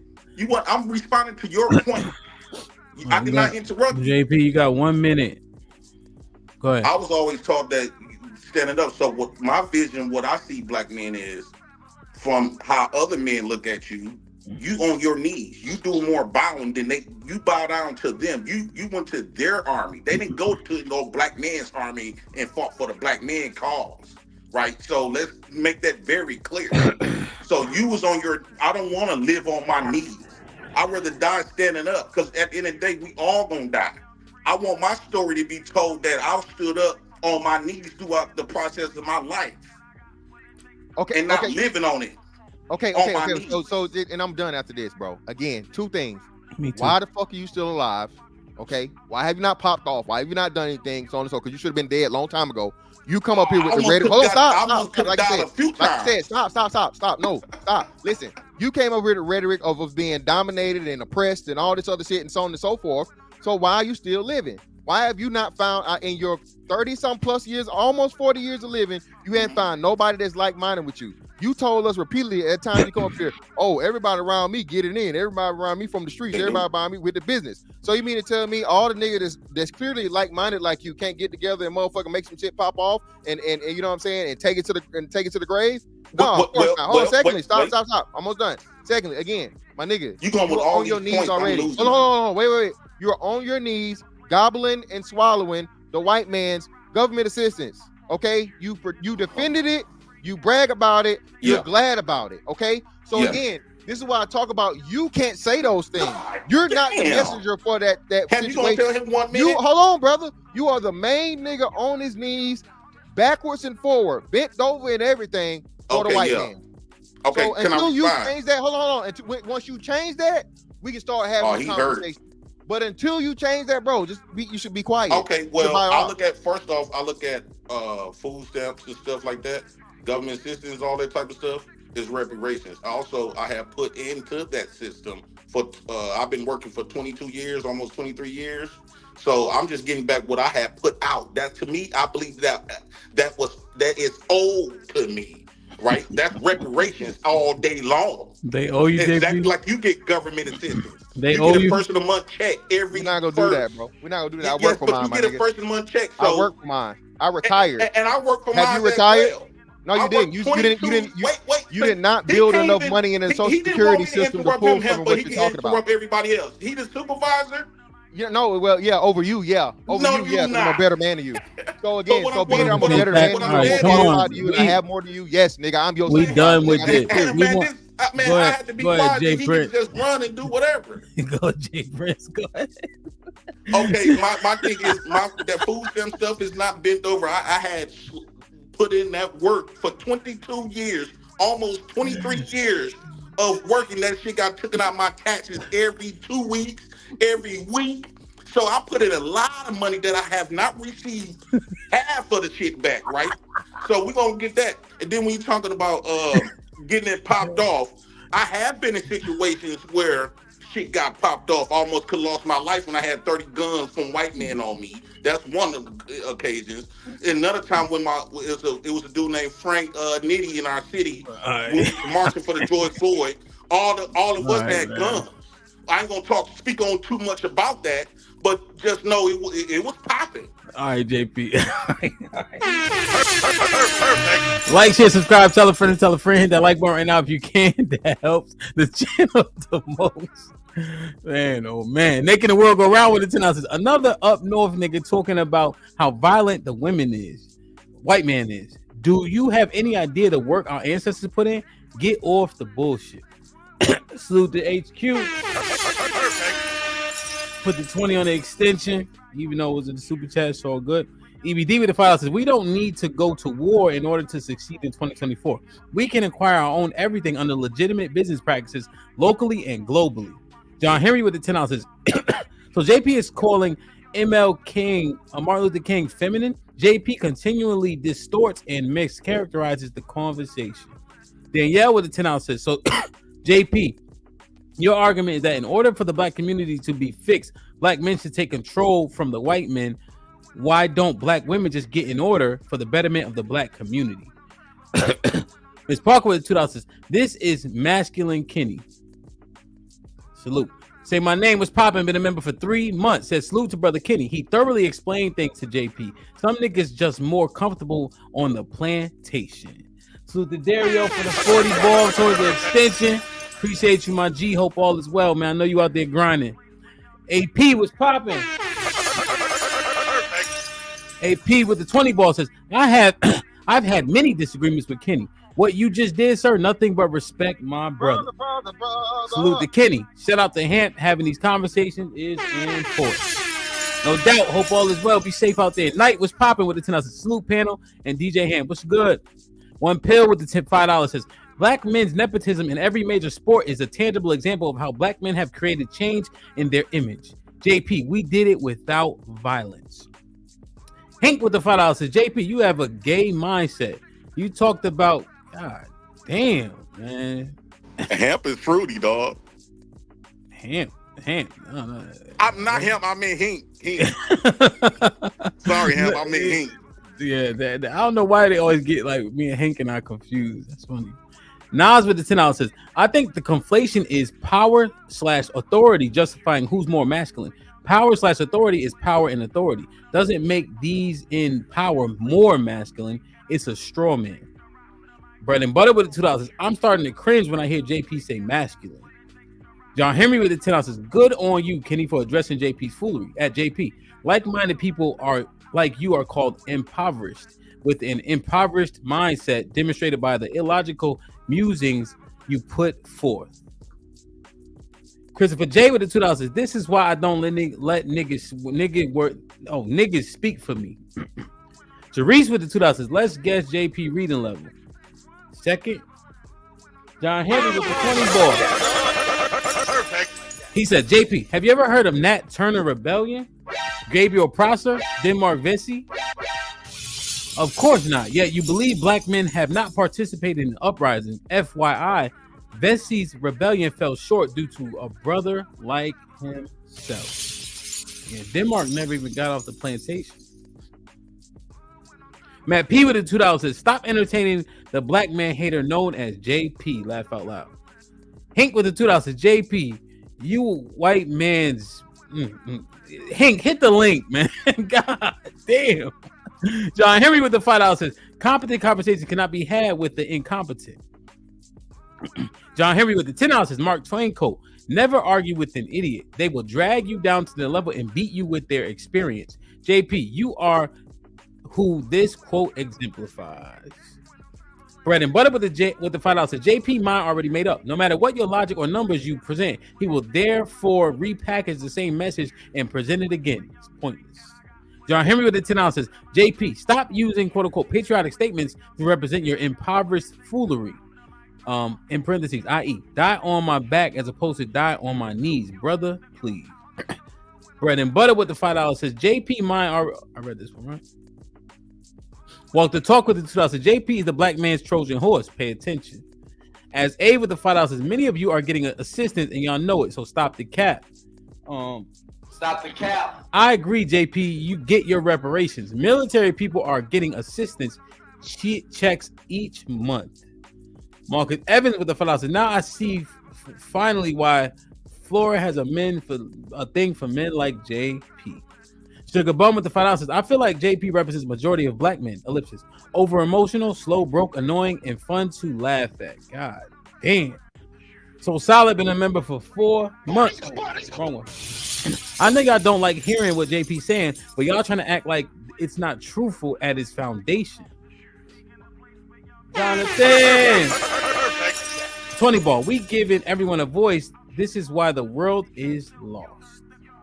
Justin with the $5 says, JP being breastfed from the government, telling a panel of professional individuals they're on their knees. Like, share, subscribe, tell a friend, and tell a friend. Hit that like button right now if you can. That helps the channel the most. Put him in the fucking bedroom. Get him out of here. Come on. Wait a minute. Whoa, my money here.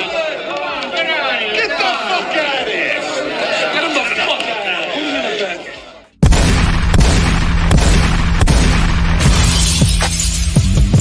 Niggas want me dead. Put prices on my head. Till I got my shit and I pop my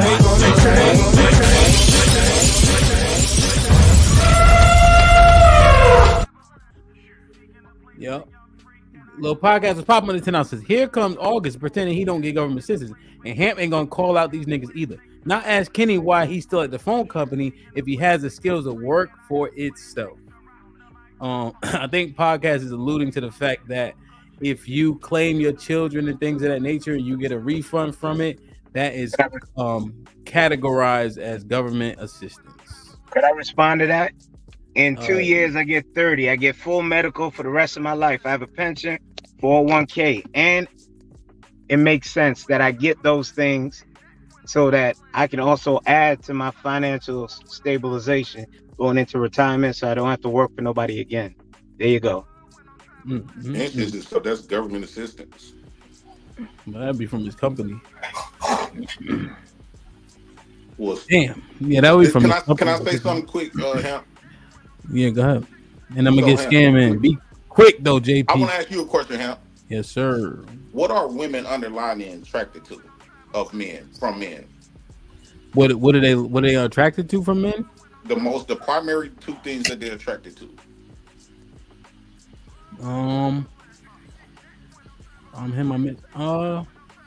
I think they really like bravado. Bravado, like what do bravado represents? Like that prowess, that like, I don't want to use a corny word, but almost like swagger, like confidence. Mm-hmm. And confidence. Would you say that women is attracted to men with power? Yeah. Okay, men with power, right? So men with power, the men that has power, do those type of men make decisions and make the decisions for the betterment of their families, their communities, or in life in general, if they have power? Generally speaking, the men in power, I think they make decisions largely for the betterment of themselves and their people. Yes. Do they also make men in power? Because of power is it covers under a lot of different types of stuff, right? Mm. So would you consider if you have a woman, right, and she just wakes up one day and say, I'm finna disrespect you, and she understands that if you try to do something back or don't allow her to do that, she gonna call another man in more powerful than you to help her through that? Well, so essentially, yeah, if things go awry in that house, she can call the police or whomever, certainly, to deal with you. Would you think the dynamics between black men and black women for the past, let's just say 50 years, in those specific altercations, have those black women call other races of men in those situations to correct that black man of her choice? Well, if she did call the police, which we know in our community isn't super popular, actually, right? But just generally, I'm not sure if she can define a race of man who's going to show up, right? But primarily, his system, call another race of man's system to keep that black man in check. Now, when you say other system, why is that exactly? Because that's not the justice system is not the black man system, although we work for it. We work in it, but it's not we don't create it. We don't create the policies, what should be transpired, how should we go about handling things, and all this other type of stuff, correct? Yeah, I would lean on we didn't have I think we had a hand in it, but not to the extent to continue to understand your point. So with all that being said, would you agree that black women view another race of men more powerful than her black man? Would you agree? Generally speaking, I would agree. Even when it comes down to provision, right? Provisions, meaning that if she have a family, given the fact that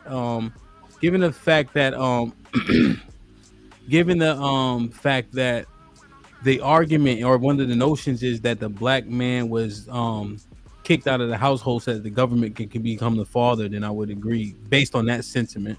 Okay, so let's add to that sentiment. Would you agree that if a black woman with kids and she needs some type of support, would she call the first number? Would she call? Do she call black men primarily, or would she call another race of men to help her with her family that she created? We do black men. So what do you mean? Like if a black woman needs some type of assistance for her children, her family, do she call on black? Do black women collectively depend on will run to another race of men, or will they quickly run to a black man? Well, oftentimes women will lean on their family members. That's why you see unfortunate things happen when a sister will call her brother or her dad. I don't know if you saw the two gentlemen in Detroit that got shot to death because the sister called them on her husband, and the husband was ready to rock when they got there. No, I look at them like pawns, right? I'm talking about provision. I'm talking about not even violent stuff. Well, right? I think so. So I think the truth is, right? So I'm trying to understand the logic, but the truth is, that there's more white people on government assistance than black people. That's right. I would say even though that's if that's the case, that's white men looking out for their white woman. But why is our black women, instead of depending on her black men, she go depend on another race of men? Well, so that's the thing when you speak about black women specifically. What percentage? Well, let me just say this last. What percentage of black women do you think are on government assistance? I would say it's a large number to just diminish it like it's not a problem. Well, what I'm saying, black women are also the most enrolled too. Yes, but they usually get okay. Since we're not going to agree to it, I want to acknowledge the fact. God damn, I want to acknowledge the fact that black women will quickly go to another race of men for some type of help or provision. But you will now, too. when you talk about, God damn, when you talk about education and stuff, when black women get their education, her degrees, do you feel as though the black women get those degrees to help betterment the black families and build up the black men, the black kids, all in one, or she get her degrees to divorce herself from the black man, to basically say she's independent of that black man? But even on the welfare tip, right? So I'm looking at a stat right now. It says 43% of public assistance was for white people, followed by Hispanics at 26% and black at 23%. Oh, okay, but all I'm saying is now. So when black women get those degrees, I want you to answer that. Do black women, when you compare, let's compare two black women from what's them Black Panthers in them days compared to the black women of 2024. All back, youngin. 2024. Are they? This might be risky.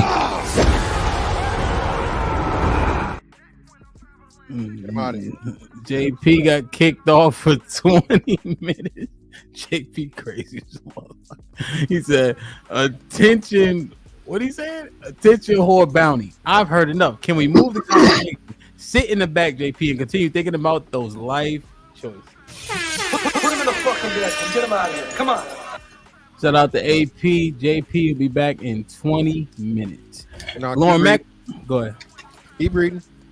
Oh, JP, Lauren Mack with the said, JP, how about you and Hamp set up a time for a one-on-one? Also, Scam, get back to work. Your team members looking for you. Marcus Evans with the 10 ounces. Put JP in the back. Put him in the fucking bedroom. Get him out of here. Come on. So Solid with the 2 ounces. JP, black women call the fam more than they call police for show. I just say this real quick again, man. I don't understand how a black man that's on welfare keep bringing up black women being on welfare. And then secondly, again, man, everybody's in the system. Okay, everybody's in the system. Regardless of who, quote unquote, the white man or whatever, the system is the system. Stop putting a race on a financial situation again, especially again when that race is no longer at the precipice of it. White folks don't control the fucking economy, bro. The richest people in this country, white people are what, number 7, number 8 in their own country. Stop using it as an excuse. Stop, please. Especially again, even more so when you are one of the people that's eating off the white man. Stop. Scam, what's popping? What's up, Hank? What's going on? Somebody got some like. What's up, man? What's goody? Go ahead, Scam. I'm listening. I was going back to the real conversation before whatever was said. Yeah, I got you. The problem with masculinity and femininity and all that is the abuse of the words, and they're used in bad faith. If masculinity identifies as male, then femininity is as female. And let's be real, the problem is emotional management. If a woman starts yelling, they call it masculine, but a male starts yelling, they call it feminine. It's either one or the other. So how can this be true? If yelling is masculine, then okay, men are being masculine and women are being masculine. If yelling is feminine, then women are being feminine and men are being feminine. If that's the case, and you want to teach women how to be feminine, teach them how to keep yelling at everybody. But they keep using the words and throwing them at a convenience. Or you're being emotional. Let's be real. People are emotional, men and women. It's about emotional management. How do you manage and how do you use them along with the logic, which they run together like a positive and a negative? They're supposed to run together and you're supposed to use them properly. Yeah. If emotion is so bad, why would you go to entertainment platforms? Entertainment is 99% emotion. Sports, only a few people playing, everybody else watching. Why? Emotion. It's not logical. It's all emotion. Entertainment, acting, leaders who have influence, usually influenced by emotion. Charisma is about inspiring emotion. Mm-hmm. But they throw it in convenient time. You throw it over there in the feminine just to win a point, or throw this over in the masculine. Somebody was talking and they were saying, well, women get out of their logic and get emotional. But I thought you said the women were emotional and men got the logic. So how do they get out of their logic? I thought they didn't have any. But versus it being a box to put people in, the men over here, women over there, and men over, and everything, you cross the line. You're a woman, man. Why not it be actual connected to a value system? What is it that you actually need to actually thrive? Put some actual good character behind it, some optimism, and say, this is how you manage your emotions. This is the time to raise your voice, lower your voice. Let's be real. Actors, entertainers, pastors, your favorite people. But all people who inspire, or comedians, that's all emotion. Comedians get paid millions of dollars to change the way that you feel and the way that and influencers get paid to change the way that you think, and they usually navigate through your emotions first, then connect the logic to it. And if women are so emotional, why would you throw more logic at them? Well, the numbers. They're not logical according to you. So why would you beat them with more logic? They don't understand you. Like, they just throw words out here. All right. So let's at a point of bad faith, because I know I can. If the dude above me, if I want to make him mad, you're raised by a single mom. You're being emotional because it's an insult. But if he said what I wanted him to hear, he was masculine. Everything was cool. He said what I wanted to hear. Let's be real. It's all about convenience and people coming in bad faith. Is he done? Yeah. It's funny you talk about people coming in bad faith and then people saying shit like this. Again, is logic capable? Has anyone said that women are completely, totally illogical, Hamp? Has anyone ever made that women operate without logic whatsoever? Has anybody made that argument ever? Like an absolute? Yeah, they lack it completely. They're not capable of doing it. I don't think so. Yeah, no, I haven't heard anybody just say straight they don't have any logic. Yeah, cool. So again, now we're going to treat women like children, and we're talking about women, not girls. So we're talking about adult human beings, and we're not going to hold them to the standard of being able to process just simple information, numbers, and whatever, and language and everything else. First off, okay, that's why. All right. The reason why you keep throwing logic at them is because they, as an adult human being, they're responsible for being able to process logic and being able to respond logically. That's why. So again, it's funny when people talk about disingenuous conversations or not in good faith. And as an adult human being, you say something as outrageous as a whole gender of at least half of the gender that makes up fucking human beings can operate completely, totally without having a logical standard is just unbelievable to me. May I reply? This is what we talk about. I'm almost done. When people get frustrated and then you start yelling and doing all this shit because the person just did this same routine they always do and didn't say anything of value, didn't say anything that's substantial or even sensical, and expect it to be a serious conversation. This is just unrealistic. This is unbelievable. I'm done. Why are you proving my point? And it wasn't even directed to you. But if you want to make it easier, if that logic is so logical, why is it when you pitch the stuff, all the bullshit you be pitching, why do women keep getting worse? Show me the logic in that. Numbers, data.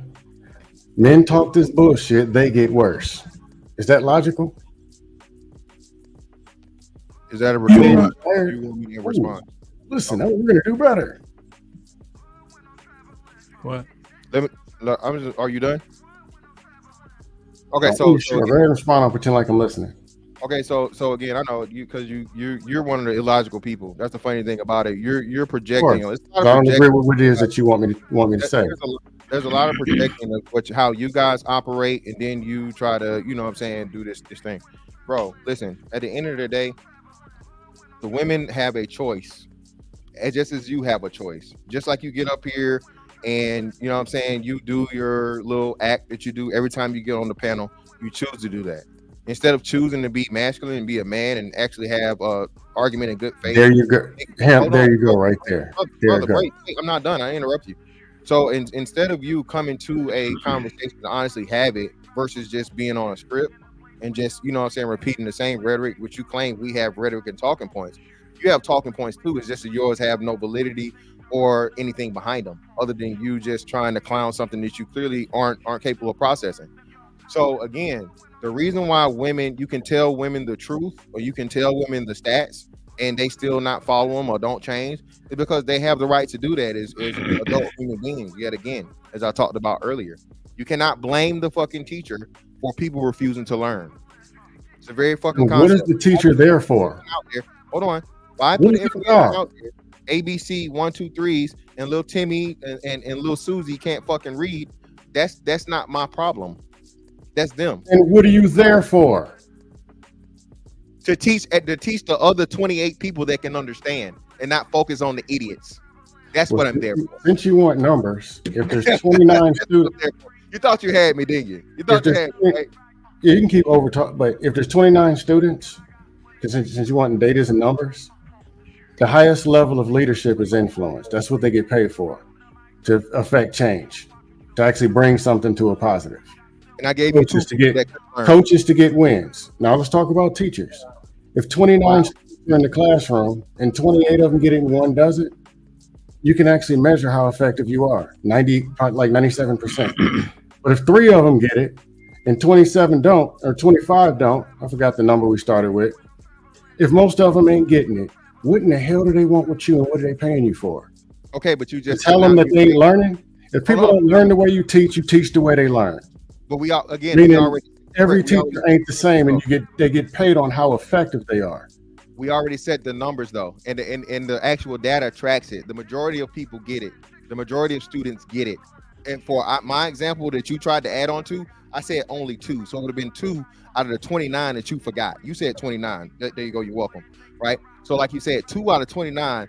That's well over. Anybody will take that. Hey, okay? I'll take that. I only have 2 students out of the 29 students that can't get the curriculum. I've done my job. And again, going back to the women, if again the minority of women don't care and they don't do whatever, I don't care about them. Okay, and even hell, in this case, like I said, I'm not even talking. Another misconception y'all have is that I'm even talking to the women. Just because I'm talking about the women, don't mean I'm talking to the women. How would you know about them if you don't talk to them? You read it in a book somewhere? Do you know anything about dogs? No, dogs. No. You don't know anything about dogs? Not really. I don't have them. Okay, so there are people that knows a lot about dogs. They're called dog trainers. Do you think dog trainers talk to dogs? Dog trainers, yes. They talk to dogs? You're a woman trainer. So you're a woman trainer. Yeah, they talk. I'm asking the question again. No, go answer my first question first before you try to step around the second one. Yes, they talk to dogs. Communicate with do dog trainers communicate both ways with dogs? Yes, actually they do. Wow, you got it, bro. So you're actually proving my point. Just because somebody doesn't talk or speak a certain language or do a certain thing doesn't mean the communication isn't going back and forth. Just like the logic and emotion thing. If somebody makes a face, a gesture, or does something, they're still communicating. Yeah. And that might be one of the very problems. Yeah, yes. What misinformed? Yeah, they talk to dogs. Yeah, You know, it's been proven that dogs back. actually they Babies respond. don't talk. How do you raise babies? Well, oh, well, my bad. well, Ham. well, Yeah, they you making my point. You but, making but, my but, point. but Mr. Genius. Fantastic, they respond though. Yeah, like dogs. That's what I'm Go ahead. saying. You can't talk to them. Ham. You mean you These dogs can't? are You mean you actual- can't converse with them? Is that hey, Ham? You can't speak to a fucking dog and know exactly what the fucking dog is thinking, saying, or whatever. Okay, you can't do that. You can't- Don't let him get. Don't. My point was this. He asked the question of what can you do you speak to women or how are you going to know women if you don't talk to them? People study a lot of shit, Ham, that they never have direct communication with. Ham. Has anyone ever talked to the universe, Ham? How about this? Let's take fucking has anyone ever talked to the universe?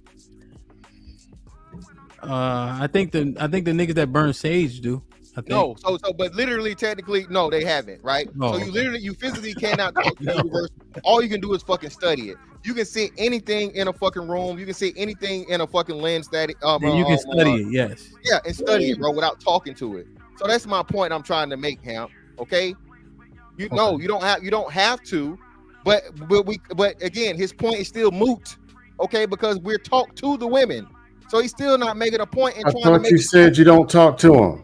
That's what you just said. Oh, I say you don't have to. I didn't say you don't. I say you don't have to. And I say I'm not talking to them. Just because I'm not, don't mean I don't know anything about it. Hold on. HQ with the $5. I'm mad about my bad. HQ, I missed this. HQ with the $5 says, JP, you wild. You love to derail a panel. What the fuck? Nothing but intentional, which makes it even more diabolical in a hurt my head kind of way. And I missed one more. Hold on, y'all. Sorry.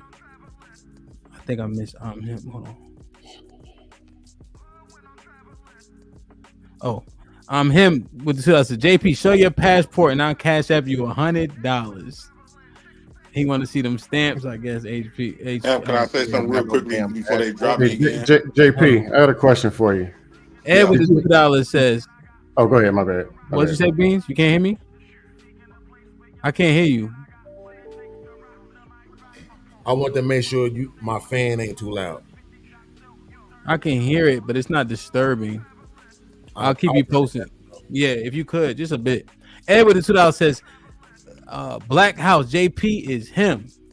Tony Golden would have been a member for 4 months. Salute. He says, why does JP always talk about race relations as if black people are in such dire straits cause of things that are out of their control? 2024. He's a victim. Ed with the $2 says, fantastic. Is that tangerine or orange? Orange, baby. It's orange. Tony Golden with the $2 says, replay that 300 clip. The edit was nuts. Hey, did y'all hear my edit in there? Huh? Did y'all hear my edit? Yeah, this might be risky. You heard Jay Prince, I had a This question might be for you. risky. Jay Prince. I'm getting good at hey, Scam. Don't talk through my damn edit. I worked hard on that shit. Hey, Jay Prince. As Abe with the $5 says, bring JP back because we are all eating off the white man. Compare yourself to other men with not black women. That was great, Scam. Talk to these niggas. Ed with the $2 says, $2 to watch Scam dirty wife beater. As I'm about to go run. I don't care. I have to go run in the hot sun. As Abe with the $30 says, bring JP back. Who these niggas think they are? It baffles me. Compare yourself to someone other than JP. You guys are being bullies to JP. A man with a different heart would tell y'all about yourselves. Follow the leader. Ed with the $2 says, fan dressed like a lion tamer. He trained Keisha's. What? HQ with the $5 says, Hamp. Again, you missed my super chat. Fantastic. If the bulk of women don't get the message because you are a shitty deliverer, whose fault is that? JP now has a $5 credit. So it take at least $6 to get him up out of here. Go ahead, Scam. No, I cancel my question. I was going to ask Jay Prince. I just say it like this. In the conversations, when they use masculine, feminine, and they throw all these things around at convenience, it compromises the actual definitions, and you can see it to where the people just throw anything out there. And masculinity and femininity, they somehow connected with emotion, and it doesn't line up.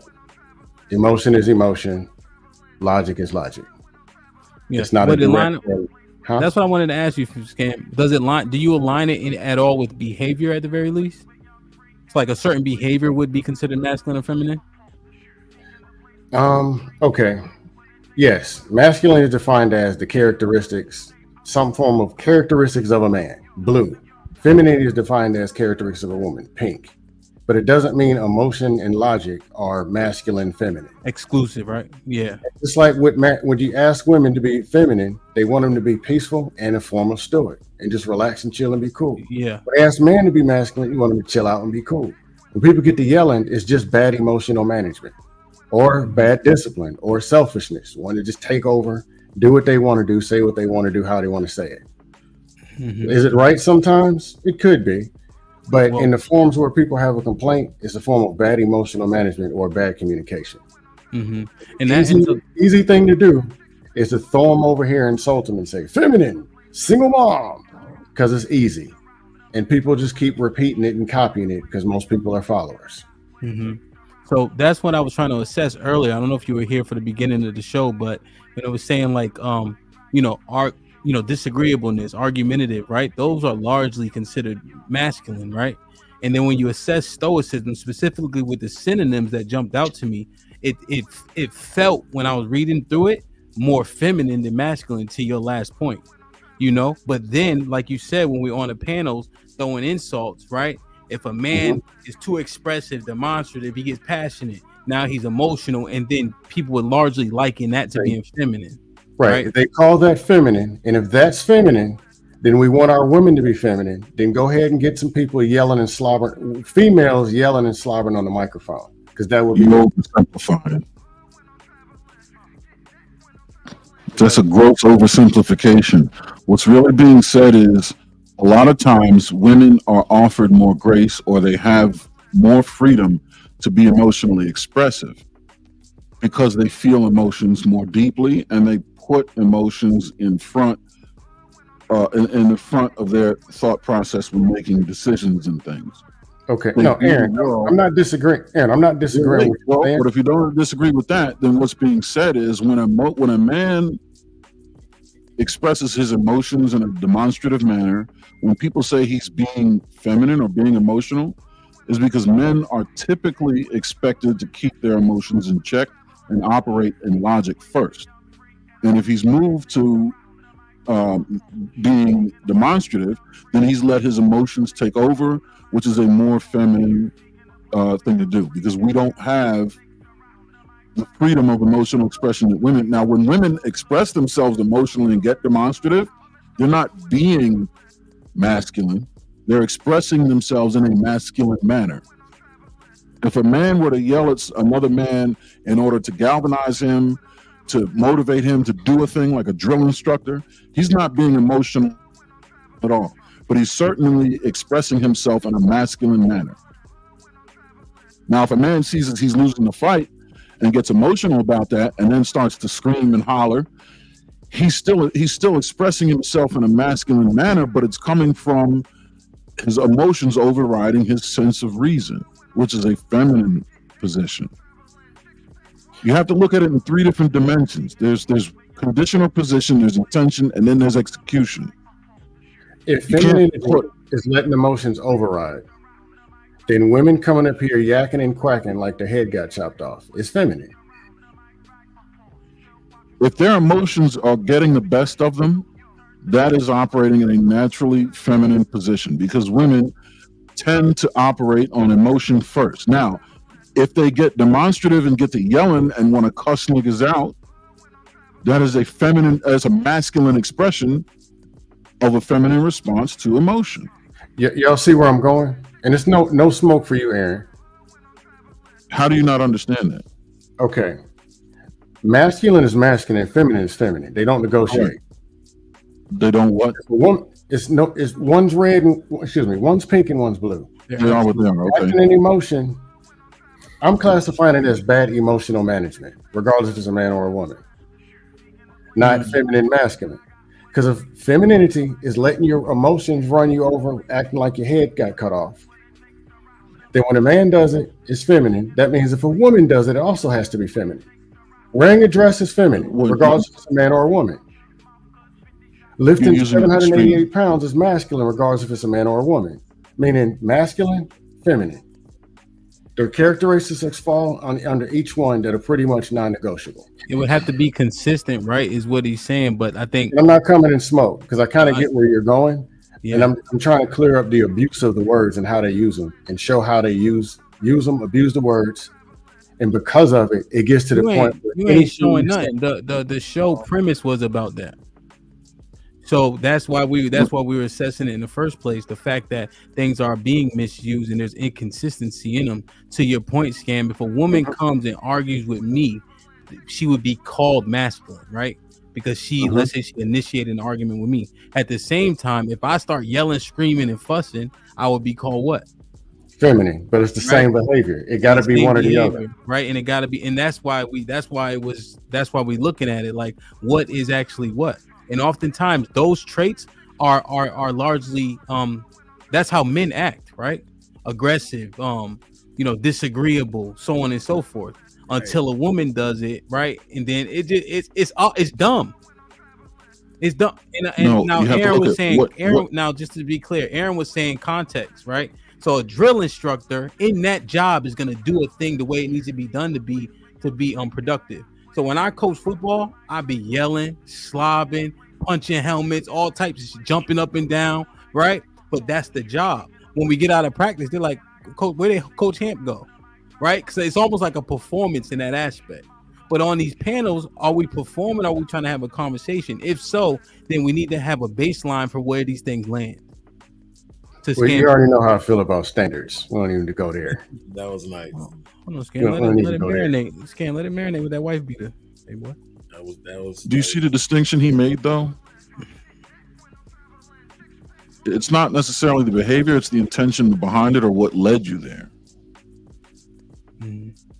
Like, I can disagree, and I often do disagree with a lot of people on the panel all the time, but I'm not demonstrative, and you would still call me masculine because I don't. My emotions haven't moved me out of my normal character. I'm not overridden by them. I still rely on the logic in what I'm saying. Well, if you're talking about what they call you, that type of thing, there is no baseline. People say anything. There's somebody who put in the chat, because they don't like me, you were supposed to yell over me and say I was raised by a single, therefore you're not masculine because you were supposed to check me. They'll say anything because they've been abusing these words so long. No, but watch this. Do you see, like, I tend to let people speak, but then when I do speak, I make a correction. So it can't be said I didn't check them. I addressed what they said, made a correction. I just didn't do it over top of them. That's not it doesn't lack masculinity. It's not like I just shut the fuck up and just let you, No, act what you're saying. If it's some dumb shit, I'll let you get it out, and I'll say that's bullshit. No, I get what you're saying. I'm just talking about we can't go on a baseline of what the masses say is feminine because they'll say anything at any given time because they just want Beans nodding his head, single mom. That's what they do. And I know it's gonna piss him off. Then he gonna be yelling. Then it becomes a dustathon. Then y'all get where I'm going. Versus it actually being based on something. Can't believe it, but I do. Indeed. Let's get the likes up. Get the likes up. Get the likes. Might do it tomorrow. Why not? Scam. Usually when you're on the panel, you're used to getting kicked off. So now that you're not getting kicked off, if I'm saying like, share, subscribe, or if I'm reading the super chat, my apology. I know you used to only get up here for 30 seconds or so, but now that you're consistent, you know what I mean? You get accustomed to it. My apology. I'm trying to interrupt the business stuff. Like, share, subscribe, tell a friend, hit that like button right now if you can. That helps the channel the most. Uncle Jeff, what's popping? Fellas, can y'all hear me? Yes, sir. I almost want to sit this out, man, because it's really on an oval dirt track of semantics. Aaron was absolutely clear. Mr. Fantastic was absolutely clear. Scam, I see your point, but you're almost woefully obtuse. It really is very simple. Depending upon the situation, who is going to call an umpire and the captain of the baseball team? What do you call a captain? The old guys on the baseball team that come out and kick dust on the umpire. Coach. Nobody. Uncle Jeff, can you use football instead? It makes more sense. Okay, I'll use football. Okay. You right on. He's talking Right about the on, manager. 'cause- Yeah, the manager. That's what I'm talking about. The manager of the team. Okay, but I'll use football.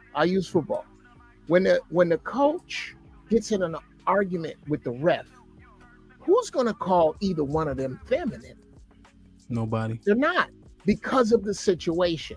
Yeah. I believe you see that. And if you see that, Scam, then again, you're being willfully obtuse. That's the very definition of it. We getting stuck on bullshit. When a woman gets in a man's face, giving him word for word, she is out of place. And if the words are tripping you up, I don't give a fiddler's fuck what you call it. She's out of place. Period. You're arguing my point. No, I'm not. Oh, dude, sweet Jesus, I didn't. I apologize because I didn't mean Because it. you didn't say masculine or feminine. Okay, well, thank you then. I guess I did great. I'll shut up now. I really don't want to get in the back and forth with you because you seek to be obstinate, and I don't like talking to men like that. Oh, cool. You promise? I swear. Oh, we're good. Oh, can we celebrate? Can I say something like him? Can I ask you a question right quick? But JP, It's gonna be a question. Now you In know. sports. Oh no! What sport? Fuck him. You don't even watch football, sports. in football, right? Nah, you ain't. This his turn. Nah. Football question. He tried to mask everything in a question. No, and then I'm he, actually about to ask you a football I wanted, question. All right, well, go after ahead. Jay Prince, I wanted to reply to what Jeff said. If In you good take faith. five teams, right? If you take 5 teams, right? Mhm. Football teams, and let's just say one of the teams come in last place, right? Okay. Yeah. Would you take advice from the team that came in last place on how to reach first place? To answer the question, no. So Uncle Jeff, be quiet, man. You was a comedian that came in last fucking place. You a reject. You came in last place, and then you trying to educate us to come in first place. That's why we Actually, don't if he was an established comedian, got a paycheck, he was a comedian. Is it all right if I respond to that?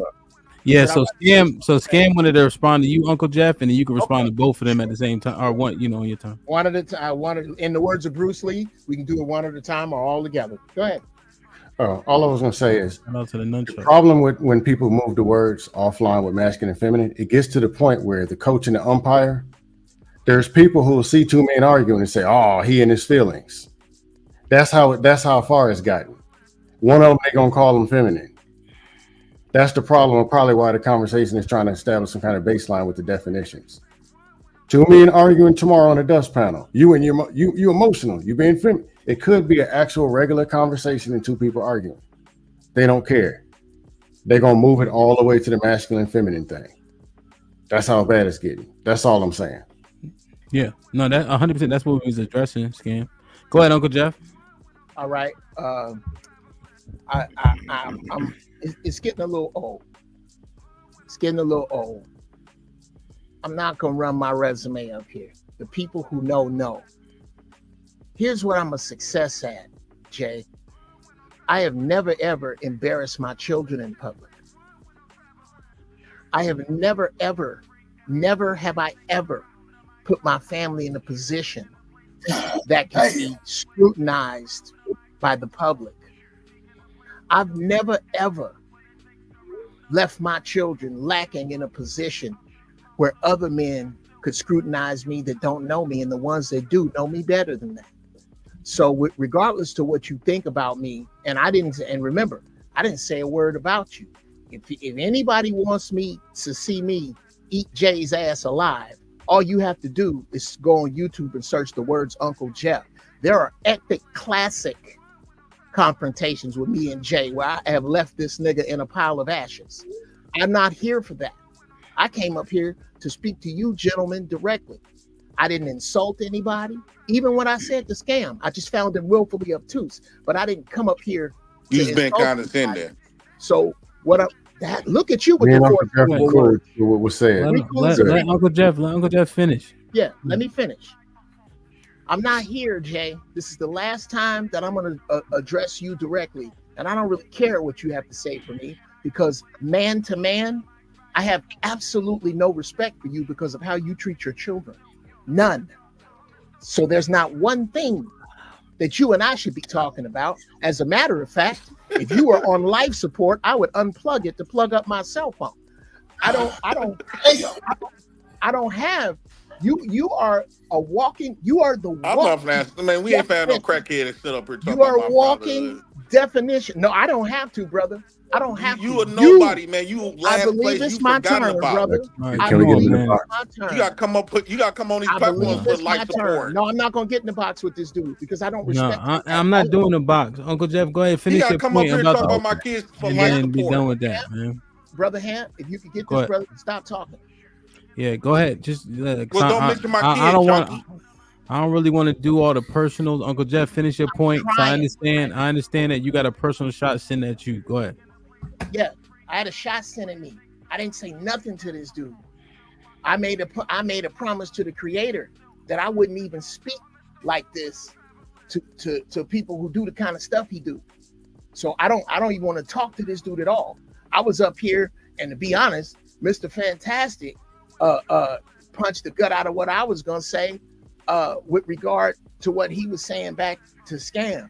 That what we should really be focused on here, especially with male to female conversation, is that in general, us as men don't have a problem.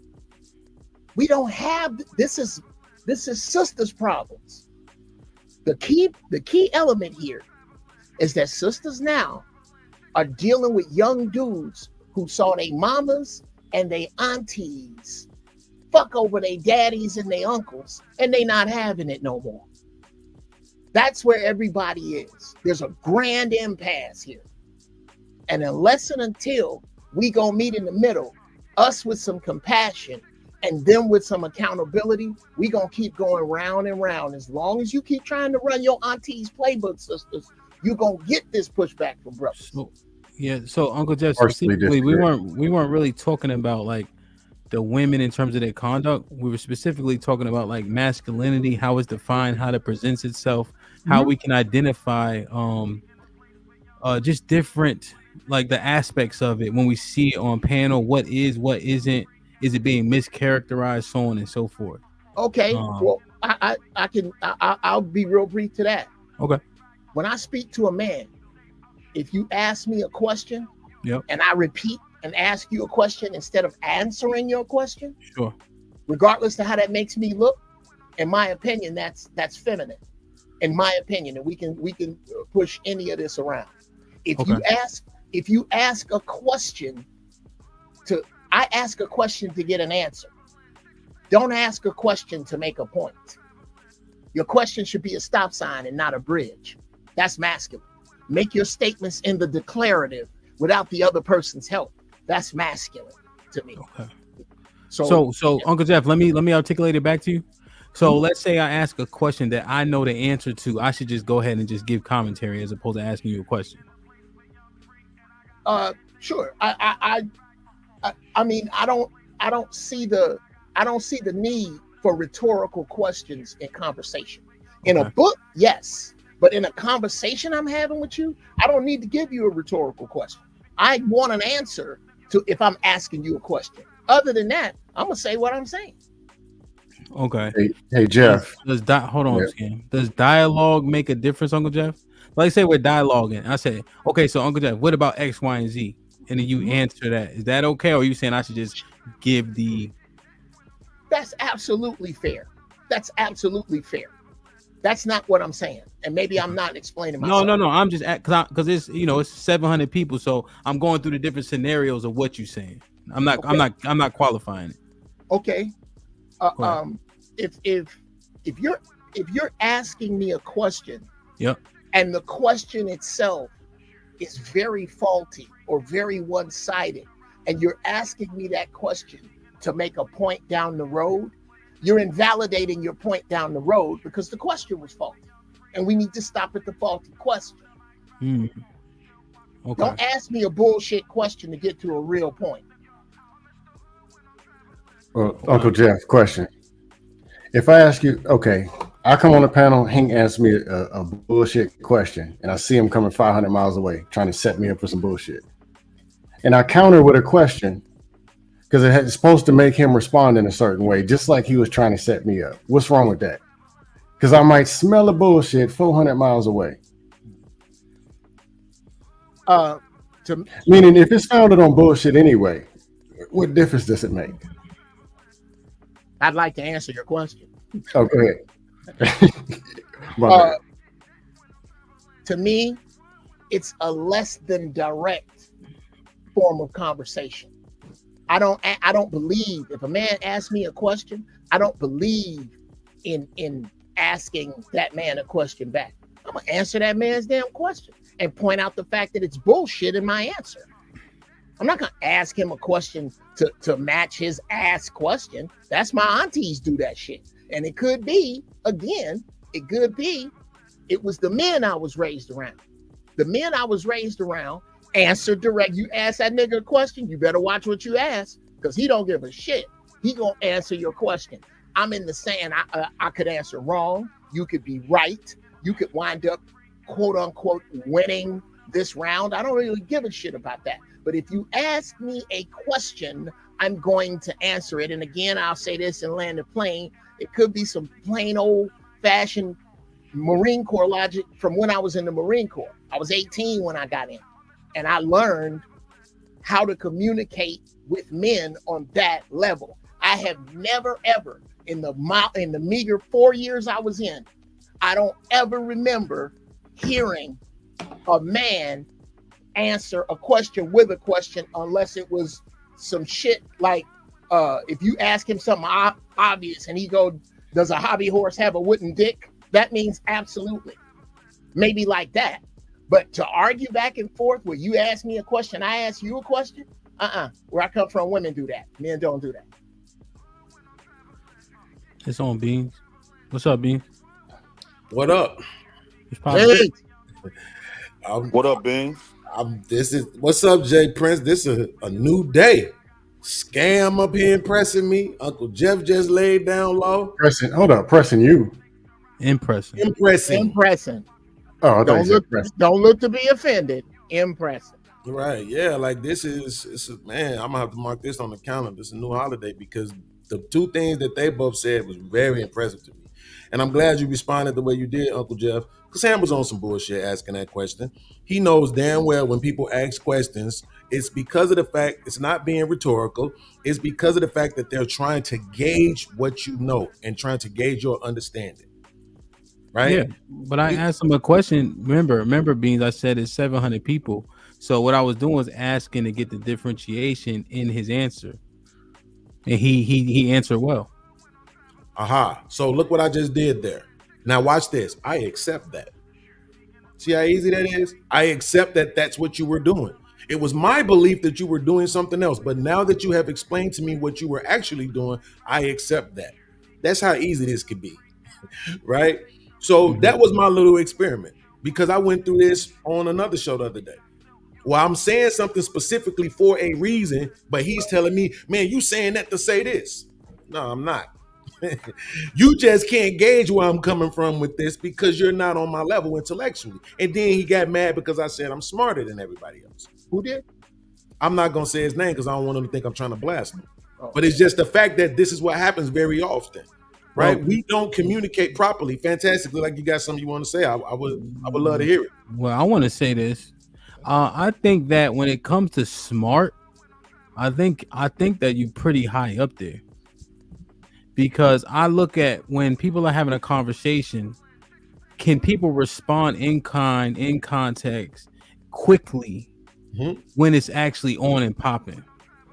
I'm not talking about what people learn from a book. I'm talking about wit, things like that. Like, can you process information fast enough to regurgitate and respond in context of what people are saying? Oftentimes, people will respond with what they want to respond with. Not so much what is in context of what the person is exactly saying. That would be me. I do that. So here's the thing. So actually, I'll answer now, Beans, just real quick. That brought it up. So intelligence is imperative to any type of conversation. Knowing who you're talking to, engaging what a person knows before you have the conversation is imperative for the conversation to have. I would never try to have a conversation with an astrophysicist because I don't know anything about astrophysics. You know what I'm saying? And it will be a disservice to them for me to waste their time and me pretending like I did. So this is why we have, as you call, probing questions and things, right? To understand just how much depth someone has in a particular area of expertise. I.e., people keep bringing up the military, but they don't even know that a retirement is not a government assistance benefit. They equate a military retirement, full military service retirement, with EBT and Section 8. Again, but people like that keep having conversations and being able to speak about the military. So again, yeah, that is important though, Bean. It's extremely important, and I think as men that we all do that. You know what I'm saying? We all do that from intellectually and physically. Yeah, and so to Scam's point, and thank you for saying what you just said, Ham. Both parts, the part about me being way up there and the part about explaining what smart is, because I've said it at least 437 times, but nobody listens to me, of course. I'm on Section 8, so I can't know what I'm talking about. But you just said what I said almost verbatim about what smart is. It's not about information, right? But to Scam's point, I think the bigger problem is not just the way that we communicate with each other, but who we communicate with, right? So if right now, if Hamp and I get into a back and forth and we both are being demonstrative, we both are being emotional, you know who they're going to say is being emotional? Take a wild guess. I'll give you a hint. His name don't begin with an H, and it doesn't end in amp either. He can do the very same thing, but they'll only call me out for it. You see what I'm saying? So that's also problematic in this space. We can't say it's the black manosphere and it's for the black culture and the black this and black that, but we want to be exclusive, right? We want to exclude certain people from the conversation. Listen, I know I'm gonna sound hypocritical by saying this. Absolutely, I'm for excluding stupid people, because it's a conversation. And to Fantastic's point, it's supposed to be an intelligent one. Even if we're funny, even if we're witty, even if we're catty, we joke, we might roast each other. Fantastic, get your big head podcast, get your big neck, right? But we can maintain the intellectual standard, right? So I'm all for excluding stupid people, but based on the fact that it's a conversation. But when we start doing personal stuff, like what your bank account has anything to do with your ability to process information in real time, then that's when it gets problematic. May I say something to add a little bit what you're saying, Beans? I want to say this. Right. What I've been peeping is this what I've been peeping. I wish Ham was here so he could know what I'm saying. A lot of times people come on these platforms, grown men, right? Some of these men is old, and they made alliances with other people on these platforms. And so what these masculine men besides end up doing is to receive gossip. Now the topic is about masculinity versus femininity, but these other men, a lot of these men that's on your platform right now, that made alliance with other people that's probably be opposition of myself, Beans, or anybody else. And so what they do, they team up like what females do, like cheerleaders, and engage in gossip. And now, like for an example, I'm just gonna put this out there. They said that I did something to my child, right? That's hypothetical. They said I did something to my child. I showed the same video to CPS workers, all that other type of stuff. They said I don't see none of that. They would have took my kids then. But yet they still spewing out there. So what they told me that I could actually get their names and press all type of like defamation characters, I could get all type of lawsuits. But these men, they join alliances with my opposition as they supposed to be masculine, and they join in alliances like cheerleaders and engaging in gossip. So when they come on your show, Hamp, you will see like 4 or 5 of them like defending each other, and they teaming up on the opposition. This is what they trying to make your show out to be. So a lot of times when I see a lot of these people on your stuff, I just won't show up. Now, if you take it away from the content creators, because those hold on real quick, Kenny, because I'm gonna throw it to you because I want to ask you a question. Jay Prince, if you take it away from the content creators because that's more personal, then I think we have a deeper conversation. To me, I think it's problematic that 80% of our chats will view people a certain way based on what the content creator has said about them. That It's just called shows the Yes. level, right? That just shows how the lack of intelligence that seems to be present in this space. But fortunately, there are some platforms where the most intelligent people tend to gather, and you will see more of of an eclectic gathering and more of a diverse thinking. And I was seeing that in the chat earlier today when I was on YouTube. It was kind of balanced, you know. It was people that was understanding you, and it was people that was taking shots at you. So Yeah. shout out to this chat Hey, right now. Beans, can I jump if you don't mind? Yeah. So, as an example, if you guys watch the majority of this show, we've been conversing about the topic. Largely, nothing has been personal. Yeah. You know, there's certain things that like shit just be popping up. Like I had no idea that Jay Prince and Uncle Jeff had it's hard. I wasn't around for a lot of that stuff, but I think the key is this though. As Beans mentioned, the chat was balanced, right? There's a whole lot of people who never seen a Fight Club before that are here. There's a whole lot of like Israelites, as an example. You can just talk, be smart, make your points, and it'll resonate with those people because they don't have no presupposition. But we thinking that people are coming from other places and they're not. They just listening like, oh, that nigga smart. I'm gonna go follow him. I'm gonna go subscribe, etc., etc. You know what I'm saying? I just think that we think everybody's coming from that microcosm, and they aren't. They just aren't.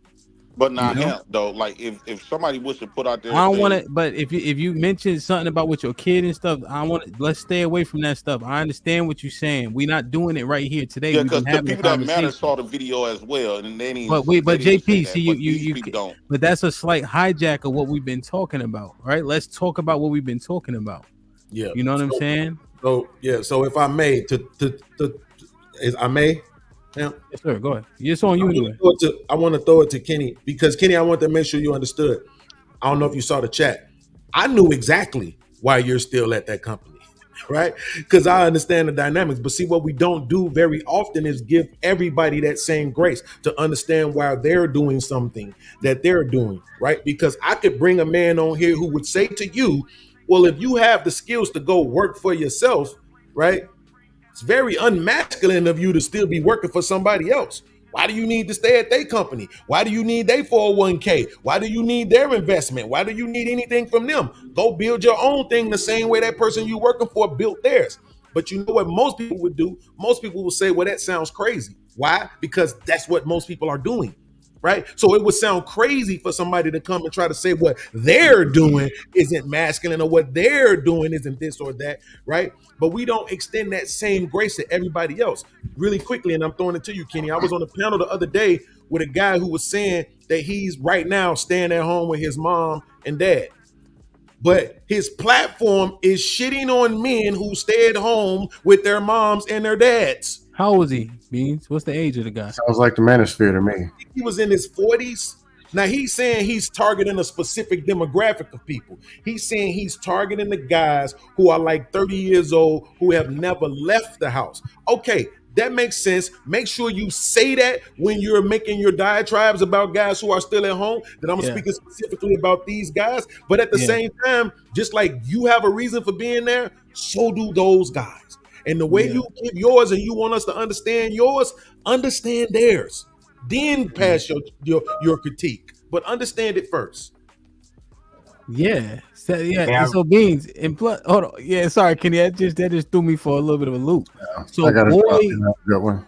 Be safe, Scam. Hey, so boy went back home because he was in trouble, or he went back home to take care of his parents. Nah, it wasn't to take care of his parents. It had something to do with what was going on in his life and his commute and all this other stuff. I'm not judging you. Whatever reason you doing, But at the same time, you judging though. But at the same time, you see that. Just stay away from that topic, Playboy. Like if you at the crib with the parent, just stay away from that. You know what I'm saying? Like, absolutely, I would agree. Yeah. Well, my bad. Go ahead, Kenny. My bad. So, Beans, here's the thing. When that is posed and a man comes up here and tries to tell you what you should be doing, what he thinks of you as for the scale of what he sees as masculine, and trying to be polarizing and that man doesn't have any results to show for it, is that man credible or non-credible? That's a question. Majority of the time, I would probably say he's non-credible. Okay, so now, that person that will come up and say, I'd play devil's advocate, Kenny, you have 28 years of communication companies. Why are you not out there doing it yourself? I would respond, I have a non-compete clause because the skills that they taught me can pay me a whole lot of money outside. So they want me with the company rather than me out there with a competitor. So I actually have to wait my 30 years, or I can take a buyout and not get my full medical and do what will be considered foolish and not get all the things that this company can offer me with what they put on the table. I'm not just going to eat the chicken and just the beans. I'm eat the fries and I'm going to eat the pie after. You understand? That would be foolish of me. As for the main crux of what we were speaking to is you got to be able to show the results if you up on that soapbox telling other men what they should be doing to be considered masculine within this community. If you don't have any results, shut up. Stand to the side. No one is dumb in a conversation, depending on how they come into a conversation. Are they humble? Do they wish to learn? Or they wish to extol or espouse values and things that they have not done? I'm tired of black men selling wolf tickets. You ain't done shit, ain't got shit to show for it. Ain't got a window to throw it out or a pot to piss in. I got results. And I'm standing with other men with results. And when I hear bullshit, I'm going to call it out. And when I'm on bullshit, I got my brothers to call it out. And I concede and take my whooping. And then I get back up because I know they did it with love. Everybody love a spoonful of honey. But when you get that spoonful of bitters, it hit different. I'm tired of men that tell me he still ain't answered my question in the last hour and a half. Why can't you go back out and pick up a trade? Be an apprentice. It's not okay to wait. It's okay to not be okay. It's not okay to stay there or make excuses. Be stronger than your excuses. No doubt. So, but here's the thing, Kenny. So a couple of things, right? One, this is how I know we're changing the definition of what manly and masculine is, right? Because there were men who had way less. And when I say way less, I mean way less, not even comparative to what you have accomplished back in the day, and they were still considered men. Right? There were men who had a wife and 8 kids living in a 2-bedroom house, and they were still considered men. Nobody ran up on them and told them they weren't men. Right? But if you a man today who got a wife and 8 kids living in a 2-bedroom house, you're not a real man. Who says? Yeah. But that's the point. See, now that I could say is a disingenuous question, but I'm not gonna say that. Right? The fact of the matter is that we're literally on a show where we're having a conversation rather about the fact that masculinity is under a microscope and that it's always being questioned. So you can't ask me who says it, or we wouldn't even need to have this conversation right now. No. Hold on, Kenny. Every single thing that men do that the next man think is not something a man should be doing or the man should have more, his manhood is questioned behind it. Every single thing, his manhood, his masculinity is questioned behind it. I told y'all the story when I called him, when me and him was in the back, I was talking and I started crying and he made fun of me for crying.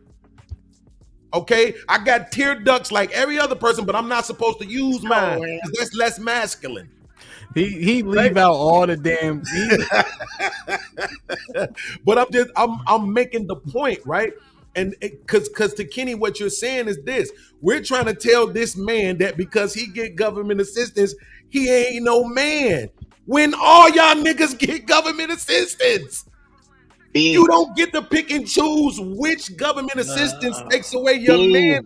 Wait, Hemp, bro, hold on. let's not even say, bro. Beans, stop. If you're gonna be a hypocrite, which he was, he used that and said that was his reparations. But wait. The individual used that and said that was his reparations, but then he blasts you for not going out there and killing white.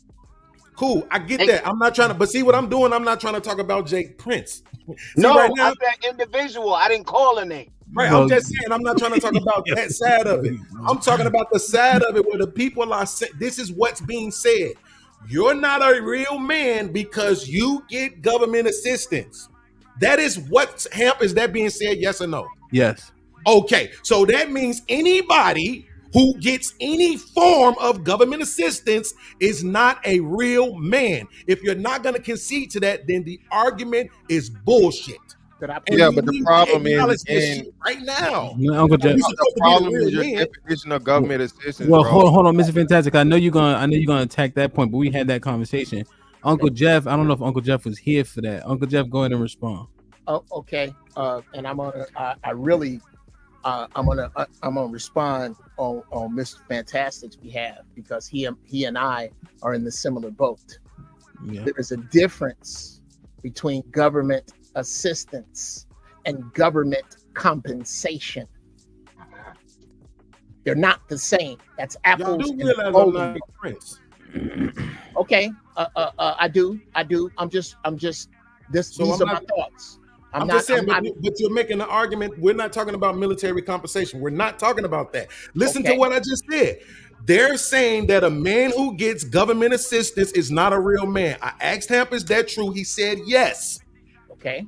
Okay, so that means if you get any form of government assistance. So think about this, Uncle Jeff. It makes no sense for you to make the argument about government compensation because we ain't talking about it. Okay. We're not talking about it. We're talking about government assistance. I want to say I'm sorry if that's okay. Well, the problem Right. is again Am I- that you hold on, no, hold on to that apology. Things you and JP alike have said that military benefits are government assistance. You said that No, before. I didn't. Okay, No, I didn't. I made fun of y'all getting that wake up money. My sweet Didn't dick. say I thought it was my government turn. Okay, my fault. Yeah, I didn't say it was government assistance. That was I just actually JP. brought the We are whole really website getting stuck to on show some that. bullshit. We not. Okay.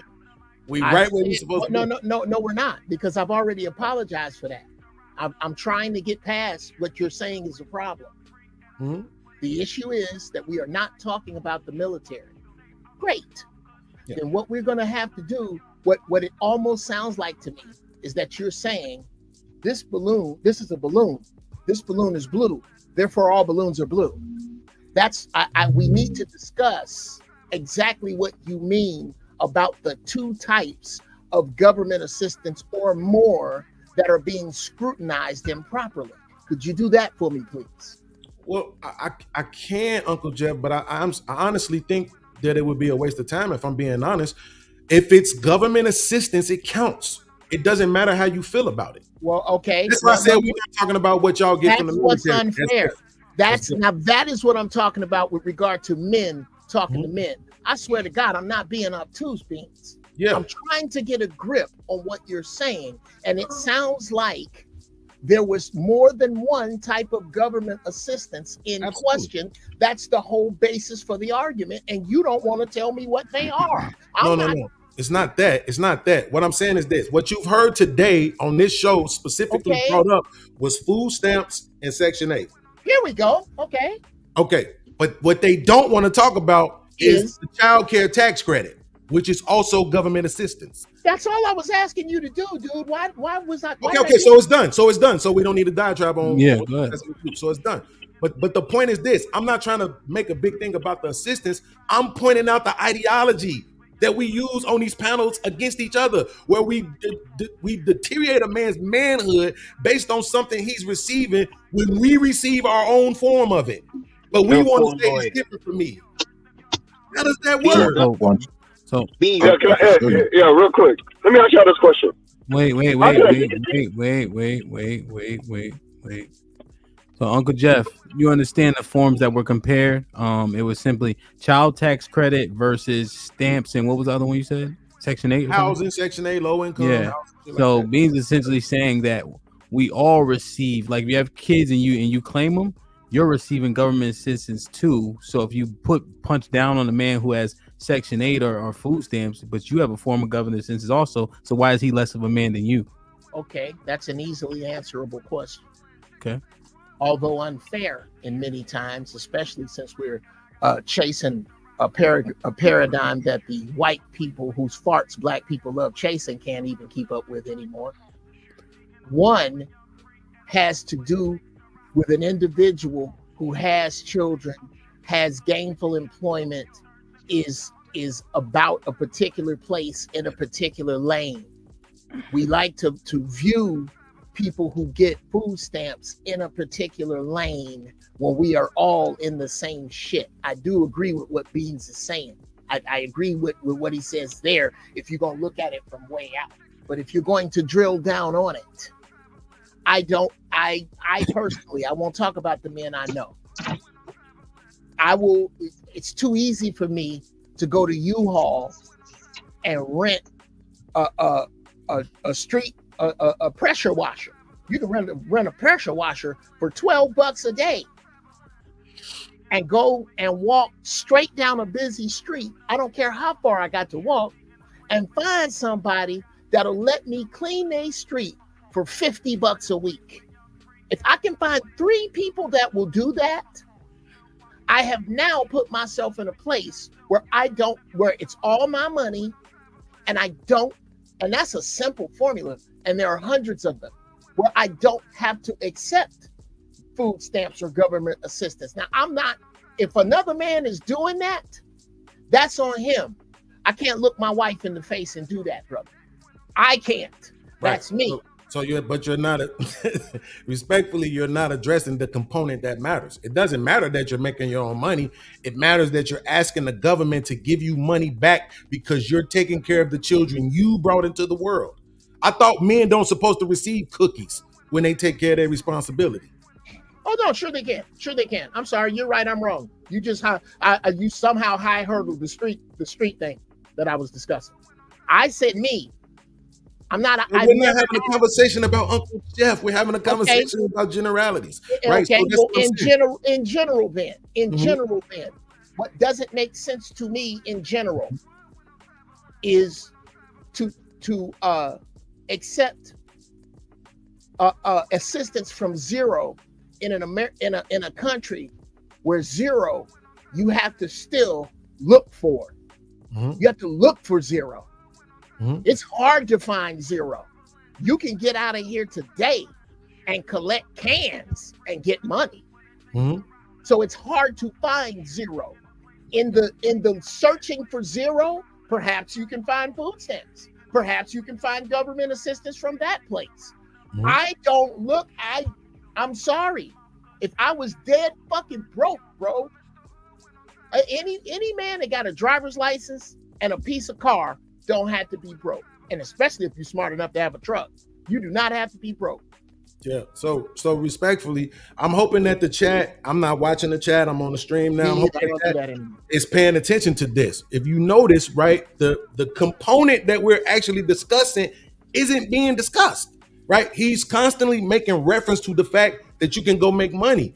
Nobody is questioning whether or not you can go make money. The question is, why does the government need to give you back money for taking care of the children that you birthed? That's an easily answerable question. Because of the gross overinflation of the dollar. Because since 1971, there's been no gold standard. Because the difference between the living wage 30 years ago and what gas costs and what food costs and what rent costs, you're looking at something that happens whenever fiat currencies get weak. It's called hyperinflation. In a state of hyperinflation, the government has always reached out to the middle class and lower middle class working person. That is apples and bowling balls from searching for zero in order to get food stamps. And let's get Hank in, but that. God damn. Huh? You was breaking up, Hank. No, I'm saying, can we get back to the subject? I fuck this food stamp, this government assistance, this government handout, this income-based handout.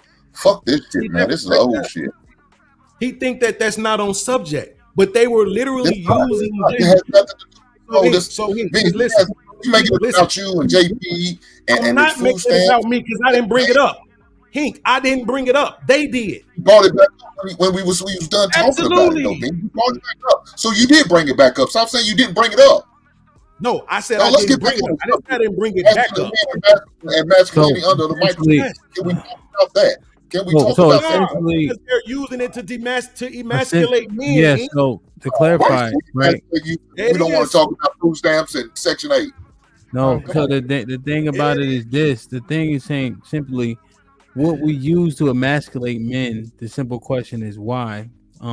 Is what I guess, but the reason why it slightly gets hung up is because we disagree seemingly that child tax credit is government assistance.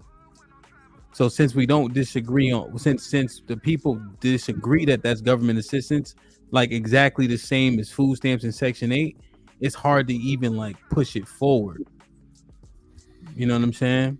I thought I just explained the extreme. No, what I'm saying is bees don't agree with your explanation, right? So we're saying he's saying it's a government assistance, but the majority say it is not, right? So when Beans is saying we're discussing a topic, we don't agree that that's government assistance. So that's why we get stuck on that part. If we agreed that it was government assistance, then we can drill down on the topic. That's what I'm saying, Hank. That's not what happened. Can I react to this? Yeah. Okay. What happened was Uncle Jeff took 3 to 4 turns responding when he was never responding to the component that we were discussing. He just the beat down on people because it's government assistance. He just responded to. He just said, "I just did," right? He just responded to it. So when it seems like we stuck on it, we not stuck on it. The nigga never answered the motherfucking question.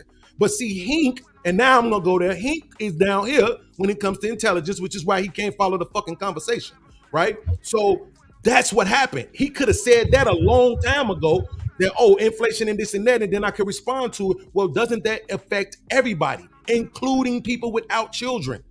So just because there's inflation does not mean that you, because you have children, should get a cookie for taking care of your children that you gave birth to. If the people without children don't get that same cookie when they are affected by the same exact inflation that Uncle Jeff just described. Yeah. No, but they're inflated. But see, here's the disingenuousness in other that. people. When my children were of younger age, if you single, I don't give a fuck about single broke compared to married with kids broke. Absolutely. When you single broke, you can fix that with a bag of beans and rice. Mm-hmm. When you broke for a family, it's people that cannot feed themselves dependent upon you. Yeah. So they're not the same. So look at this. Let me ask a question. Was inflation higher now or during COVID? Oh, it's much higher now. Yeah. And this is what kind of defeats that argument as well. They cut the child tax credit in half when it was like $6,000 per kid during COVID. Now it's back to like $2,500, right? With higher inflation, yeah. With the higher inflation, though, you see what I'm saying? So they're not actually giving us a nod because inflation. They don't give a fuck. So it's actually lower now than it was during COVID. I only know because I got 6 kids. You know what I'm saying? So it doesn't actually align with that. They actually Good Lord, Hamp, y'all need cable, nigga. Shit. You know, I got 2 sets of twins, man. You know, Mike, so it's about to get skipped over. Watch this, everybody. So yeah, I don't think that was Bean's point, though. No. I was just because when Uncle Jeff just made my point. Yeah, because they actually dropped it down, Cheek, for us. And Cheek, were you raised by wolves or something? You don't say hello to nobody, or what's going on? Well, you guys feeling? How y'all doing? Making sure. Too late. We don't care now. It's like, hey man, you know I'm sensitive. You know I miss you, man. I ain't seen you in a month for Sundays. You know what I mean? I got it, that's what y'all say down south, right? Month for fun days or something like that. Nah, niggas don't say that no more. I mean, if they did, it's probably like back in the day, but right now it's just like I'm just trying to fit in, Cheeky. I'm just trying to fit in with the country, nigga. That's all. You fit in. You good. I promise. We love everybody. Everybody feeling. What's going on? All right, brother. What's goody? Beans, Beans, go ahead. Huh? I'm saying, so then you agree that they can't actually use that to invalidate a man's manhood. But the money he brings in. No, they can't use government assistance to invalidate manhood. You can't take away a person's masculinity because of government assistance. But it's just ill that somebody paying your bills for you. That is tough to say. Oh, let me ask you this, Beans. if somebody else is paying your bills for you and I'm paying my own bills, I can't take away all your manhood, but am I more manly than you at least? Not Why does somebody necessarily, take away your man? right? Because that's what we're talking about. Cool. Right? But this shit, I'm telling you. But Beans is having fun. But absolutely, this shit is.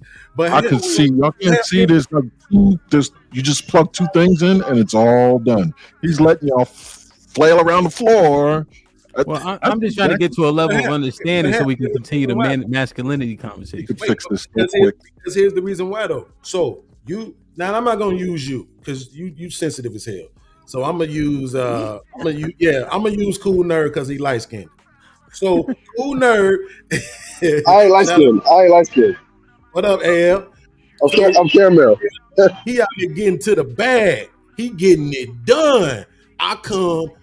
I'm on Section 8 getting food stamps, getting everything. I come beat the fuck out Cool Nerd. Take everything he got home with me. Is he still more manly than me? Is he still more masculine than me? Damn. See? You know why? Because I can fail. You know why? Because I can hire for But that makes them more masculine, not you. You understand what I'm saying? That just means I'm boss man. That just means I'm boss man. There's several. Are we conflating masculinity with responsibility? Is that what's happening here? Oh, That's what no. it sounds That makes sense. Let's do this real quick. Let's do this. Let's do Cool Nerd. Damn, you got the Marshall's boys in. We need to let Aaron get in there. Let me hear because I want to. Here's what I want to do. I want to get Aaron in, Cheeky in, and then we'll go to FOE. Well, did Hank get a full thought yet? Hank never went because his phone was acting up. Hank just want to get back on the goddamn topic. Well, we're actually there. Not a topic, but it's still on topic. Now we talking about food stamps and Section 8. Cheeky. Yeah, we're on topic. All right, let me hear Cool Nerd real quick. Cool Nerd, go ahead. How does another man take away your masculinity or determine your masculinity? I can't do it. God is so good. Black Hawk down, nigga. Black Hawk down. Give me 2 minutes. Give me 2 minutes. Give me 2 minutes. Give me 2 minutes. Jesus Christ. Go ahead, Aaron. So what Beans has done is highlight the hyperbolous nature of the statement by shining a light on something that is left out, but it's commonly perceived, or it's an assumption that everybody's working under when they make that statement. But he's absolutely 100% correct. Now watch this. If a man's primary source of income is government assistance without some sort of viable disability being at play, or at least the attempt or will to go out and earn his own keep. If he is resting on the laurels of government assistance solely to prop up his entire existence, now his manhood could be put in jeopardy. But if there's any interest in going out and changing that, or earning some sort of income, even if it's to go kick the ass of another man who's got the same, you see what I'm saying?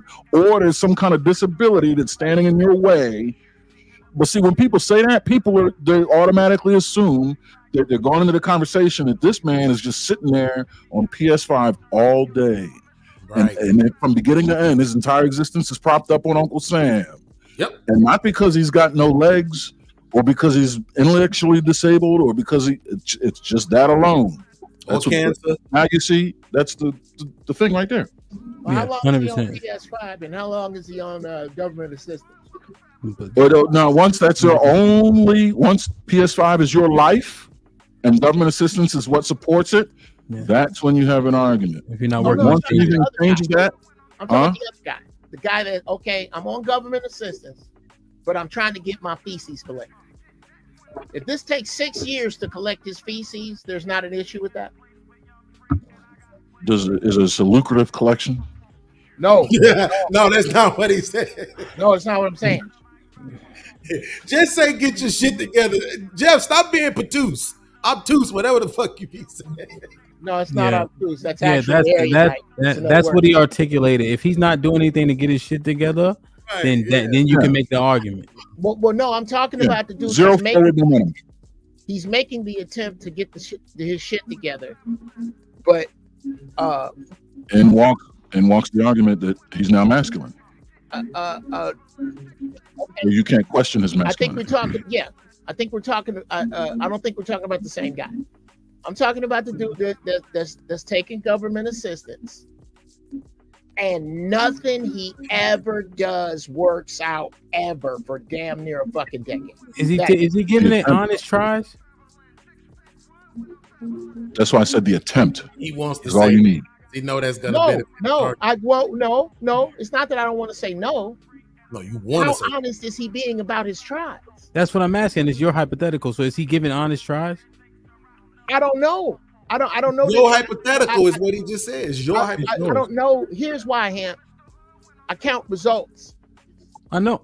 I don't count misses. I count. I know, but it's a hypothetical. So in your hypothetical, is he trying his damnedest, but he just continues to fail? Let's say yes. He's trying his goddamnedest. Then to Aaron's point, if we adopt what Aaron's saying, I wouldn't question his masculinity. He trying his ass off. Now, if he just playing PS5, then that nigga, his masculinity meter gonna drop. See, think about what he just said though. He said he counts the outcomes, right? And shout out to my man Aaron O, who said this mad years ago. He said, podcast, there's gonna be winners and losers. And I said, well, Aaron O, do you think the winners know there's gonna be winners and losers? He said, yeah. I said, do you think the winners know they're winners? He said, yeah. I said, so do you think the losers know they're gonna be winners and losers? Yeah. You think the losers know they're the losers? Yeah. And what do you do when you know you're one of the ones who's going to lose? What are you supposed to do? Just sulk? Or do you just enjoy the life that you're going to live as a fucking loser? But as long as they also admit in that if we live under the construct that Aaron created, that you less masculine than the man that's winning. Yes, but winner and loser does not predict masculinity. That was the point of me saying, what if I beat your ass and take all your shit from you as a winner? I understand. Are you now more masculine than me? Let's keep taking this walk. Let's keep taking the walk. Yeah, absolutely. Cheek, what's popping? How y'all feeling? Let me read these real quick, Cheek. Yeah, sure. You here.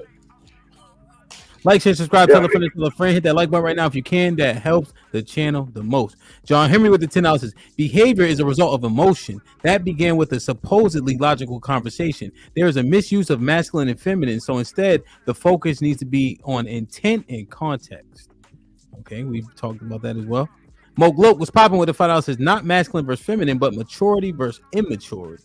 I like that. Maurice kicked Hank for 10 minutes, but he back. Black Dawn with the $5 says, if you still on life support, I'll unplug it and plug my cell phone. That's the first legitimate funny thing I laughed at from Uncle Jeff. Well, God bless you. And with the $2 says, Kenny P, now you know you too big for that car.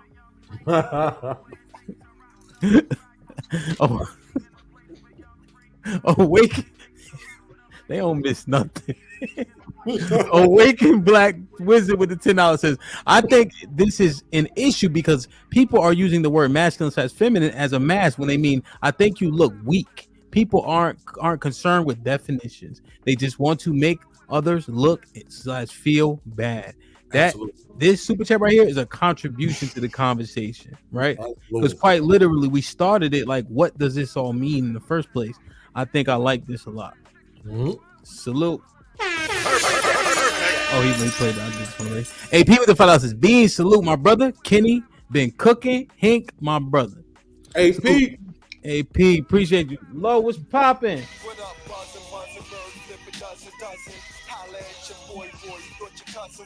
Salute, my G. Thank you for becoming a member. You heard? Tony Golden with the $5 says, government assistance to sustain your life isn't the same as government assistance for a one-time event. You can absolutely disqualify a man for one and not the other. Be for real. John Henry with the $5 says, for everyone, there is a difference between government assistance and government compensation. And Uncle Jeff had pointed out when he initially started talking. John Henry with the $10 says, government compensation. Any payments made to or on behalf of an employee or offered to an applicant as remuneration for employment. Lauren Mack with the $10 says, I I'm not reading that shit. Yeah. So Yeah. Solid with the $5 says Bean's right, but there are levels to the degrees of manhood related to government assistance! Exclamation point. Exactly, Uncle Jeff. What he said. As Abe with the $5 says, a drug dealer can pay all the women's bills. How about you? In that case, most white men and Asian men are far more masculine than you men. Or when you bring the money in. Oh man. Ali with the $10 says, this is a disingenuous conversation because we're equating who a man is to what he has, but we're discussing masculinity, which makes all men masculine. John Henry with the $5 says, government aid to poor, disabled, or aged people to a dependent as financial assistance or food stamps. Ali with the $10 says, the real mass conversation is most of the men on the panel define a man by what he has and by what a woman defines, which has nothing to do with masculinity. I'll leave it at $2. With all that said, all men are masculine. HQ with the $2 says House Husband 2024, the real masculine men. So Solid with the $2 says, cool nerd, you're not alone. Clown my ear device too. Yeah, man, y'all be having some. I'll leave it at $10 says, lastly, who's a better man according to morality, religion, and vanity? A man who has $1 million but not a good man, or a man who has money or a man who has money but is a good man. Extreme reason. What is he saying? I misread it. I don't understand. He's trying to talk about the biblical parable. Okay. About a rich man being able to get into heaven, right? The camel thing. Yeah. Mm-hmm. Through the eye of a needle. Easier for a poor man to get into heaven. Yeah, that part. No, Matthew 19. Ali with the $10 says, so who's... I read this one? Yeah. AP with the $5 says 100% question the manhood of an able-bodied man relying on another man for his own provision. Slay with the $2 says salute Hamp was popping. Cheeky stone dead's old head for me, bro. John Henry with the $10 says, ask Abe, why would anyone other than you brag about how a felon breaks the law to provide? Your and JP's project mentality is what keeps projects on swole, quote unquote. I'll leave with the $5. That's not true, Hamp. All men are masculine. We can say a man is not a man to the brothers. All men are masculine, not debatable. Yeah, so that wasn't necessarily the point of this conversation, but if we're talking about it, if I agree that all men are masculine, then there are definitely levels to it. Yeah. You adding the sweet pickles? Where did the sweet pickles come in? But the question I had was, I was at the car wash, my bad. The question I have is, how do y'all let another grown man, somebody else, determine your manhood? You still at the car wash.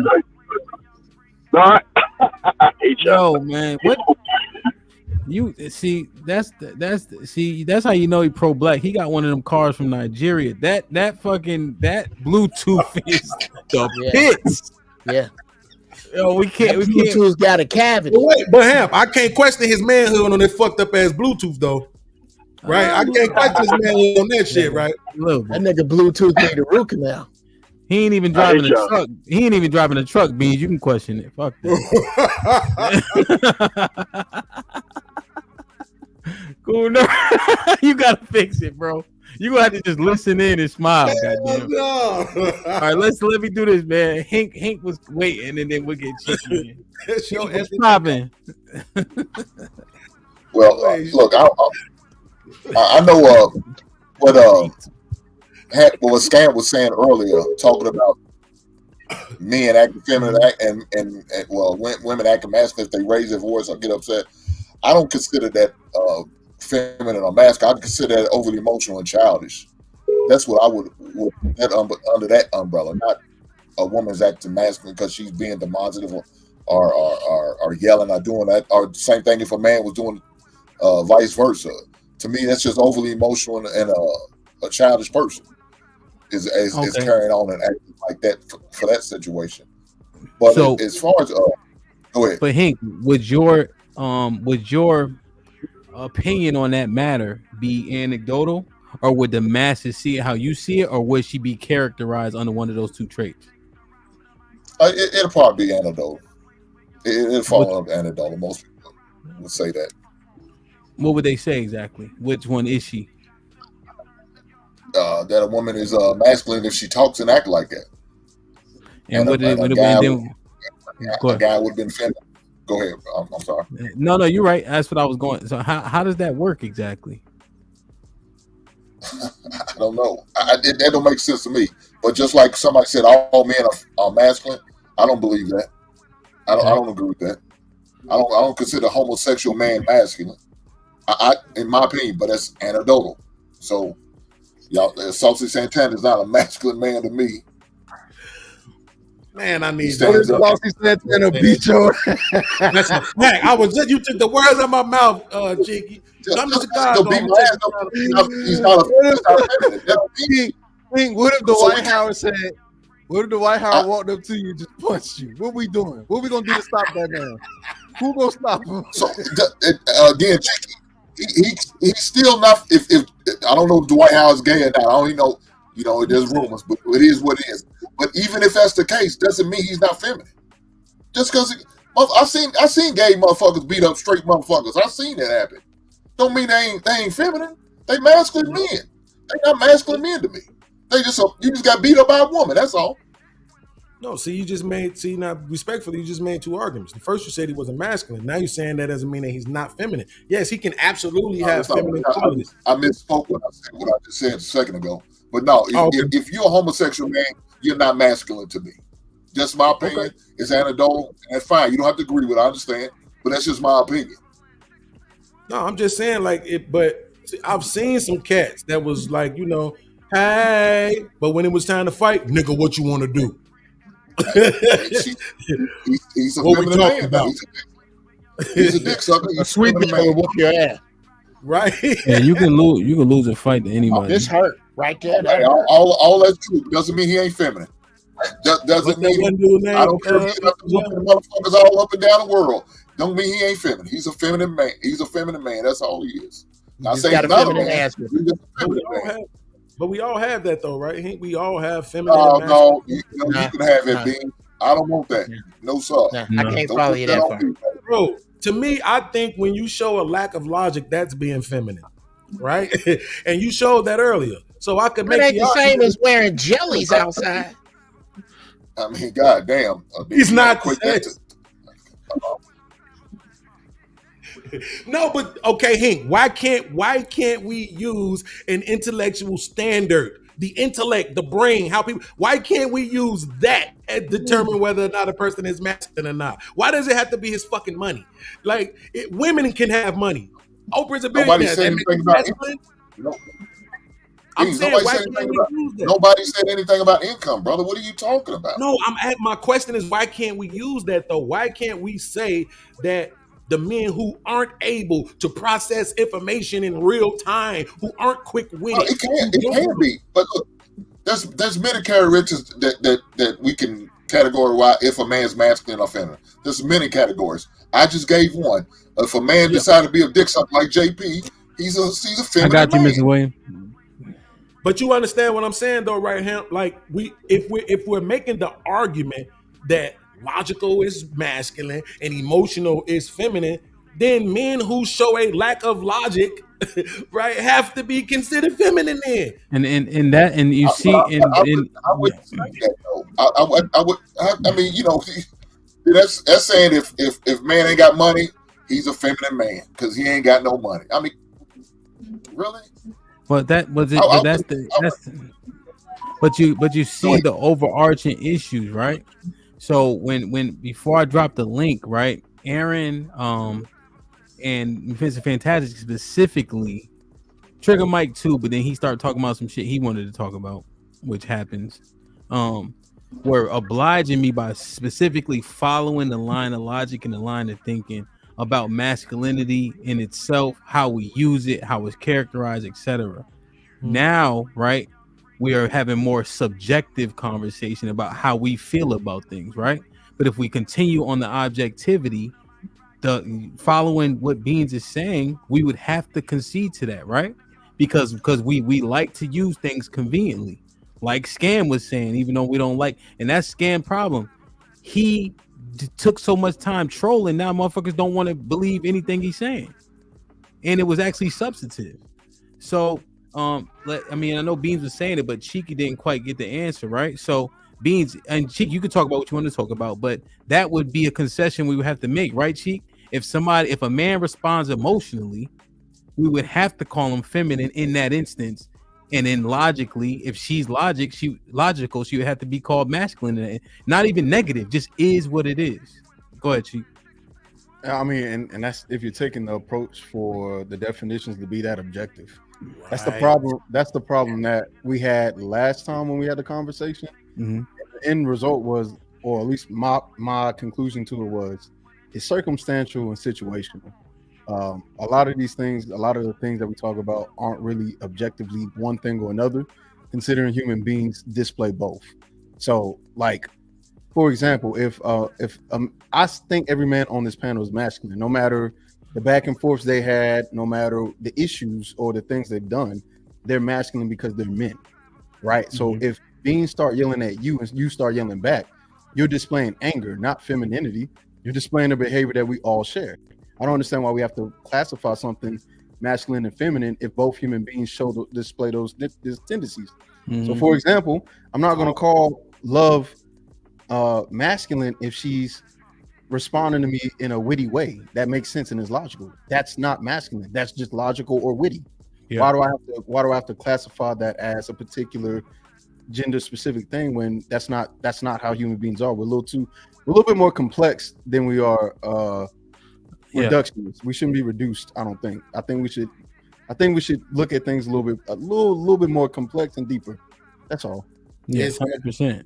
And that's why, Cheek, right, to your point, and I'm glad you hit the link, that's why it's under a microscope, right? Because I want us to leave understanding, like, we use words as weapons and it doesn't make a lot of sense.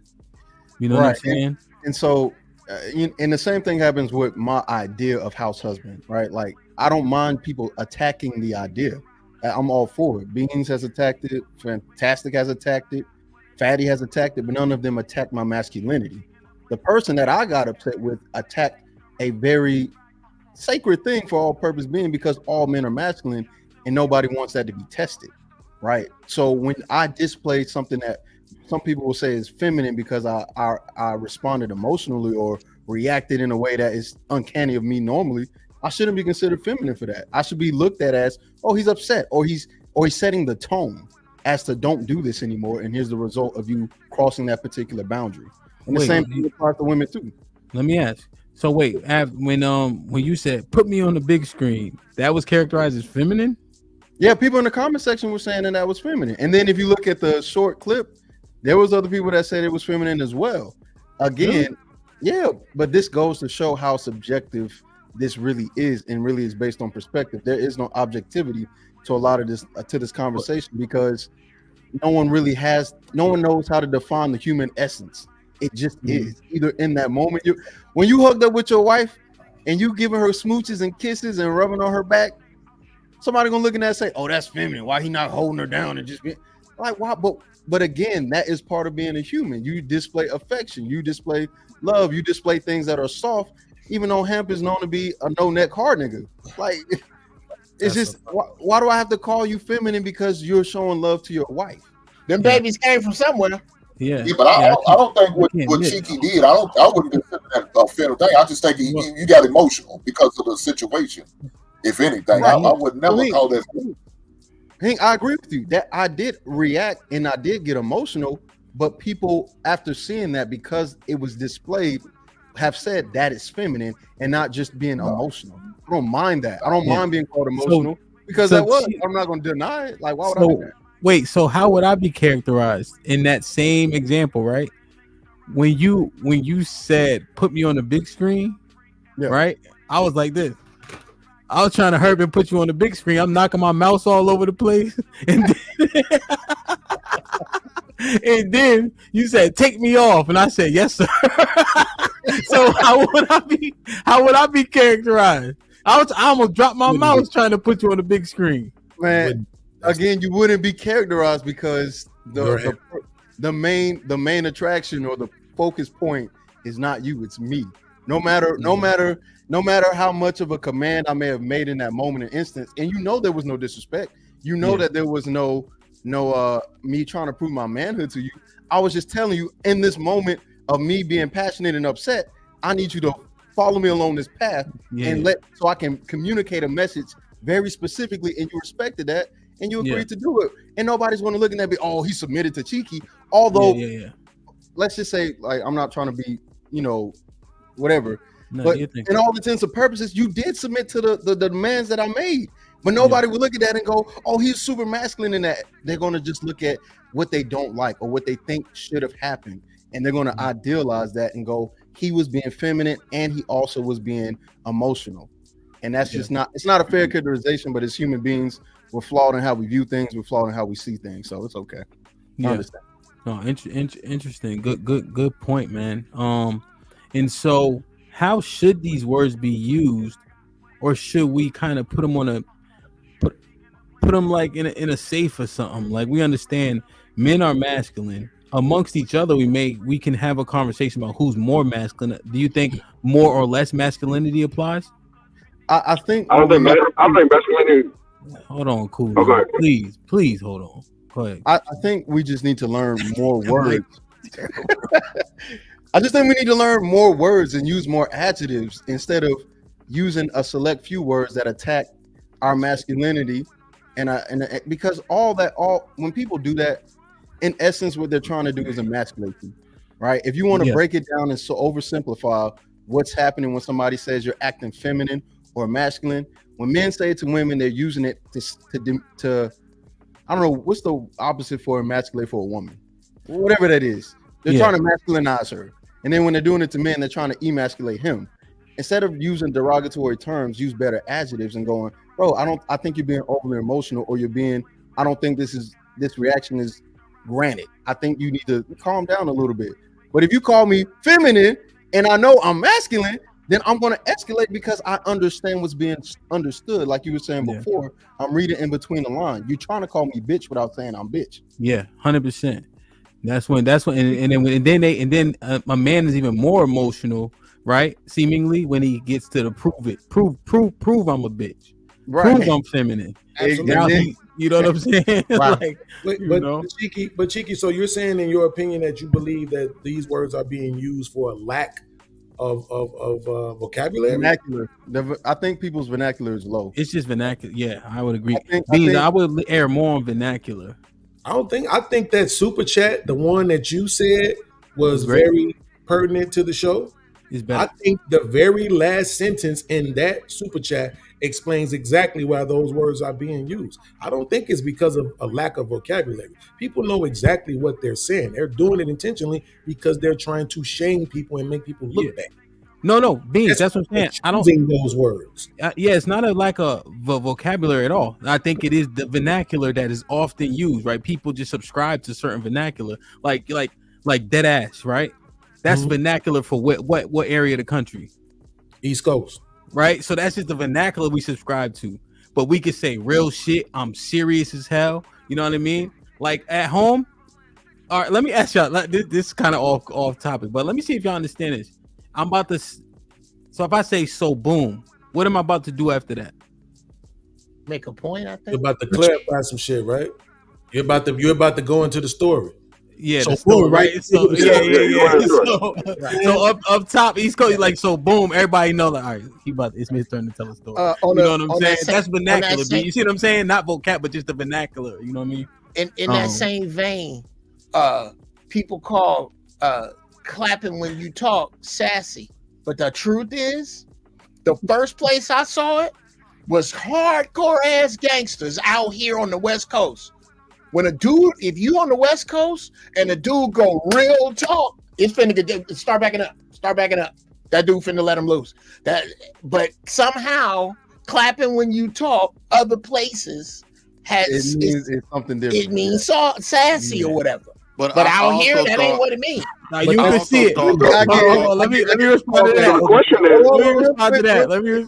I got the call back, Uncle Jeff. It's all love. We got our shit off. I don't think you feel me. Oh, I'm not even talking about that. No. Oh, trying shit. to make it clear, I definitely was somebody that did that. When you was trying to come at me, I came back at you. for the same shit. So I'm just letting you know. Okay. Oh, I swear to God, I forgot about that because I've heard it a lot. Yeah, I've heard it a lot, It bro. didn't sound like he was first. But Uncle Jeff, real shit. I think I lost the fight too. When the nigga was doing all that clapping, I said, "Fuck you clapping for?" But I think I ended up getting beat up. I think I lost that one. But no, I just brought that thing in my head. You didn't see that shit coming. Nobody thinks somebody clapping at you really just gonna pop off. Bruh. Boom. You're like, oh, and the reason why I lost, because you know how you pull up your pants before you get busy? You right. I went to scoop my pants up and that nigga stung my shit. Yeah. I'm telling that shit hurt too. That shit hurt. The reason why though, Hemp, is because in Chicago the women do the clapping when they talking. That's what I promise you, boo boo. Shit ain't gonna work out the way it is, right? In Chicago, the men go. So Hemp, in Chicago, the men I want to have this conversation with Hemp right quick. Like, So Hemp, would I be everything classified as the love. most masculine man on one of the most masculine men on the panel? Hell no. If we're gonna equate, they say a masculine man, one, he goes out there and fight for his family, right? So I fought and won my kids. That's one. Two, I got me a woman that everybody sit up here. Let's hypothetically, right? A woman that all thousands of men say she's just unbearable. She on this. She can't be feminine, but I managed to make her act feminine, right? That's two. Three, I gave them a purpose, right? I started my own business, and I'm making money. I'm making money on my own business, right? And not only that, I brought a woman in and gave her a purpose, and she also participate in the business, right? I'm not living with my mama or my daddy or no Section 8. I got my own place that we all share and live in, right? So they up here just talking, and these men complain about women not submitting to them, women is not being feminine, and all this. And like I always say, if a woman act feminine, masculine around that man, that's because that man acting feminine. So hey, now I think that videos, shit real quick, I'm I'ma close. So from the videos that I have shown, the woman that y'all say that act very masculine with all y'all other niggas, on my videos, you see her acting feminine. Also, talk about it, JB. Talk about it, JB. To end with this, right? She was punking your ass last week. Don't do that. Wait. Hold on. To end with this, I forgot the best part. Go ahead. What's up, JB? The people they shut my hot dog cart down, right? Because there was a lot of complaints. So if we're gonna talk about surface level fighting compared to what they was talking about, you gotta go out there and fight and march and all this other type of stuff. Well, I did that with the woman, right? Not only that I went up to that place and fought, they put me in the newspaper, they got videos on me, and I won. Talk about it, JB. I won. Shout out to the motherfucking president. None of these dudes doing none of this. All right, JP, let it land. I've never had a hot dog cart shut down. I'm gonna have to sample that. They shut my hot dog cart down. That man name. I'm Jay Prince for president of United Negro Nation of the Black House, and we the intellectual dumb niggas.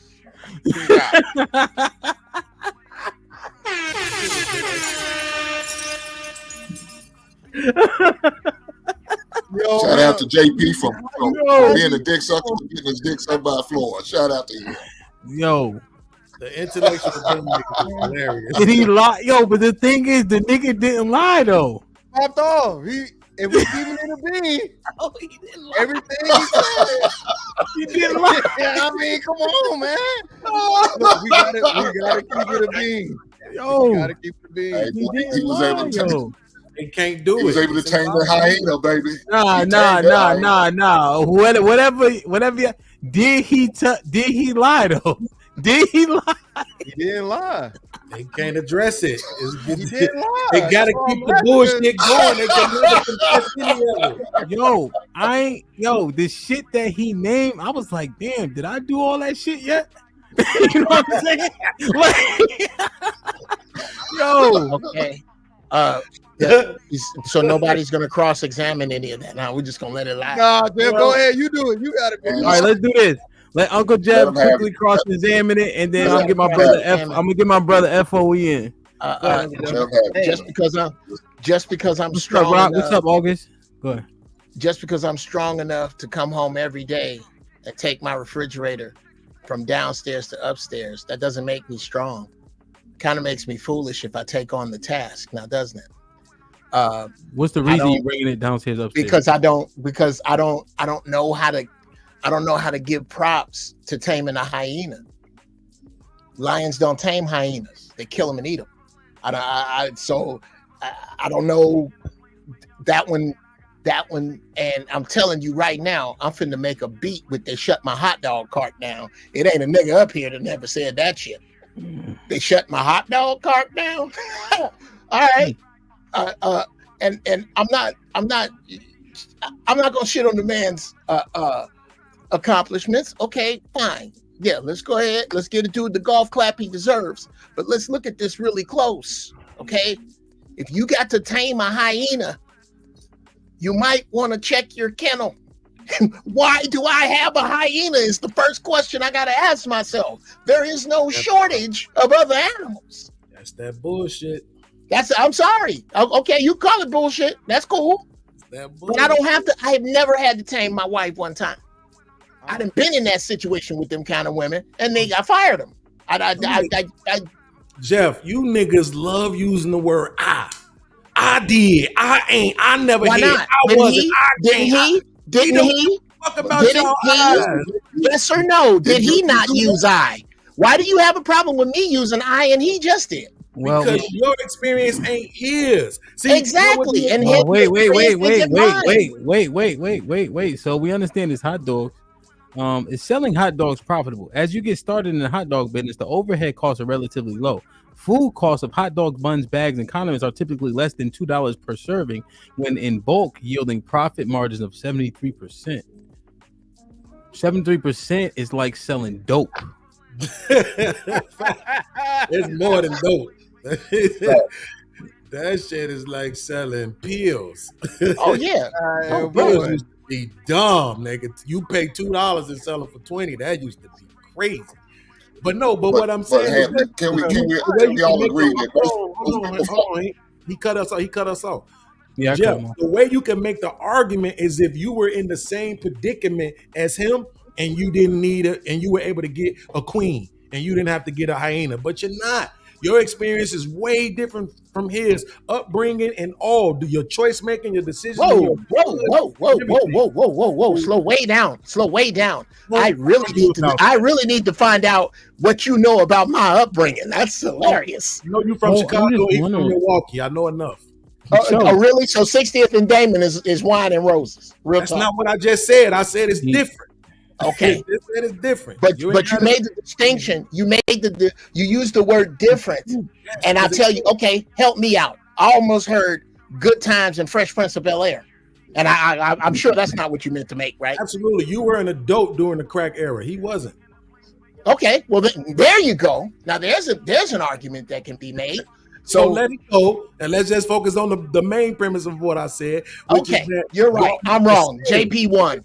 No. See, that's the thing. It's getting too. So, what we're saying is simply, when we looking at it, he did things that seemingly men aspire to do, right? Sure. And here's the thing about the woman that he chose, right? We know her. Don't none of y'all know my woman. You don't know if I tamed a hyena, right? So we can hide all that. But the fact is, he did what he did, right? Whether or not we deem the woman desirable is inconsequential. The fact is, he did it. So what do we do with that information now that we have it? It's what we do. We hate on him because it's JP. That boy, Cheeky. Come on, man. You also know that most people fall to their default modes, right, Ham? People fall to their default mode, and so he may think he tamed her as of right now. As of right now, he got her under control. But who's to saying 2-3 weeks later that hyena don't get off that leash and go off the rail? We watched it happen before. Floyd's that's not her first YouTuber she conquered. She conquered another one before. JT is just along the number of them anymore. I'm just saying. Look, man. It's the question that we all ask though. It's the question that young niggas been asking all all this time on the internet. How can we trust women? Because you're absolutely right. But what's stopping your wife from doing the same thing? It's just it's character. Nah, purchasing. Situation just be neutral. Character. The purchasing. The problem is the answer is we don't really know. You can say character, and that may be true for your wife and your situation. I don't know. I don't know that. We're hoping you do. So JP may say the same thing. Maybe he'll say character for Flora, although we think her character is eggs. That's us though. The problem is a relationship is between two people, not us and the internet. I'm just saying. He tamed a hyena without money. Checkmate. You niggas lose. That's fucking crazy. That's crazy. That's crazy. Hating ass niggas. Stop fucking hating. Wait a minute. But the that's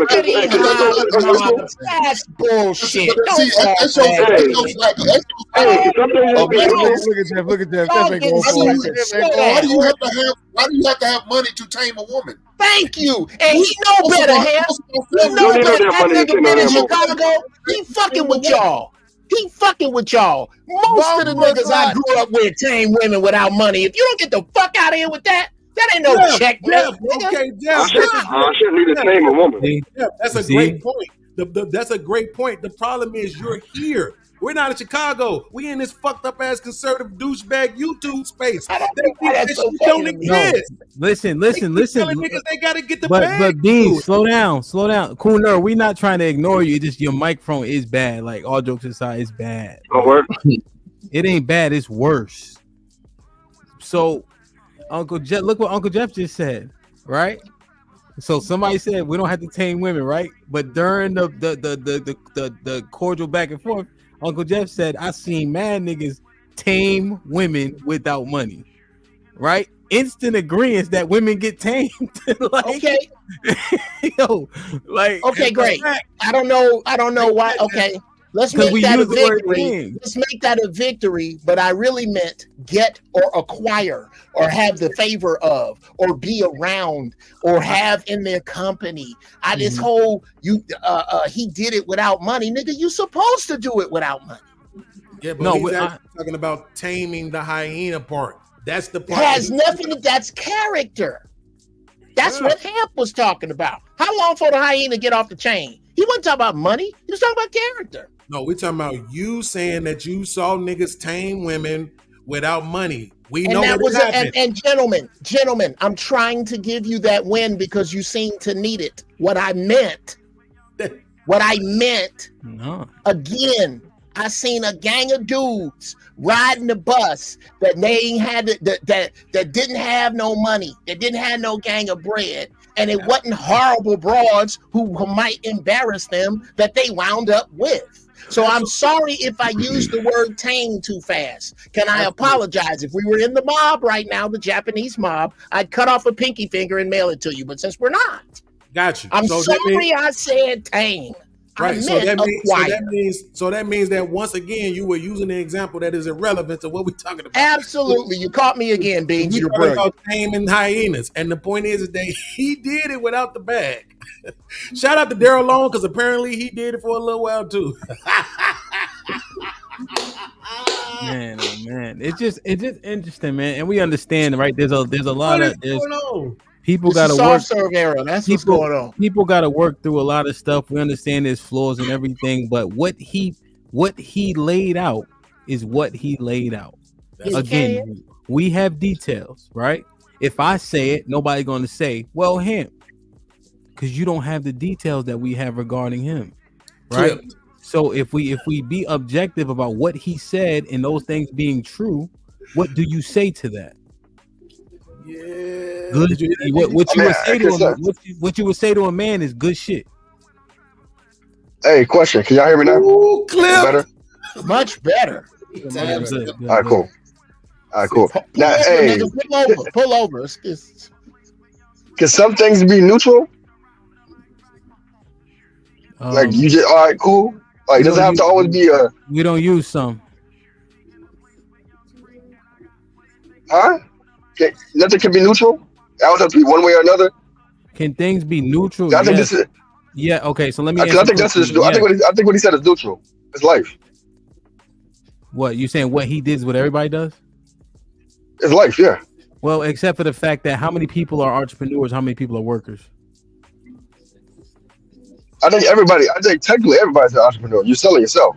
No, that's not the question. Answer the question for me. Disingenuous. What's the percentage of people that actually work for someone else? I don't know. I don't know the percentage. What is it, y'all? 80, 90% of people? Probably like 92. Yeah. And in the black community, it's probably like 92. So 92% of people aren't doing what JP's doing in terms of the hot dog vendor in the cart and having his woman subscribe to it and support him. Not to mention he has custody of his kids. Well, just on the business aspect, just on the business, yeah. But and then I hear you. And listen, JP is my man. Like, you know what I'm saying? It's not even nothing about that. That's cool. All I'm saying is, I just think some things are just life. Like, you're going through life. I don't think some things are like, you know what I'm saying? I just think some things are just neutral. What he says to me is neutral. Thank you. earned a week worth of grace from me, dog, with this one. This is big time that you're doing this right now. You're highlighting the inability of men to compliment another motherfucker who they think they're better than. Well, see, then this actually falls. No, I don't think. I didn't say I think not you, cool nerd. You're saying that men persevere, right?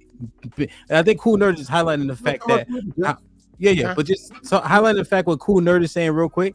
Men often push through, persevere, right? We deem that very masculine of men to do so. So when he's saying it's just life, he's not dismissing JP. He's saying that he's doing what other men have done and facing what other men have met also, right? Par for the course. So I agree and I understand his point, but it's the context of the conversation. Yeah, that makes JP's points more poignant. It's the fact that we just saw JP try to, I guess, G-check black men, and all the black men looking at him like, nigga, who are you though? And it took him a while, but he finally came back after the fact and said, well, this is what I've done. And the fact of the matter is, it's verified. And it's like, damn.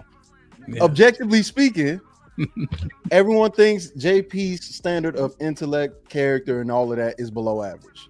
But if a below average man's accomplished something that is average or above average, and you don't respect it, then it speaks more than your lack of objectivity than it does his.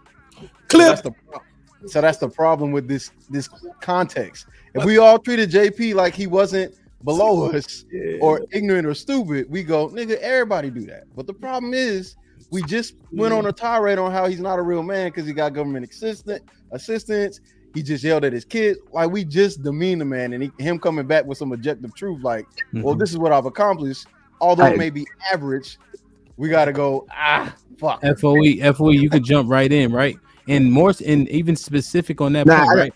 You remember Ali's super chat? Money doesn't make a man, right? That's what Ali was saying in the super chats. Money doesn't make a man. So even with the whole government assistance thing, the character is proven aside from the money. How about that? You know what I'm saying? So when you take the money out of it, which based on what Ali's saying, if we adopt that as well, and with JP lined up, what would you do with the information? And see, here's the problem, right? That we're seeing, right? People like, I can't believe that we like going so hard for JP. It's not. It's the ideology. It's the construct that we subscribe to. And when you lay out X, Y, and Z, most men aspire to do those things. That's why men don't leave their marriages. Why? Because your kids matter too much. Just as an example. And he got custody all three of his. Well, for whatever the reason is. Go ahead, FOE. Nah, what I would say that since we doing like a microscope in on dude life, like I've been watching these spaces for a long time, so I know remove him though. FOE, last year. So we just talking about conceptually, but you can remove him, right? Go ahead. What you mean? Go ahead. You got, like I'm saying, you ain't like, it's not even about him. It's just about the ideology and what he achieved. And if you didn't know him, go ahead. No, I'm saying, but you know, when they come back to it, you know what I'm saying, they end up being the subject instead of what we were really officially on. It becomes a Jay Prince show type shit. And I always see that. It seems like that's what it always comes up to. You know what I'm saying? Not hating on the situation, none of that, because we are men and we should congratulate men doing real things in the community or whatever and so forth. You know what I'm saying? But at the same time, it still reflects And from where I'm from St. Louis. So anybody from the Midwest, Chicago, Milwaukee, I understand that we pretty much are the same dynamic and same pretty much we understand what's going on. So shout out to the little. So for sure, it's like I would say, I don't know. I got derailed. I'm sorry. That's what I was lose. Nah, though. I don't know. I got derailed. I'm sorry. Bro. Well, FOE, let me ask you a I'll be down there question. in a couple of months too, bro. FOE, let me ask you a question. Mm. In 1998, did you wear a band-aid under your left eye? Nah, I never got into that shit. Nah. Nah. Nah, bro. It wasn't that deep. As far as we got with Air Forces and backward jerseys, that's about as far as I went. Headband shit. Like, Right. That was buddy shit. And that goes to show you some shit too. Like if you really understand dynamic as a man, you understand that's that man look. You ain't gonna copy that. That's what he came up with. That what made him different from the masses. You feel me? So I'm not gonna pull all that shit on. Now the other shit was like, you know what I'm saying, a little fad or something or whatever. So we went through it because it was hometown shit. And now we represent the crib. 100%. Yeah, I get where you come from, man.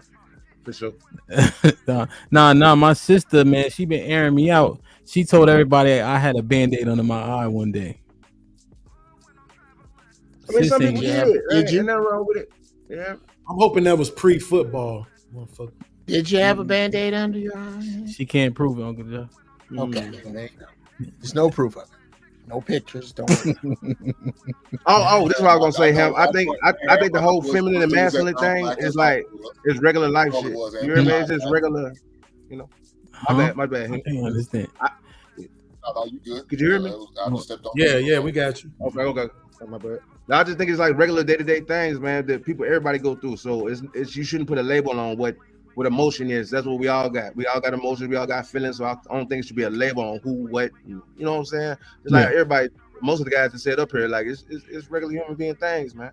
Yeah, and I think he said that. Ham, I'm glad he said that because I want to ask you this and I forgot. A man crying at his wedding. Is that feminine? Nah, it ain't feminine.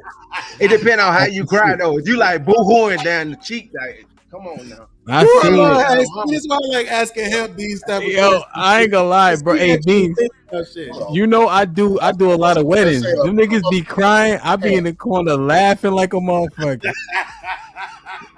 I be like, why you crying? My man was crying, right? He like across. I got my DJ equipment right here, right? It's my man wedding, so he across. You know, he up there first and shit. So he crying. He look over to me. I'm like this. I'm like crying. You know what I'm saying? But you know, and what FOE said and what Cool Nerd I think is pretty close together, right? What he did is what men do, right? We understand that, right? We understand that it's not no superhero shit. Men do it, right? We get things done. We figure out a way. All of our women need correction and adjustment, right? We go through life adjusting ourselves, right? Learning the hallway, et cetera, and we make a way for ourselves. I'm proud of every brother up here, point blank, period. But we just highlighting the fact that, hey, look at this example, right? Look at this example. And we have details with that example, so we dismiss it. But when you line everything up, largely, men do those things every day, and we say, good shit, young man. That's all we doing. Yes. You know? Instead of looking at what it ain't, look at what it is. Yeah. Is it weird if we, like say it's messed up? I'm about to use bro as an example, but say Jay Prince, like we have a time looked in on his life, like if he come on multiple shows and we know what's really going on with bro. People like guys in my city, like the niggas I know, like they gonna judge that and say like, what's up with dude? That's some old feminine shit he got going on because he keep coming up here stressing his life every time and not fixing it, just going on about your. You feel me? So like, I'm not judging it, but I know some cats that would be like, "Oh, that's feminine to me," because the nigga keep coming up with this issue. Fix that shit. Come up here with a new attitude, and then we can celebrate you, my dog. Instead of come up here and this, You know what I'm saying? That's what you're saying is, that's a great point, and that's what I think the majority of the chat who's like, "Why are we doing this for him?" I think the chat is saying, stand on your wins, right? Don't keep highlighting your losses, right? Because those things contradict each other. So I understand that point as well. But Ham, see, this is what I'm saying though. In your real life, I will ask you this, rather. because I know what my answer is gonna be. In your real life, have you ever heard a nigga use feminine to describe another motherfucker? This is what I'm saying. That's why I couldn't accept the vernacular argument. I mean, we got different words for it. We just using that in context. Like bitch-ass the internet nigga. shit made it like So that. it's feminine. Yeah, but we say bitch ass nigga in real life. We just got other words from it, right? Other words. Wait, so you're saying that when you say bitch ass nigga, what you are intending is feminine, that he's soft acting ass like a woman? No, he just acting like a bitch ass nigga. Bitch ass nigga. That's my point. No, That don't have shit to do with femininity. Yeah. Nobody ain't accusing in real life. I'm not saying what you want to do then, feminine nigga. Like I've never said that ever in my life. Hoe ass nigga, bitch ass nigga, brick ass nigga, hook ass nigga. Nah, it's a category for everything. Because a nigga say, "Hey man, you acting like a female, dog. You acting like a straight little bitch." I've heard that. He'll tell you what you're doing. Like, he'll that's true. describe. That's why I said men are straight to the point. Women tiptoe around shit. They want to hear what they want to hear. Men are straight to the point, straight to the issues, problem solvers, provide the protector, all that. And we don't get That's straight some to the bitch point. shit you're doing. Yeah, we will say that you acting like a female. Yeah, that was even said on Baby Boy. We don't say it though. We ain't gonna. All right, let me do this. Let me get Rock and August in because I can't stay all day. The kid's about to get here. Rock, what's popping, man? You all right? Yes, sir. What's happening with you? Everything's everything, man. Salute. Oh, you got a gaming chair today. Are you upgrading and all that? Nah, this is the office chair. I was See, at the crib. I should have never told you did a good job. Now you got a mic and everything, huh? Nah, I'm still on the AirPods. Nah, what's popping? Nah, yeah, I enjoyed the conversation. I think that I caught the very beginning of the show, like the first hour and a half, when it was you, Aaron, and Fantastic. And yes, sir. I think what y'all were doing was y'all were trying to, or y'all were actually doing it, constructing a rubric for what masculinity is, because I think it's an amalgamation of things. And I want to echo like with Dr. Jordan Peterson, what he laid out about masculine and feminine. He equated the masculine to order and the feminine to chaos. So a part of that rubric is like Beans was saying, like, violence and fighting and physicality.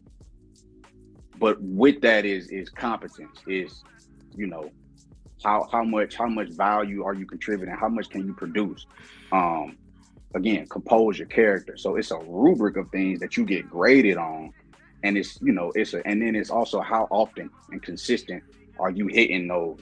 So yeah, if I get violently beat up by one dude, we got a whole lot of things to grade off of before we can say, oh, he's more masculine than me. So, but I think y'all were doing a good job using sports, one, to construct that rubric.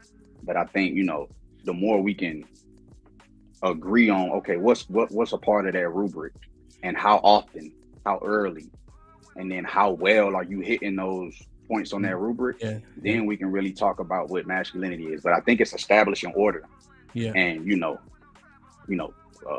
avoiding chaos, or rather making order out of chaos when it comes up.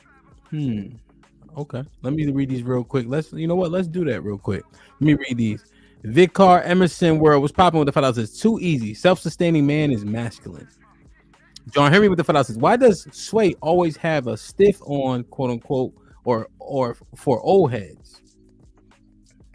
Red Pill Ranger with the $5. What's up, Red Pill? Says, logic and emotions aren't gender specific. A man can show emotions at times, and a man can be called illogical at times. It's about frequency and intensity.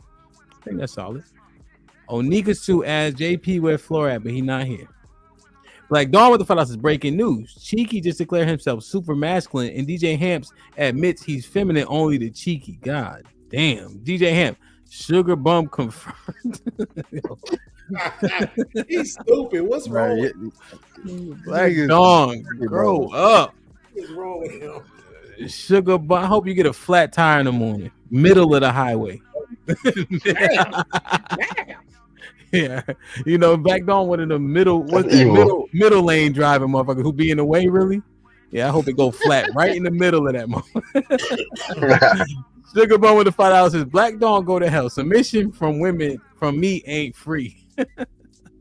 Gideon was popping with the $5. Emotions for men are supposed to supplement and back up principles and logic. Standing on principles can be emotional. And Unchained with the $2. Sugar Bum. Yeah, your submission is 40. HQ with the $2 says this is wild. Listen, JP declaring Flora is tamed. What the fuck? So Solid with the $2 says Cheeky saying y'all dumb. Upgrade your vocab. No, I think we clarified. I didn't say that. Yeah, it's vernacular. Smooth with the $5. He might have sent it before we clarified. No, I said vernacular the whole time. Yeah, and we He clarified said vocab. Yeah. Don't do that to me. Vernacular is French for stupid. Smooth with the $5. Hamp looked like the principal of America's worst school. God damn. Lean on me looking ass. I miss Fantastic with the Cheeto dust colored soup. The lady said they liked it on him though. Ed with the $5 says, now we get into the real. Black men's masculinity is based off getting women. Y'all are having the real conversation now. That's the only measure. Damn. Lauren Mack with the $5 says, drop yo shit. He said, drop me from being tickled. That's crazy. This might be risky.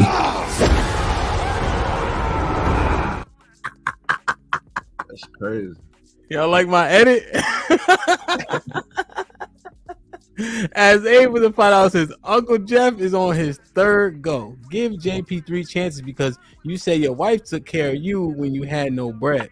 Anybody can hide who their woman really is. I never saw. So Solid with the $2 says, so Cheeky, you saying JP pulled a checkmate on everyone? Awaken Black Wizard was popping with the $10. Says, case in point, my super about these words being used to insult people. If you listen to the convo about government assistance, the underlying question everybody's asking is, when is it okay to shame a guy? Facts. Kasim with the $10 says, men have to demonstrate the potential with results. His intelligence has to manifest into results in the real world and displayed in an area where there is much at stake. That pushes responsibility. Freezy was popping. Huh? Somebody call me? Okay. Captivity, no captivity with Freezy with the $5 says, locked in 100. Great convo. Shalom, Ox, salute. Hope all is well. You heard? Sugar Bum with the $5 says, $40 won't even get my nails done, you broke ass nigga. God damn. So, August, you want to get your 2 cents, and I want to do a quick exercise, and then we're gonna get up out of here. But I need everybody to do it. We can't hear you. Look at God. No, we can't hear you. Light of the world, oh, Jesus is the light. The light of the world. You fixing it?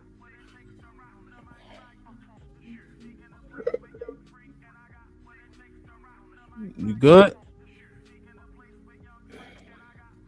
No? Put him in the fucking bedroom. Get him out of here. Come on. Put him in the fucking bedroom. Get him. Put him in the fucking bed. Put him in the fucking bedroom. Get him out of here. Come on. So when your microphone don't work, you need to shut the fuck up and let the people who microphone work talk. No, that shit ain't working. So the rubric for masculinity, the first thing I would put on it, and this could be telling, is physical prowess. Oh my God. Oh, that's that word, boy. Aaron, what would you put on? Does anybody have a pen and pencil? Well, let me write. Aaron, physical prowess. What you got, Aaron? Adherence to logic. Adherence to logic. Physical prowess, adherence to logic. GBG. Genitalia.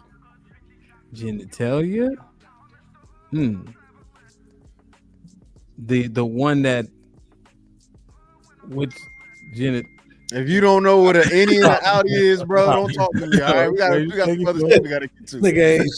Just making sure. Uncle Jeff, what else goes on the rubric for masculinity? the ability to gain the respect of your peers. Influence, admirability. Yeah, to put that into to one. I don't know if I can put that. I'm struggling to put that in to a word, but where your crew respect you. Respectability. Okay, I guess, but I mean, yeah, I get what you're saying. You know what I'm saying? Y'all know what I'm getting at. I'm sorry, I don't know.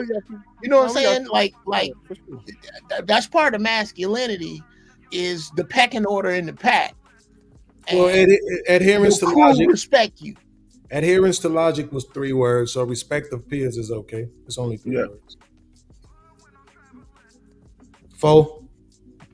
I would say just have a logic, man. Have a good logic, man. Okay, he wanted August. Yeah, real quick. My whole thing is, and I'm just bringing it back to the whole conversation with JP. I don't see why y'all get on here and he asking the question glorify... right now, August. He want us. Yeah, he want us to build a rubric of what masculinity is. So far we got Ham said physical prowess. Aaron said adherence to logic. Cheeky said genitalia. Jeff said respect of peers. Fo said logic. And now it's on you. So I would say Fo maybe need to give us another one. Yeah. I was just thinking. I didn't know that's what bro said. I would say persistence. Will persistence be the one? Like persistence? Yes, sir. Rock. Competence. Yes. Competence in what? Like everything? Yeah, I mean, you can. Yeah, I would say a generalized competence. Competence. Mm-hmm. Okay.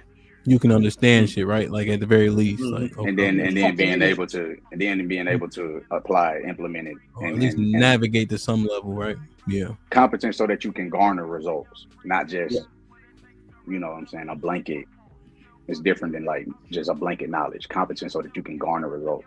So in that sense. Yeah. That's gonna be tough. Okay. Beans.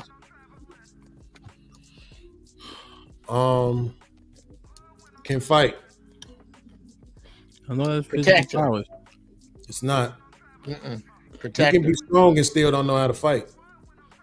Well, I was talking about physical prowess where you can actually, I guess. Oh, you was talking about fighting then? Well, fighting, protecting, moving, being able to move couches, like just physical, like you are a physical person.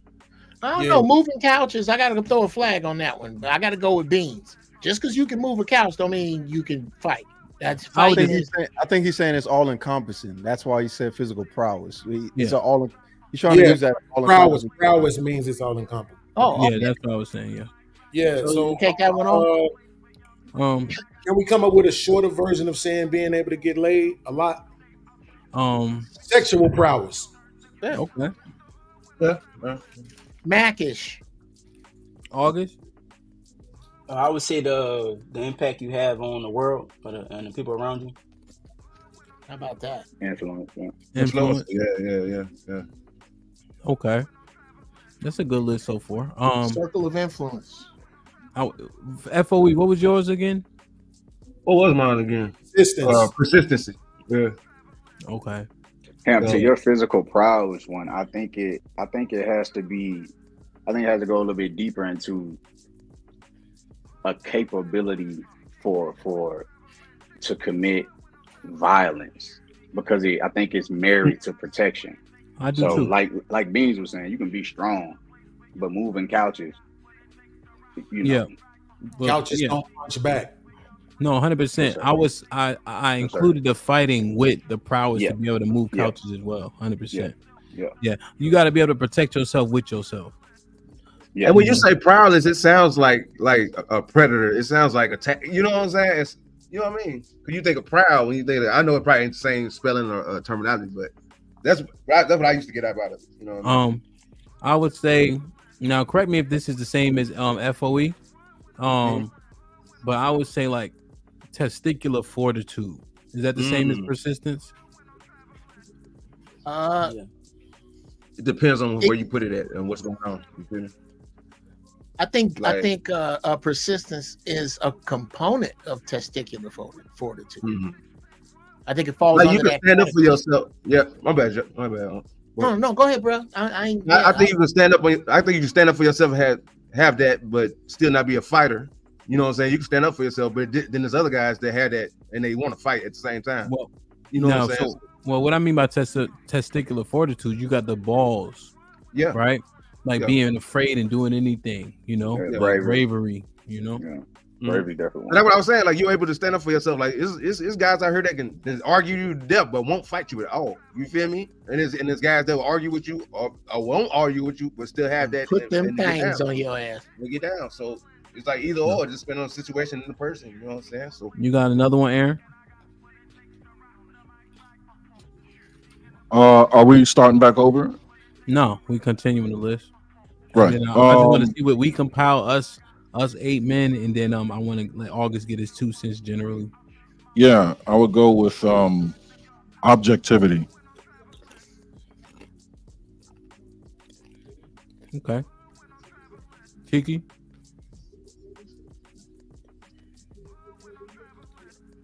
Yep. Yep. No, I'm asking like, what's up? Oh, another trait. Oh, another trait. I'll say principle, like being principled.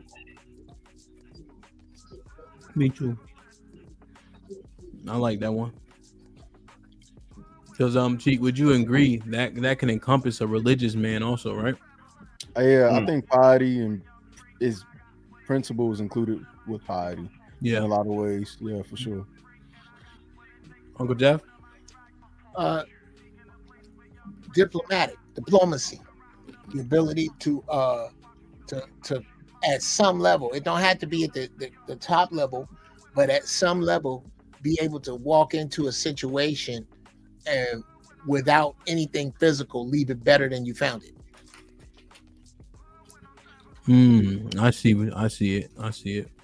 I like it. FOE? Let's say discernment, taking charge of things, you know what I'm saying? Yeah, I like that one. Yeah. Rock? Dope ass list.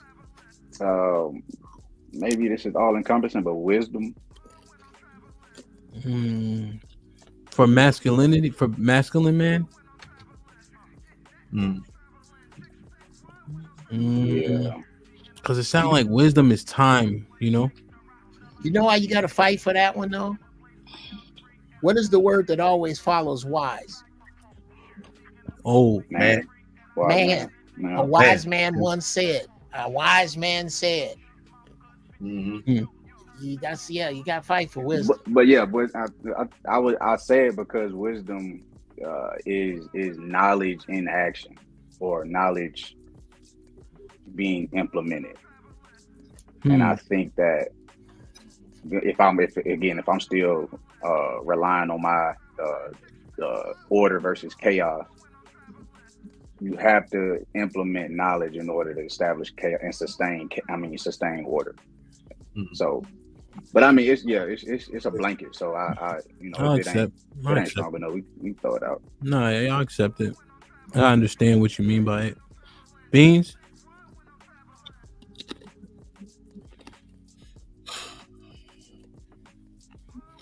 Can make a chick come. You said that already. Sexual prowess. My bad.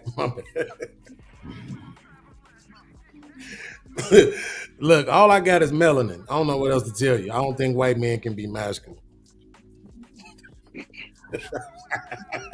You know. Movie 300. No, the niggas was angry. The niggas just angry because it was only 300. No, but I think I think these are pretty good. I think it's difficult for me because some of these I haven't been arguing, but some of these aren't just applicable to masculinity. And I'm sitting here thinking, and I'm trying to parse out something that I think would be exclusive to masculinity. And I'm being honest, I can't come up with anything that I think is exclusive to masculinity. But that's okay. It's actually telling, right? I think that's the under a microscope thing, right? The fact that if we say, like, let's say you say integrity, Why wouldn't a feminine woman be integral? You know what I mean? Like, so or integrous, yeah. The integrity. I think I got one that is Well, exclusively masculine. Well, if that's the case, I'm going with smart cheeky.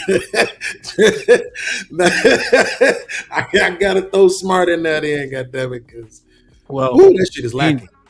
Beans, I think Rock kind of got that when he was saying in a situation you applying. You know what I'm saying? Like in that competency, moment. I think would include smart, like being competent. Yeah, I agree. Include some level of intelligence. Yeah, that's the only way you can be competent versus being incompetent. So we got to find another one if we can. I don't think that's that. You don't think so? I'm looking at the definition of it. That ain't that. All right. Okay. We accept it for sake of the conversation. I think I got one that's exclusive to manhood, just by the definition. So let's do this. August give one, and then Uncle Jeff, you can give the last one. I would say structure. I didn't get one. Hell no. Microphone. Light skinned. Yeah, light skin and the microphone. Sorry, I'm not like number one. I'm not light skinned. You look every bit like my dog. Go ahead, August. I would say Caramel macchiato. Being able to provide some structure in situations. I think that's a masculine trait. we're gonna call provision of structure. What'd you say, Uncle Jeff? I said we're gonna call that one provision of structure. Right. Yeah. I think by definition, I think we can all agree here, gentlemen, that every woman that calls you her man would like to think two things about you. Number one, you will die for her, and two, you're not that easy to kill. I don't think any man expects that of a woman. What does that make? Maybe. So physical prowess is I think that's the one. That's one that would be masculine. That's my point. Yeah. Okay. Who got that? And Hemp, I think it goes back to that when he said wisdom. I think wisdom is the top of the branch that all of this like stems under, because it takes a lot of control to go to the next level of each. So the Bible says wisdom is the principal thing. Yes, sir. Yes, sir. Mm-hmm. I think I went to one component. All right, go ahead. Human. All right, Aaron, can you give us the list, please? Hey, he been trolling me, bro. Yeah, what's wrong with you? This the good brother. He just trolling the shit out of me. What you mean? It's neutral. It's human. What's next? Nah, because this is the thing. I don't personally like. What other woke thing you gonna say to me today, cool nerd? I don't think that masculinity and femininity exists. To be honest with you, it's people doing things. Because men and women do the same thing. We all do the same things. No, but cool. We all do the same things. We just view it differently. Here's the thing that I'm also learning: when there's a conversation, right, that you are totally out of line with and just simply don't agree, just keep driving home and stay on the screen and hang out with us. That's all. You know, like this is not a conversation you went. Like if you don't even think it's true or doesn't exist, then just chill and don't subject us to your Tory microphone. Facts. Well, so this is the problem though, right? So I think a lot of times we with men, we try to give we in lieu of what we think we consider masculinity, we try to get rid of our humanity in the place of that, right? So a lot of things which you would do, which you would say, oh, this is masculine, you'll be like, oh, you got shot, hey, walk it off, you'll be all right. You know what I'm saying? Like I'm like, oh, you got your heart broken, oh, don't cry, men don't cry. You know what I'm saying? Like things like that. It's like, you know, we try to do things that that will take that are naturally human. We try to say, no, as a masculine man, you shouldn't be doing that. And that's just you know what I'm saying? That's the reason why I want to include human within masculinity. Human. We got you. Okay. I think you need to embrace your humanity. Yeah. Aaron, what's the list? Can you read it? Physical prowess, testicular fortitude, adherence to logic, objectivity, genitalia, being principled, gaining the respect of your peers, diplomacy, persistence, discernment.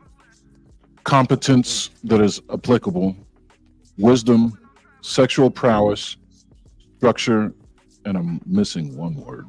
Smart. Intelligent. I think it's a pretty solid list. Can I want to scrutinize the genitalia quality. So being human is not masculine. Nope, don't do it. Being masculine is not human. Okay. I think that I think there's a distinction between being male and being masculine. I think masculine is something you graduate into, whereas if all males come out with genitalia, the same genitalia. Male by default. Let me ask you a question though, Rock. Yeah. Can you be masculine without a dick? Can you be masculine without a dick? Yeah. You just can't be male without a dick. Okay. So you believe a woman can be masculine? Certainly. Is to be male the ultimate expression of masculinity is to exist as its definition? I don't think so. Male masculine. And then I would want to split hairs between being male and being a man. We don't have to split hair. If you look at the list, he's not necessarily wrong because it's nothing literally on that list that a woman can't do. But the thing is, we're pointing out, which is why there's something that needs to be on the list that women can't provide. Which is why I had to say it. Somebody had to say it. if we're making there's a difference between, you know what I'm saying? Yeah, there's a difference between feeling masculine and living in. Okay, I can make a grilled cheese with my iron, but should I? I should only be doing that if I'm doing 3 to 5. You can act masculine. Again, it's not about whether she can do it. Should she? Again, if a woman got a man, I could be a caveman. Well, let's do this though. Cheeky's the one that said it, so let him clarify it. The only thought I had is, the man isn't masculine, the woman acts masculine. That's what I would get from it. So we're talking about is masculine. But go ahead, Cheeky. That's what I was getting at. The idea of masculinity or being that particular thing comes from having a particular genitalia, right? You can say a woman can act masculine, but is she masculine? Is the essence of a woman inherently masculine, or is that inherently feminine? I think when you live in the traits and the qualities, not just the again, the genitalia is fixed, right? It comes. It's not customized. It comes natural. But to live in those qualities, those other qualities that's on the list, that's what makes you masculine. Whereas if a woman can dibble and dabble and outside, just like we do with feminine traits, we soft with our women when we intimate. We dibble, but we don't live in those traits. We don't live in a space of. I see what you're saying, Chief. So let me ask you this: what's your thoughts about transgenderism without being unpolitical? Like nothing crazy, but what do you think about transgenderism? I think it's a. I hate to use the word mental health thing, but I think it's a warped reality. You think it's an abomination? I would say so. Okay. Go ahead, but in essence, they're just displaying masculine or feminine characteristics. What's so abominable about that? Because of the to your genitalia point, I think that to live in the opposite of your nature is warped. So when it's warped, I don't think that it still constitutes. This might be risky.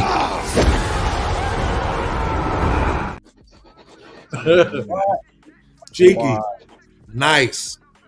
He can't Rock will be back in 5 minutes. That's Rock's first time being kicked. That was nice, bro. I see what you did. That was nice. Okay, so again, but unfortunately, Rock wasn't able to continue the conversation. But the idea, hopefully, where I'm leading us will make sense. I think that the reason why so many men have an issue with transgenderism is because there's already an association of masculinity to your genitalia. If you have a penis and testes and you behave in a certain way that isn't conducive to a person that has penis and testes, you're saying inherently you're not acting masculine or you don't have a masculine presence.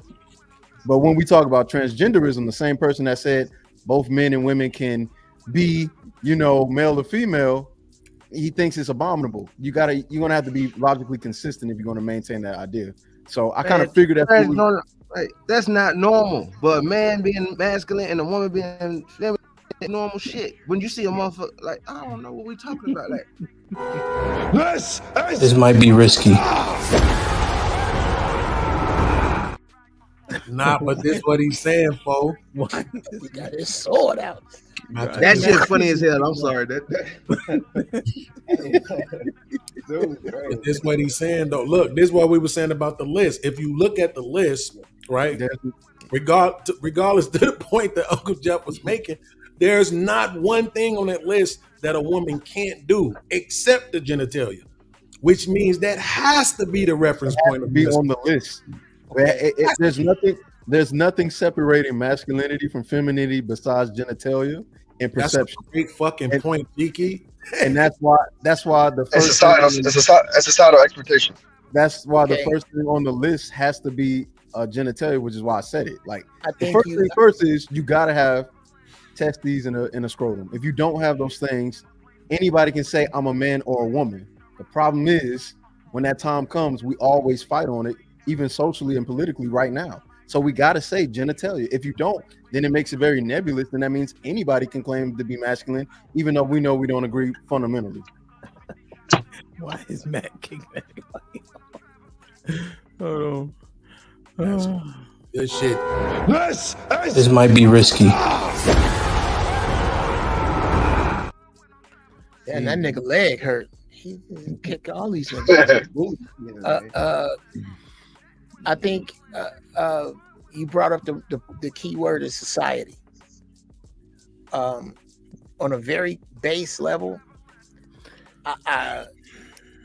300 years from now, when they dig up your bones, that's what you are.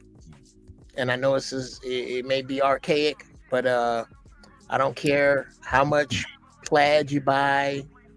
I don't care what color Bronco you get as a woman. I don't care how masculine you dress. It still takes 4 of you to move a couch. You ain't it. I don't. And now I've always had this question about lesbians. Why don't any of them dress like the two gentlemen in the upper left? How come they all dress like thugs from 90s hip hop videos? You'll never see like a nice tie, nice suit, a distinguished. You hear me? They're never the distinguished guy. They either look like Manny Fresh or a dude from a rap video. Real talk. Now, if I'm wrong, gentlemen, please jump in and correct me. I think what he's saying is, in a physical sense, if you want to delineate masculinity from femininity in a physical sense, you would have to include the genitalia. But if we do the overall thought process of how men and women operate and exist in this world, this might be risky. Let's play it backwards so he can use the other leg. Nigga, shit. You'll notice the difference between men and women when it comes to the logical sense and how women typically, and if any man live with a woman and understand how women operate, they usually filter the world through an emotional sense, and that's primarily through women. You know what I'm saying? So I think that delineate. This might be risky.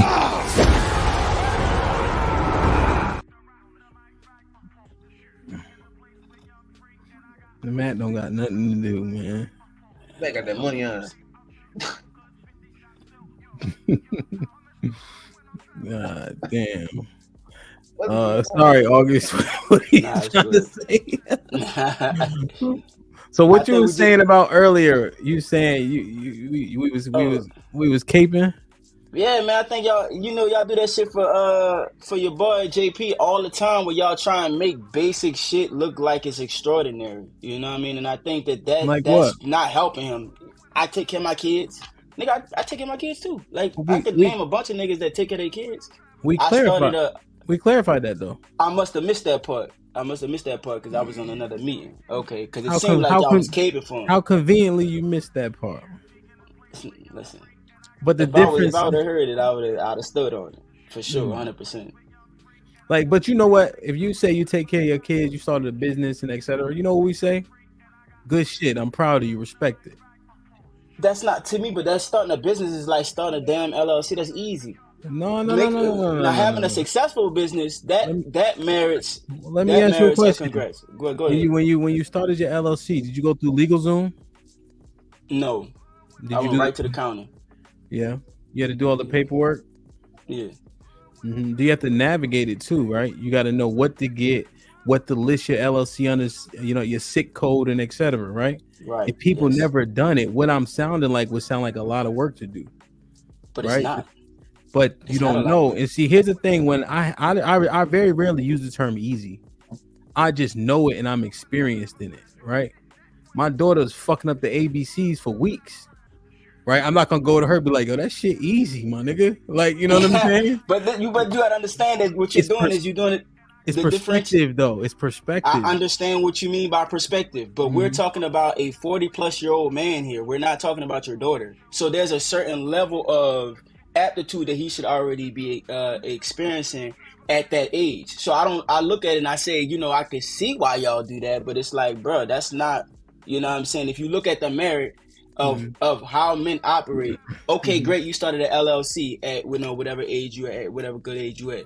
But is this business successful? Have you turned a profit? You know what I'm saying? You know what I mean? That's where you get married at. I think that you lower the bar, and when you lower the bar like that, it dilutes what men are out here doing. You know what I'm saying? I know podcasts don't have a problem with it. I hear that, right? But think about it, right? Like I have talks with younger brothers all the time, 30, 35, right? They're still younger than me. And if I'm talking business, right? If I'm talking margins and revenue, profitability, right? Overhead cost of goods. So, right? If I'm talking to them, they're going to be novice to me, right? Even at 30, 31, 32.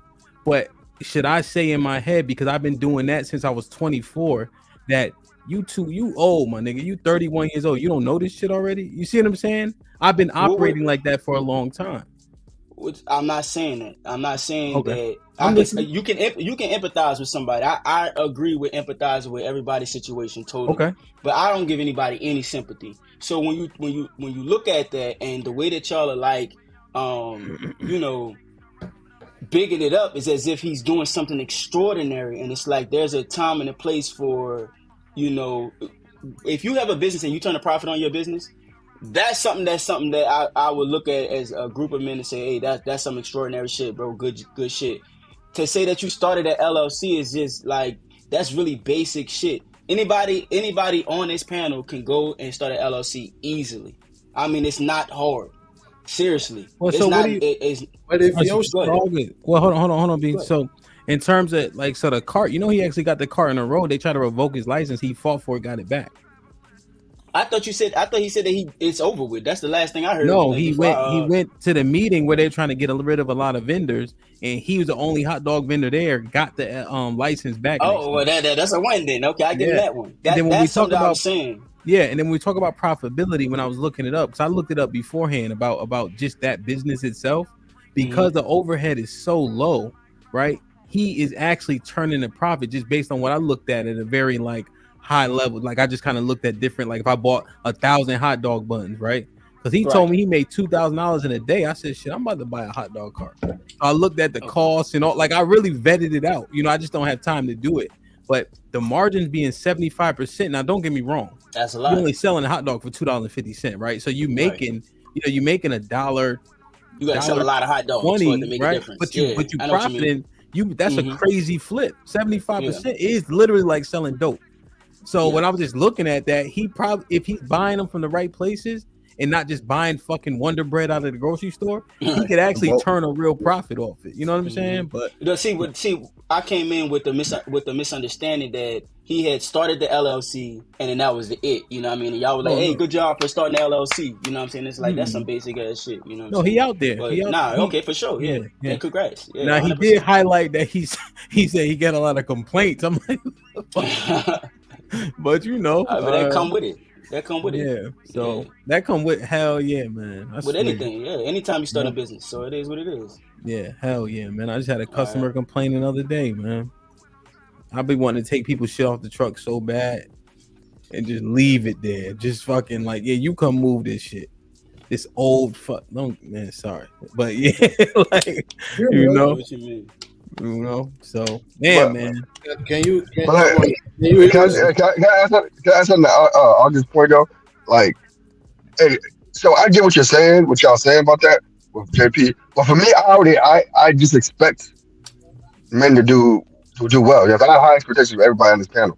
So like when I think Cheeky said it earlier when he was like, "Oh, we didn't expect that much of him," and I expected him to do. If he gonna do what he do, he did what he did. You know what I'm saying?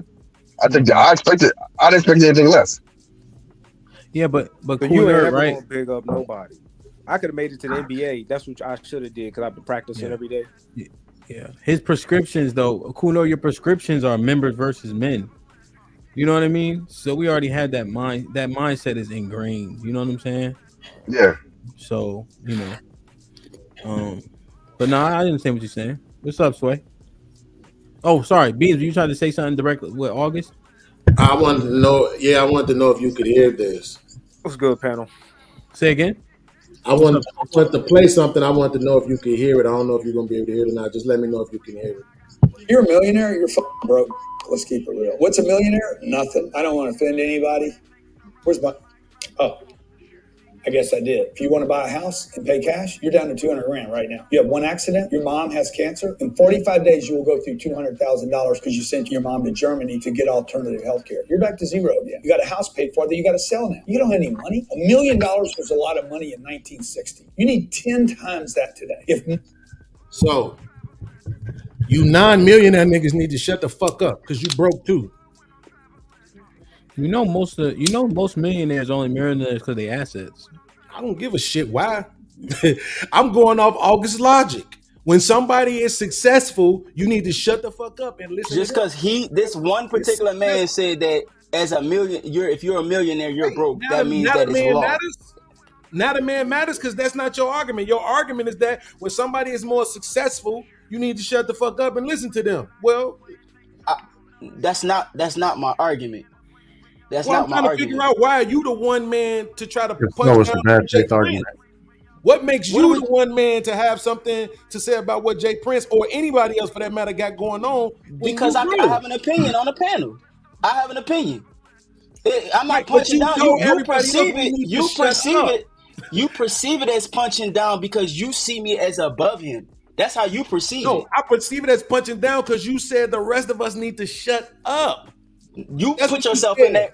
You put yourself in that group. What I'm saying is that when somebody is kicking game, it would behoove you as a person who doesn't know as much as the person that's kicking game to shut up and listen to that person because that's going to help you elevate and get on that level.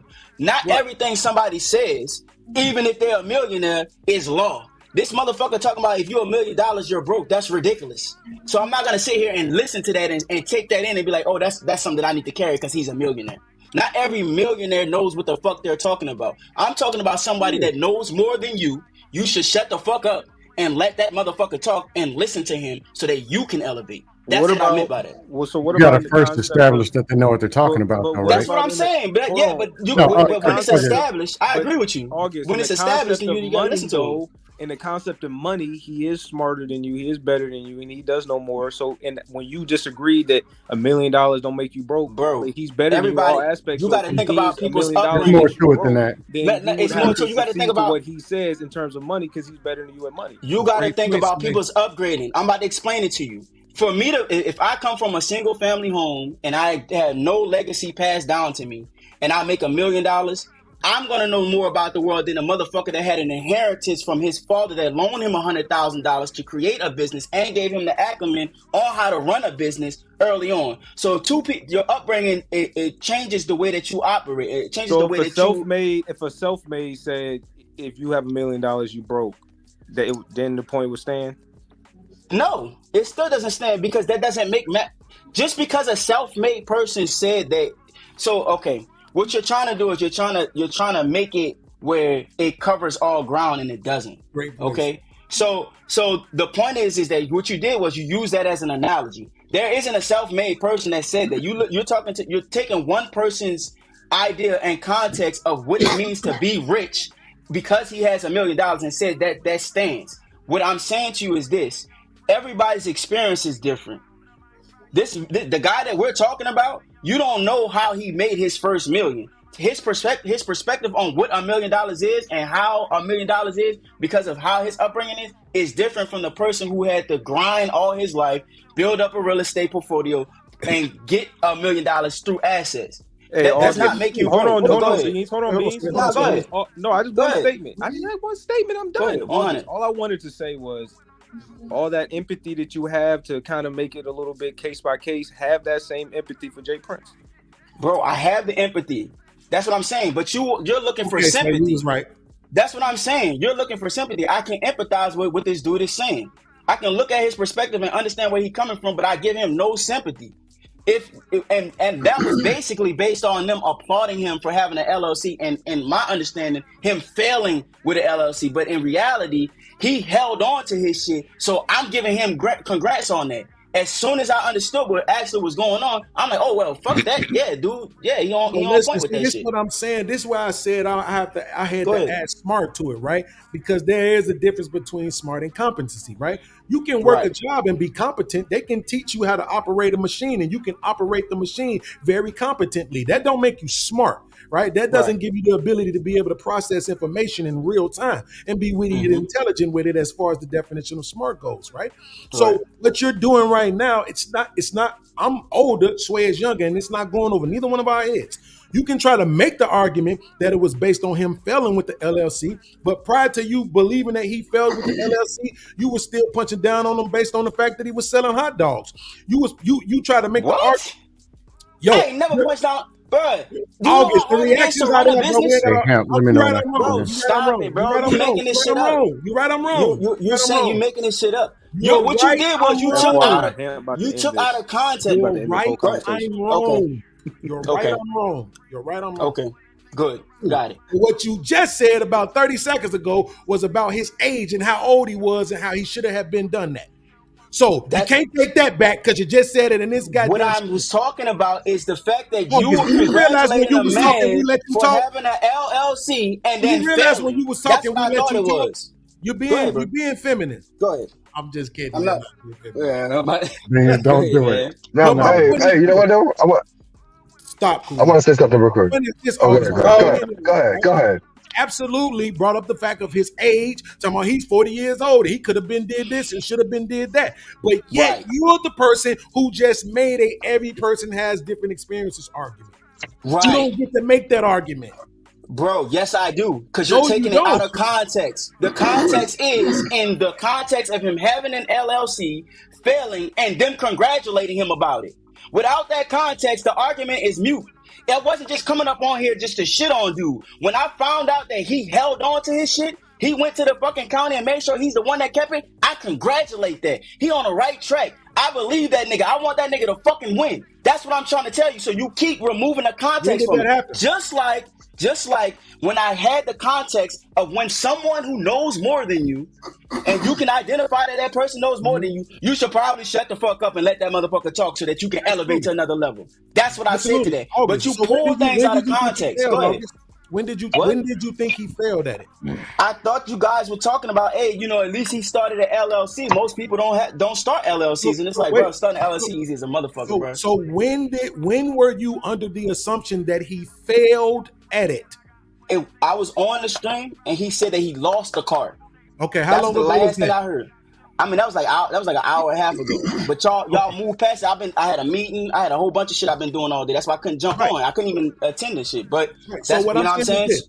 So what I'm saying is this. People can say a lot of things about me. One thing they can't say is I'm a fucking liar. August, you said this shit months ago when we was on that stream together. You said the same thing. Bro, you took it out of context, just I'm like not I taking fucking nothing said. out of context. You said the same exact thing. I've already clarified You it for highlighted you. how old he was, how unimportant it is or unimpressive it is that he started an LLC and all this other shit, that he take care of his kids because niggas do that shit all the time. You did that on that stream months ago, right? Okay. But now you're making an argument that people's experiences matter. I still think part of being experiences masculine matters. is being able to acknowledge when you were fucking wrong. That's I'm something not wrong. nobody put on the list. You're taking it out of context. That's what I'm trying to say to you. For him persevering and holding on to his shit, that is merit. That means that he deserves some kind of accolade for that.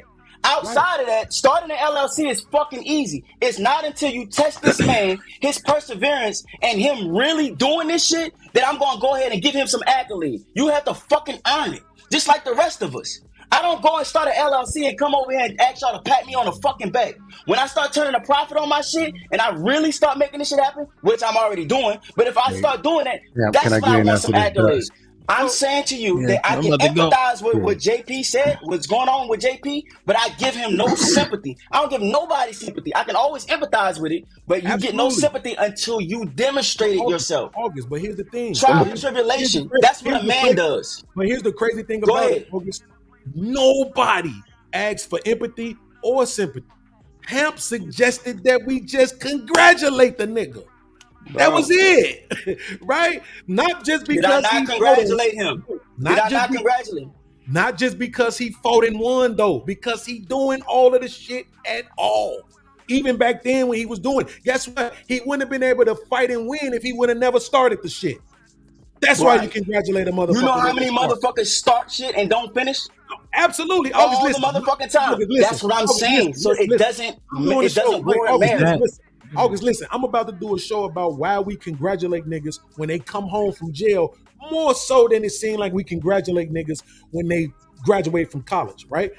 But that's what I'm saying. It's the experience that matters. And you wasn't considering that. We're not talking about empathy and sympathy. We're just talking about simply being able to, I ain't gonna lie, give a nigga that cookie, bro, just for the effort. When we live in a society where we're not seeing it, yes, effort motherfucking matters, nigga. Effort fucking matters, and you know it. All right, Joe. So I think we had enough time. My bad, I was slightly distracted. August, I think one point you said at the end, kind of, when you were saying, you know how many people start and fail, right? So the simple fact that he started, they tried to fail him, and he fought it. You know, there's a lot of acknowledgement. I just think we need to acknowledge things when they're good, right? To Bean's point, you know, niggas show wild love when the nigga come home. Fuck was he going for? You know, but it's interesting, and that's a whole nother topic. That's them niggas though. I don't do that shit. So for the record, though, I'm just gonna say I think I do kind of change my perspective a little bit. Because the reason why is because I was holding him to an expectation that I had for him. You know what I'm saying? But I look at the reaction and he's proud of it, and because he's proud of it, and I want to see him do well, I should be proud of it as well. You know, of that accomplishment. So I'm definitely gonna congratulate him on that. I think that's fair. I think your bar is a little higher, but I understand that you're just trying to see it in a different way. You know what I'm saying? I'm saying good job. I see you trying to process it. Like, you know what I'm saying? Yeah. Isn't it about the outcomes though, Ham? So if just saying good job, that's what's up. Right? I see you. Isn't that just that helps them get the outcomes, even if you don't like truly mean it to August? It's like, is it about you or is it about that other person? Yo, Sway, let me tell you something. Exactly. Real shit. Like let's say y'all tell me, right? And I'll just take y'all like quite literally, right? Well, I'll use a tangible example. I put out a clip today, right? And I didn't even notice it in the moment, but I was saying something about something, and Bean said, "My hero back," right? I don't know what I was doing, but I didn't hear him say it on the show, right? But when he said it, I got this like little tink, like this feeling, like I'm like, damn, this shit gay as hell. but it was a good feeling to know that like somebody believing. You know what I'm saying? I've been decently successful, you know. But even still, that little thing for me helped me be like, okay, I'm gonna make sure I stay on this type of time because I understand what it could do in terms of influence. You know what I'm saying? Like, so if that could do something for me, right? And I think I'm doing okay. Imagine somebody doing a little bit worse than I am, right? And you say, I see you. That, you don't even gotta be no crazy. I see you, my nigga. Like that. That's what people say. Like, you know? I think that's one of men's biggest gripes with the world, even though it's probably one of the things we've come to just accept, is it like we want to feel appreciated for the shit we do every day. That's the gripes, hey, right?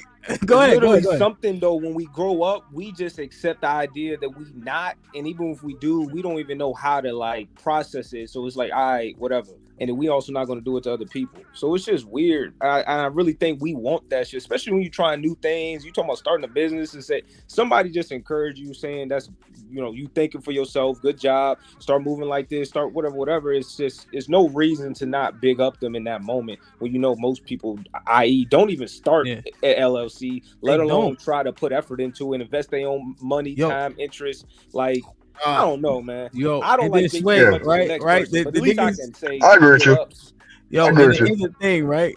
There's niggas in the chat like grown men need like, yo, listen, right? But listen, and I don't usually don't talk like this, but I'm just saying it, right? Like, I'm mad fucking physical in real life. You know what I'm saying? Like, niggas be talking so crazy, like niggas don't want, like, outside, nigga, I'll really hurt you, or you gonna really have to hurt me. You know what I'm saying? Like, like that's, and I don't mind losing no fight. It is what it is, you know. But like, niggas be like, come on, like, like it just don't make a lot of sense. Tamika, you're an asshole. I explained earlier, Hamp, is the extreme side of it where you try to pretend like, you know, men aren't human beings, like they don't need or require the same thing. That's what Cool Nerd is trying to say. They just get it in different forms. That's all it is. Here's the thing I gotta say to that, and this has just been my experience that I'm speaking from. If you're the type of person that needs, if you're the type of man that needs constant reassurance for you to accomplish a goal or accomplish something, you're never gonna fucking accomplish it, because there's gonna be a time where it's not gonna be there, and you're gonna have to motivate your fucking self. You're gonna have to get up and do it yourself when you don't want to do it, or when you don't think that you can do it, and you doubting yourself. You got to keep persevering. Ain't gonna be nobody there that's like, hey man, you know, you just keep on going, I'm gonna keep on cheering for you. It don't, like, that's not how the shit works. And so to see somebody who went through some controversy, because that's when you test it. You don't test it just by starting it. Everybody can just fucking start it, but when you hit that controversy and hit that first wall, and how they move when they hit that first wall, whether they go through it, over it, under, or whatever the fuck they got to do to get through it, that's when I give you some merit. And what he did was he demonstrated that by holding on to his shit. That right there, and I save my shit for when it matters. I'm not gonna sit here and give him that fly by the night bullshit. Oh, good job, bro. You started a fucking LLC. Great. You know what I'm saying? But when he hit that wall and that motherfucker went through that wall, bro, I'm a fan, dog. I see you doing your thing, and that's where it worked at. I got you. And these motherfuckers don't understand that shit. Here's what I want black men to do a better job of, though, right? We always get stereotyped for crab in a barrel and all that other shit, right? And we are we don't have a community because we don't invest in each other, right? So here's the difference. When I criticize, I'm also gonna say, well, here's what you could do differently if you need any help from me, et cetera, et cetera. So I just wonder how many people are lifting as they climb, right? Because I think that is the overarching thing that often hurts us, right? Because we so proud of ourselves. How we be proud of him, the community, us. You know what I'm saying? Cool Nerd, no? I'm calling dust. Well, but Scam, that makes sense for you because you're not you don't really have that. Well, but also just pretty simple. Your points are solid, but just generally, you don't necessarily have like a community mentality per se either. Are you sure? Well, based on what you say, you know what I'm saying? You sure? No, I'm not 100% sure. We're going based on what you say. Just what you say. Christ. No, I'll put it this way, because now we're a community and it's all about saving the black people. You see what I mean? No, I'll explain it. Where was this community when he spent 45 minutes dragging black man for being black, and these mysterious white man taking the black man, we'll shoot the black man, black. Where y'all at then? But now, what do you mean? What do you mean? What do you military mean? ain't nothing. 45 minutes he spent slobbering on the microphone. You black men ain't nothing because you're black. The white man this. The military, you ain't done nothing. But the men were pushing back. You ain't doing nothing. But the men, but before you finish, But the now men were pushing back. And now but the men were pushing back though. But the men were pushing back though.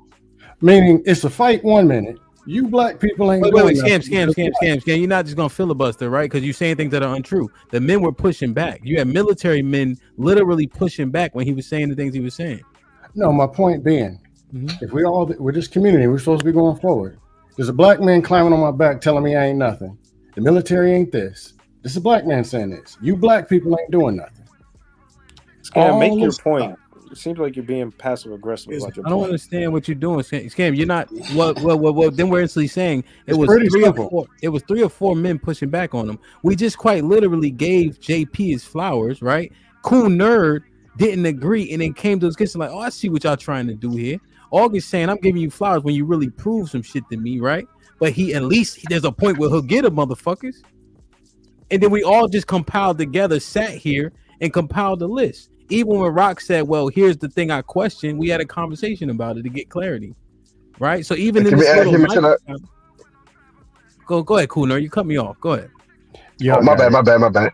You don't care. We're a community, right? Man. Y'all got it. But that's what I'm saying. Well, watch this though. And that's what I'm saying. Maybe this part of the conversation, Scam, might not be for you. Like Aaron just y'all just missed everything that I was just saying. 45 minutes tearing black men down. No, now because there were black men. There were black men pushing back is the point. So that's negated. Also, Aaron just ran a political race, right? He ran. What's it called when you run the committee or like the? But you're the Aaron. What was your role? What's that thing called? Campaign manager. Campaign assistant, campaign manager. Right. So even with that, that's literally community based, right? And so here's the thing I question. Are you a part of community organizations? Consider it, well, I'll say yeah. But network wise. Not community as in just because you're black, we all stick together and all that. Hell no. That's what I'm saying. You may network not of people who are got a common goal doing the better things. Absolutely. Yes. Gotcha. So, and this is what I'm saying, and this is what I'm learning, guys, as we go. Everybody's not suited for every conversation. Just because the link is open, if you don't subscribe to what we're talking about, we may just have to remove ourselves when it's not applicable, right? So, like for me, I'm a part of 100 Black Men of America, right? I don't know if you ever heard of that. Omega Psi Phi. You see my kids up here that I coach, right? And you see they decorum in the impact, right? You know what I'm saying? So, like I'm in the PT and all this other shit, like with the kids. So, what I'm saying is, people actually do invest. So we take exception when you come up here and say we don't, and you literally saw black men pushing back at the man talking down about other black men. No, my point is, if it's about the community, the pushing back should have never started to begin with. Then let's celebrate the very person who's pushing back, trying to attract black men. That's what I'm saying. That's community, bro. That's what we got to do. That's joining together. That's why we're human. Community. See how valuable not for this conversation, bro. So see how valuable the word human was. See how valuable the word human was? I do. Hey, Scam, why you gotta be the joker every episode, my nigga? That's all I gotta say. I was making a valid point, but like, yes, no, hold on.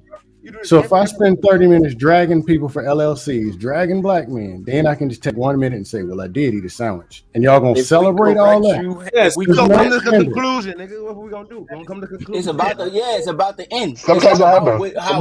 It's not about the journey, it's about how we ended it. You realize, right? We're having, right? So in a stream, 7 hours and 20 minutes long, there's segments, right? JP got a bunch of pushback, right?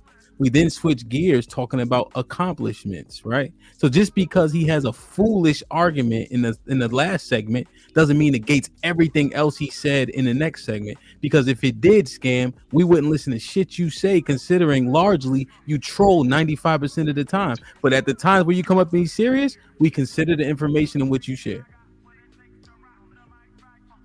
That's what a man does, man. Sit right here. If you say so. Can we accept wrong and all right, I was wrong? Say it again. Head, you want to be able to do it too, my nigga. Oh, bro, I always accept when I'm wrong. Y'all just wrong. I always accept when I'm wrong. I think Always. Scam trying to infer. Y'all So wrong. Ham, the end joke. I know you about to end it. I'm not gonna go ahead, and I want to hear what Rock got to say. Go ahead, sir. The statement August made about the levels and certain things and all that wasn't wrong. It's nothing you said was not wrong. The only part about it had nothing to pertain to what we were saying at all. What do you mean by that? It didn't. You conflated. I was the one who initiated the conversation, but go ahead. The points that Beans, me, and Hamp subscribe to on the idea of big upping someone to it just in general and not kind of make it this big all-encompassing thing or of either we're punching down or punching up or we're empathizing or sympathizing. We're just giving him a compliment for at least putting in some effort. You stop that it's basic. And I'm not going to give him anything basic, and I'm not going to sympathize for him. I'm going to empathize for him. And all these, it was another point you made. Fuck, I'm fucking it up. Nah, but you say I get what you're saying. I understand what you're saying. It didn't have to. Damn, I missed it again as soon as you said it. Fuck. My bad, but this is what I think that you're trying to say. You're trying to say that you want me to understand where y'all are coming from because y'all give him compliments on just trying. Is that what it is? Okay. No. Well, what's the no? difference? And I remember what your initial statement was. Your initial statement was, if you need to be bigged up all the time just to be successful, then that's a bad thing. But that had nothing to do with us giving him a compliment for starting. That wasn't my initial statement. Us individually complimenting him had nothing to do with him individually on needing us to do it constantly for him just to be successful. Us and our own individual action to acknowledge that he's doing something is on us to do. It has nothing necessarily to do if he saying like, hey, I need y'all's constant affirmation so I can accomplish things, because he didn't ask for it. We just saw it and we gave it. That wasn't my initial statement. That was just a side premise that I was making. My initial statement is spoke. That was your initial statement. I'm explain. No, I made an initial statement. My first statement. This dude. I gotta go, B. Let me say one last thing, Ham. Yeah. So you get the final thought. So you could. This the problem. Okay, I got you. This the problem. You using this for your final thought, right? Absolutely. Right, Jay Prince had started a business. He had a problem with the business. He fought. He got the business back. And my man is saying, I'm willing to applaud that. He made 3 kids. It was a problem with the kids. He fought to get the kids. He got the kids. And the nigga said, so I'm supposed to applaud a nigga for taking care of his kids? You're full of shit, August. Your logic don't stick, nigga. It don't. You're not being honest, bro. I'm glad I got the motherfucking right to react to this. I'm gonna expose you again. Think this shit that we not listening, that we can't hear the shit you saying. But right. I'm old as fuck and I hear it. Sway young as fuck and he hear it. We trying to tell you we can hear what you're saying and the bullshit inside of it. I'm not saying I'm not saying you're lying about you're congratulating him on his win. I think you're genuinely congratulating him on the win. But I'm saying the route that you're getting there has been some bullshit. And if you just eliminate this need to have everybody meet your standard and just salute niggas for whatever accomplishments they may make in their life based on their experiences, which was your argument that people have different experiences, then that eliminates the need for this conversation altogether. Okay, so what you basically telling me is that I should have my standard for what I see people at where they are, just like you were doing, instead of having an elevated standard and saying, hey, until you reach this standard right here, you ain't gonna hear shit from me. You can get it from them over there, but when it comes to me, you gotta put some merit in and put some fucking blood, sweat, and tears and work in before I say a fucking word about what you doing. Is that what you're saying? Yeah, I'm not gonna do that. I'm gonna do what the fuck I want. That's a final thought. Broke ass. Go ahead, Rock. Yeah, so you know me too well. My final thought was exactly what I was just about to say. I think Stan was trying to infer hypocrisy with the whole situation with JP. But I think that I don't think that's as accurate as there is a duality going on. So both, like, 2 things can happen in a concert with each other. Right, that's fair. JP could be that might be mine. And then with August, I think what I think there's danger. I think what August is alluding to is there's danger in praising the mundane or the routine or the the everyday. Yet I don't think that in this particular situation, from what I saw, I don't think that they were praising the mundane. I think they were giving praise to something that was, for lack of a better phrase, exceptional in that context. So duality rather than hypocrisy. Yeah. Yeah, right. I think that's a good breakdown for both points. Can I clarify and make it simpler? Yeah, go ahead. Final thought. Okay. 2:00. You black men ain't nothing. Black men ain't this. Whatever. At 2:05, I'm like, you know what? You're on your own. You got it. You go fight the white man by yourself. Because obviously we ain't good enough. Meaning we ain't shit. Cool. You over there, me over here. 7:00. It's not. Hey man, come on, join the community. Because I know 1 hour later it's the same thing. You people over here, me over there. Meaning, if you show your character saying that y'all people ain't nothing, it didn't change overnight just because you got a paycheck and you did something that's good. Character shows character. But for somebody to do something better than they did before, that's always something to celebrate. So yes, there's two sides to it. Does that sound fair? Absolutely. Mm-hmm. Yeah, pretty good. Pretty good. Yeah. I just didn't get the other side. Skim, I think there was just the one facet of it when he was doing what he was doing. There were men in that same moment pushing back on him shitting on the black community, which I think should make a difference. That's fair, because they were saying that yes, that's not acceptable, bashing the military, and now we are doing something. Yeah. That's fair. But I was just saying, we bring that along. The same people tearing down, they're still going to tear down come the next day and the next day, unless that actually fully corrected. Fully corrected. Yeah, and I think consistency is key, right? To avoid it being hypocritical, So that's fair. That's a good point. FO, any final thoughts? Man, great show, man. Salute the whole panel. Everybody getting their points across and everything like that. And this is what we need, man. Like, it really is about starting and the finish. You hear me? So wherever we start, as long as we finish with a bang and finish with a good, report about what everything we got going on, let's come back to the table and start it again. Because there's a lot of more topics we got to touch on. But live in the moment, not in your feelings, not in your emotions. You hear me? That's it. Indeed. Cool nerd. On the topic of masculinity, I think that we are so much more complicated than what we give credit for. And I think we gotta acknowledge the humanity and the complexity of who we are as people. And the ability to evolve, get better, or get worse. And how that could be a roller coaster ride in life, and just acknowledge it and accept it, And if you're not doing nothing that's like hurting anybody, accept accept the ups and downs, accept the fact that, the change of mind, the change of heart, and accept life. And I think we just need to go with the flow of life. And I think we would be much better off by doing so.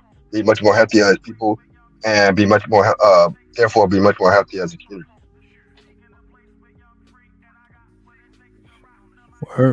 Aaron? Yes, masculinity in my eyes is primarily to lead or to operate under the guise of logic. Without that, we would perish. Logic is how we are able to work as teams and build things and hunt. Going back to the very beginning, chasing buffalo off the cliff and chasing the saber-toothed tiger away.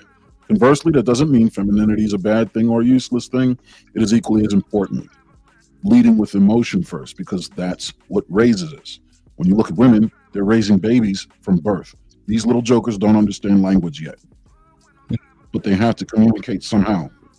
Through the women, they are able to eventually take on language, because women can emote more efficiently and they can read emotions more efficiently. The very first lines of communication that we all ever communicated across were emotions. Thanks to our mother, we were able to eventually carry on with life. But we need both. One's feminine, one's masculine. That's all. Indeed. Cheek. Yeah, I think masculinity is a little bit more complex than what we thought it was.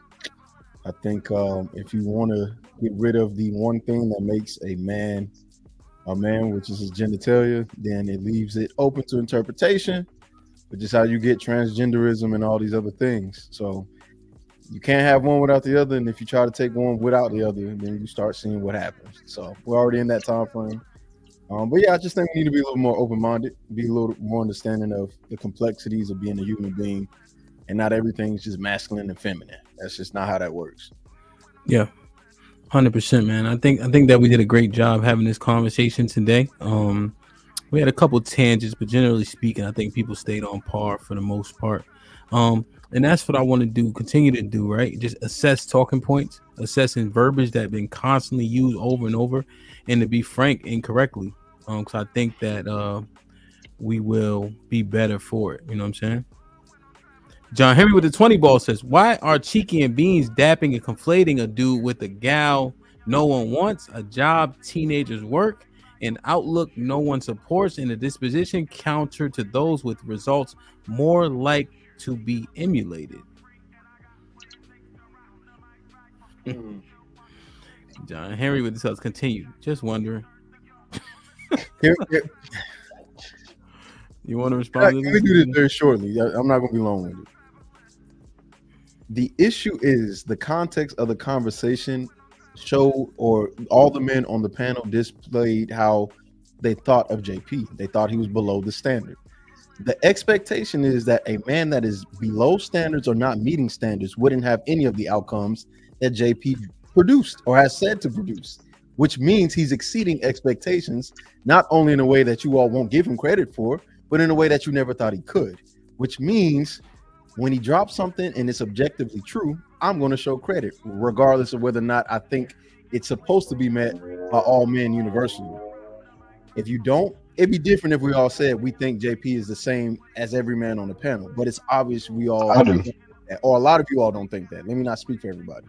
It's obvious you all look down upon JP and are very condescending toward him. You don't think he's a man, or you don't think he's a good man. You don't think he meets any expectation. You don't think he does anything that well or good. You think he's stupid. So if a man who meets the qualifications as a underling or not at all finally says to himself, hey, you know what? I got a hot dog cart. Not only do I have a hot dog cart, but I got it back when they tried to take it from me. I got a woman that everyone says is uncontrollable, and I'm doing this. Whether or not y'all want her or not, I'm doing this, and it's working. And then the last thing is, everybody be talking about their kids and how they wish their mom and their brother. Oh, my mom and my baby moms is always tripping, and I can't have my kids. The nigga got his kids. He's fulfilling every red pill manosphere prophecy that y'all don't like, and it's not my fault that he's objectively doing it. I don't care if he's not the best human being in the world. What he said is true. And so far it's lined up because everything's public. We know who he with. We see his life. At the end of the day, that he said what he said. DJ. Stop the cap. Oh, I mean, hold on, my bad. Shit like that. Damn, man. Interesting.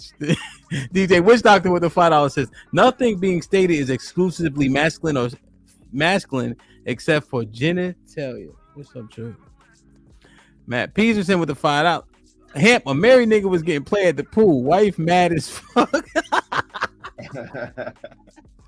Married niggas up. Fuck you, single niggas. Gideon with the $2. Masculinity is a demeanor. John Henry with the $10 says masculinity, focus, guidance, structure, stability, discipline, direction, fitness, care, and protection. These factors are what courts her submission. Example, trust. So he was kicking off everybody. Salute to Matt. Davey kicked off. Cool nerd. Gideon with the $10. Masculine men are ruled and governed by principles.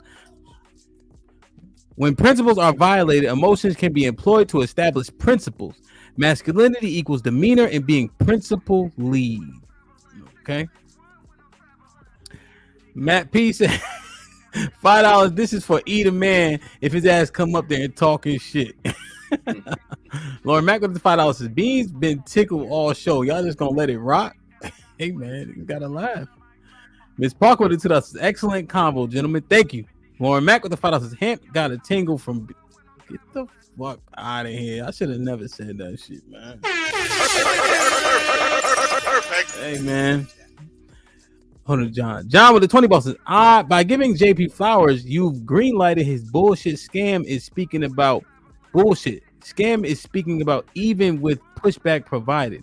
I wish better for people who make overall better decisions. Is that what we're seeing from him? I wish him no ill. You respond to this? Yeah. I wasn't listening, my bad. No, I think he's talking to Cheeky. He just sent this. Oh, I think I'll explain. I'm not greenlighting anything. I'm just, again, we can't get at the point where we get so frustrated with a particular person that we overlook the objectivity of what's being said. And I know it's easy to do because we're all human and we all have our biases toward people. But if he said this is true and we can verify whether or not we've seen it or not, well, not seen it or not, but we've seen it and we know who he's dealing with, it's objective, man. We can't let our hatred for somebody or dislike for somebody make us not objective. And it is what it is. I'm not saying I'm a fan of JP in the sense of I worship the ground, but if this man, I ain't seen him lie about it, he ain't lie about that, what he did. Yeah, and the thing, and again, the objective goals that he has reached is what men be like, good shit. That's all we say. That's it. He did what he said he was gonna do. He did it. Whether or not it was Rocky or he got a girl. We always talk about how these niggas can't get no hoes. We're not gonna sit here and say, oh, she's undesirable. He got a girl. He has a hot dog stand. All right. He lost it and got it back.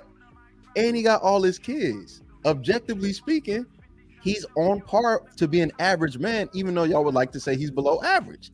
It's just yeah. And Cheek, that's the illest point. The goal is average. That's the goal.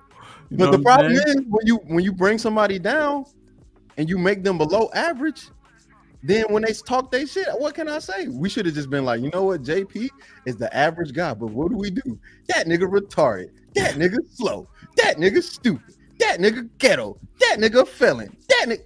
And then when you hear all these negative things, like, wait a minute, but I got my kids, I got a hot dog stand, and I got a chick. And then you like, fuck. What we gonna say now? Damn, man. Yeah, man, we ain't hating, man. Fuck that, man. Salute.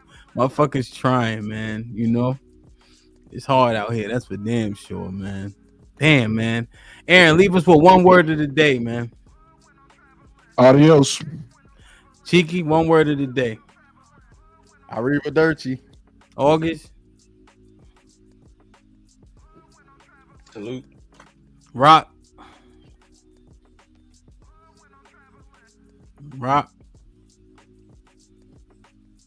Competent. Scam. Fitness.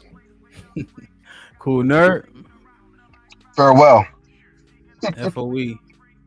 Yickety. Hey man, I love y'all. Appreciate y'all. This was a dope ass stream, man. Salute to all the brothers who hit the link. I like the chat today. It was even in terms of trying to understand. You know, people definitely stood on their points, but at the same time, I saw a little bit of growth. So we'll continue to strive. The women's POV will be tomorrow, 12 p.m. They got a subject for your ass, man. I'm gonna release it a little bit later today. They came up with it, I swear.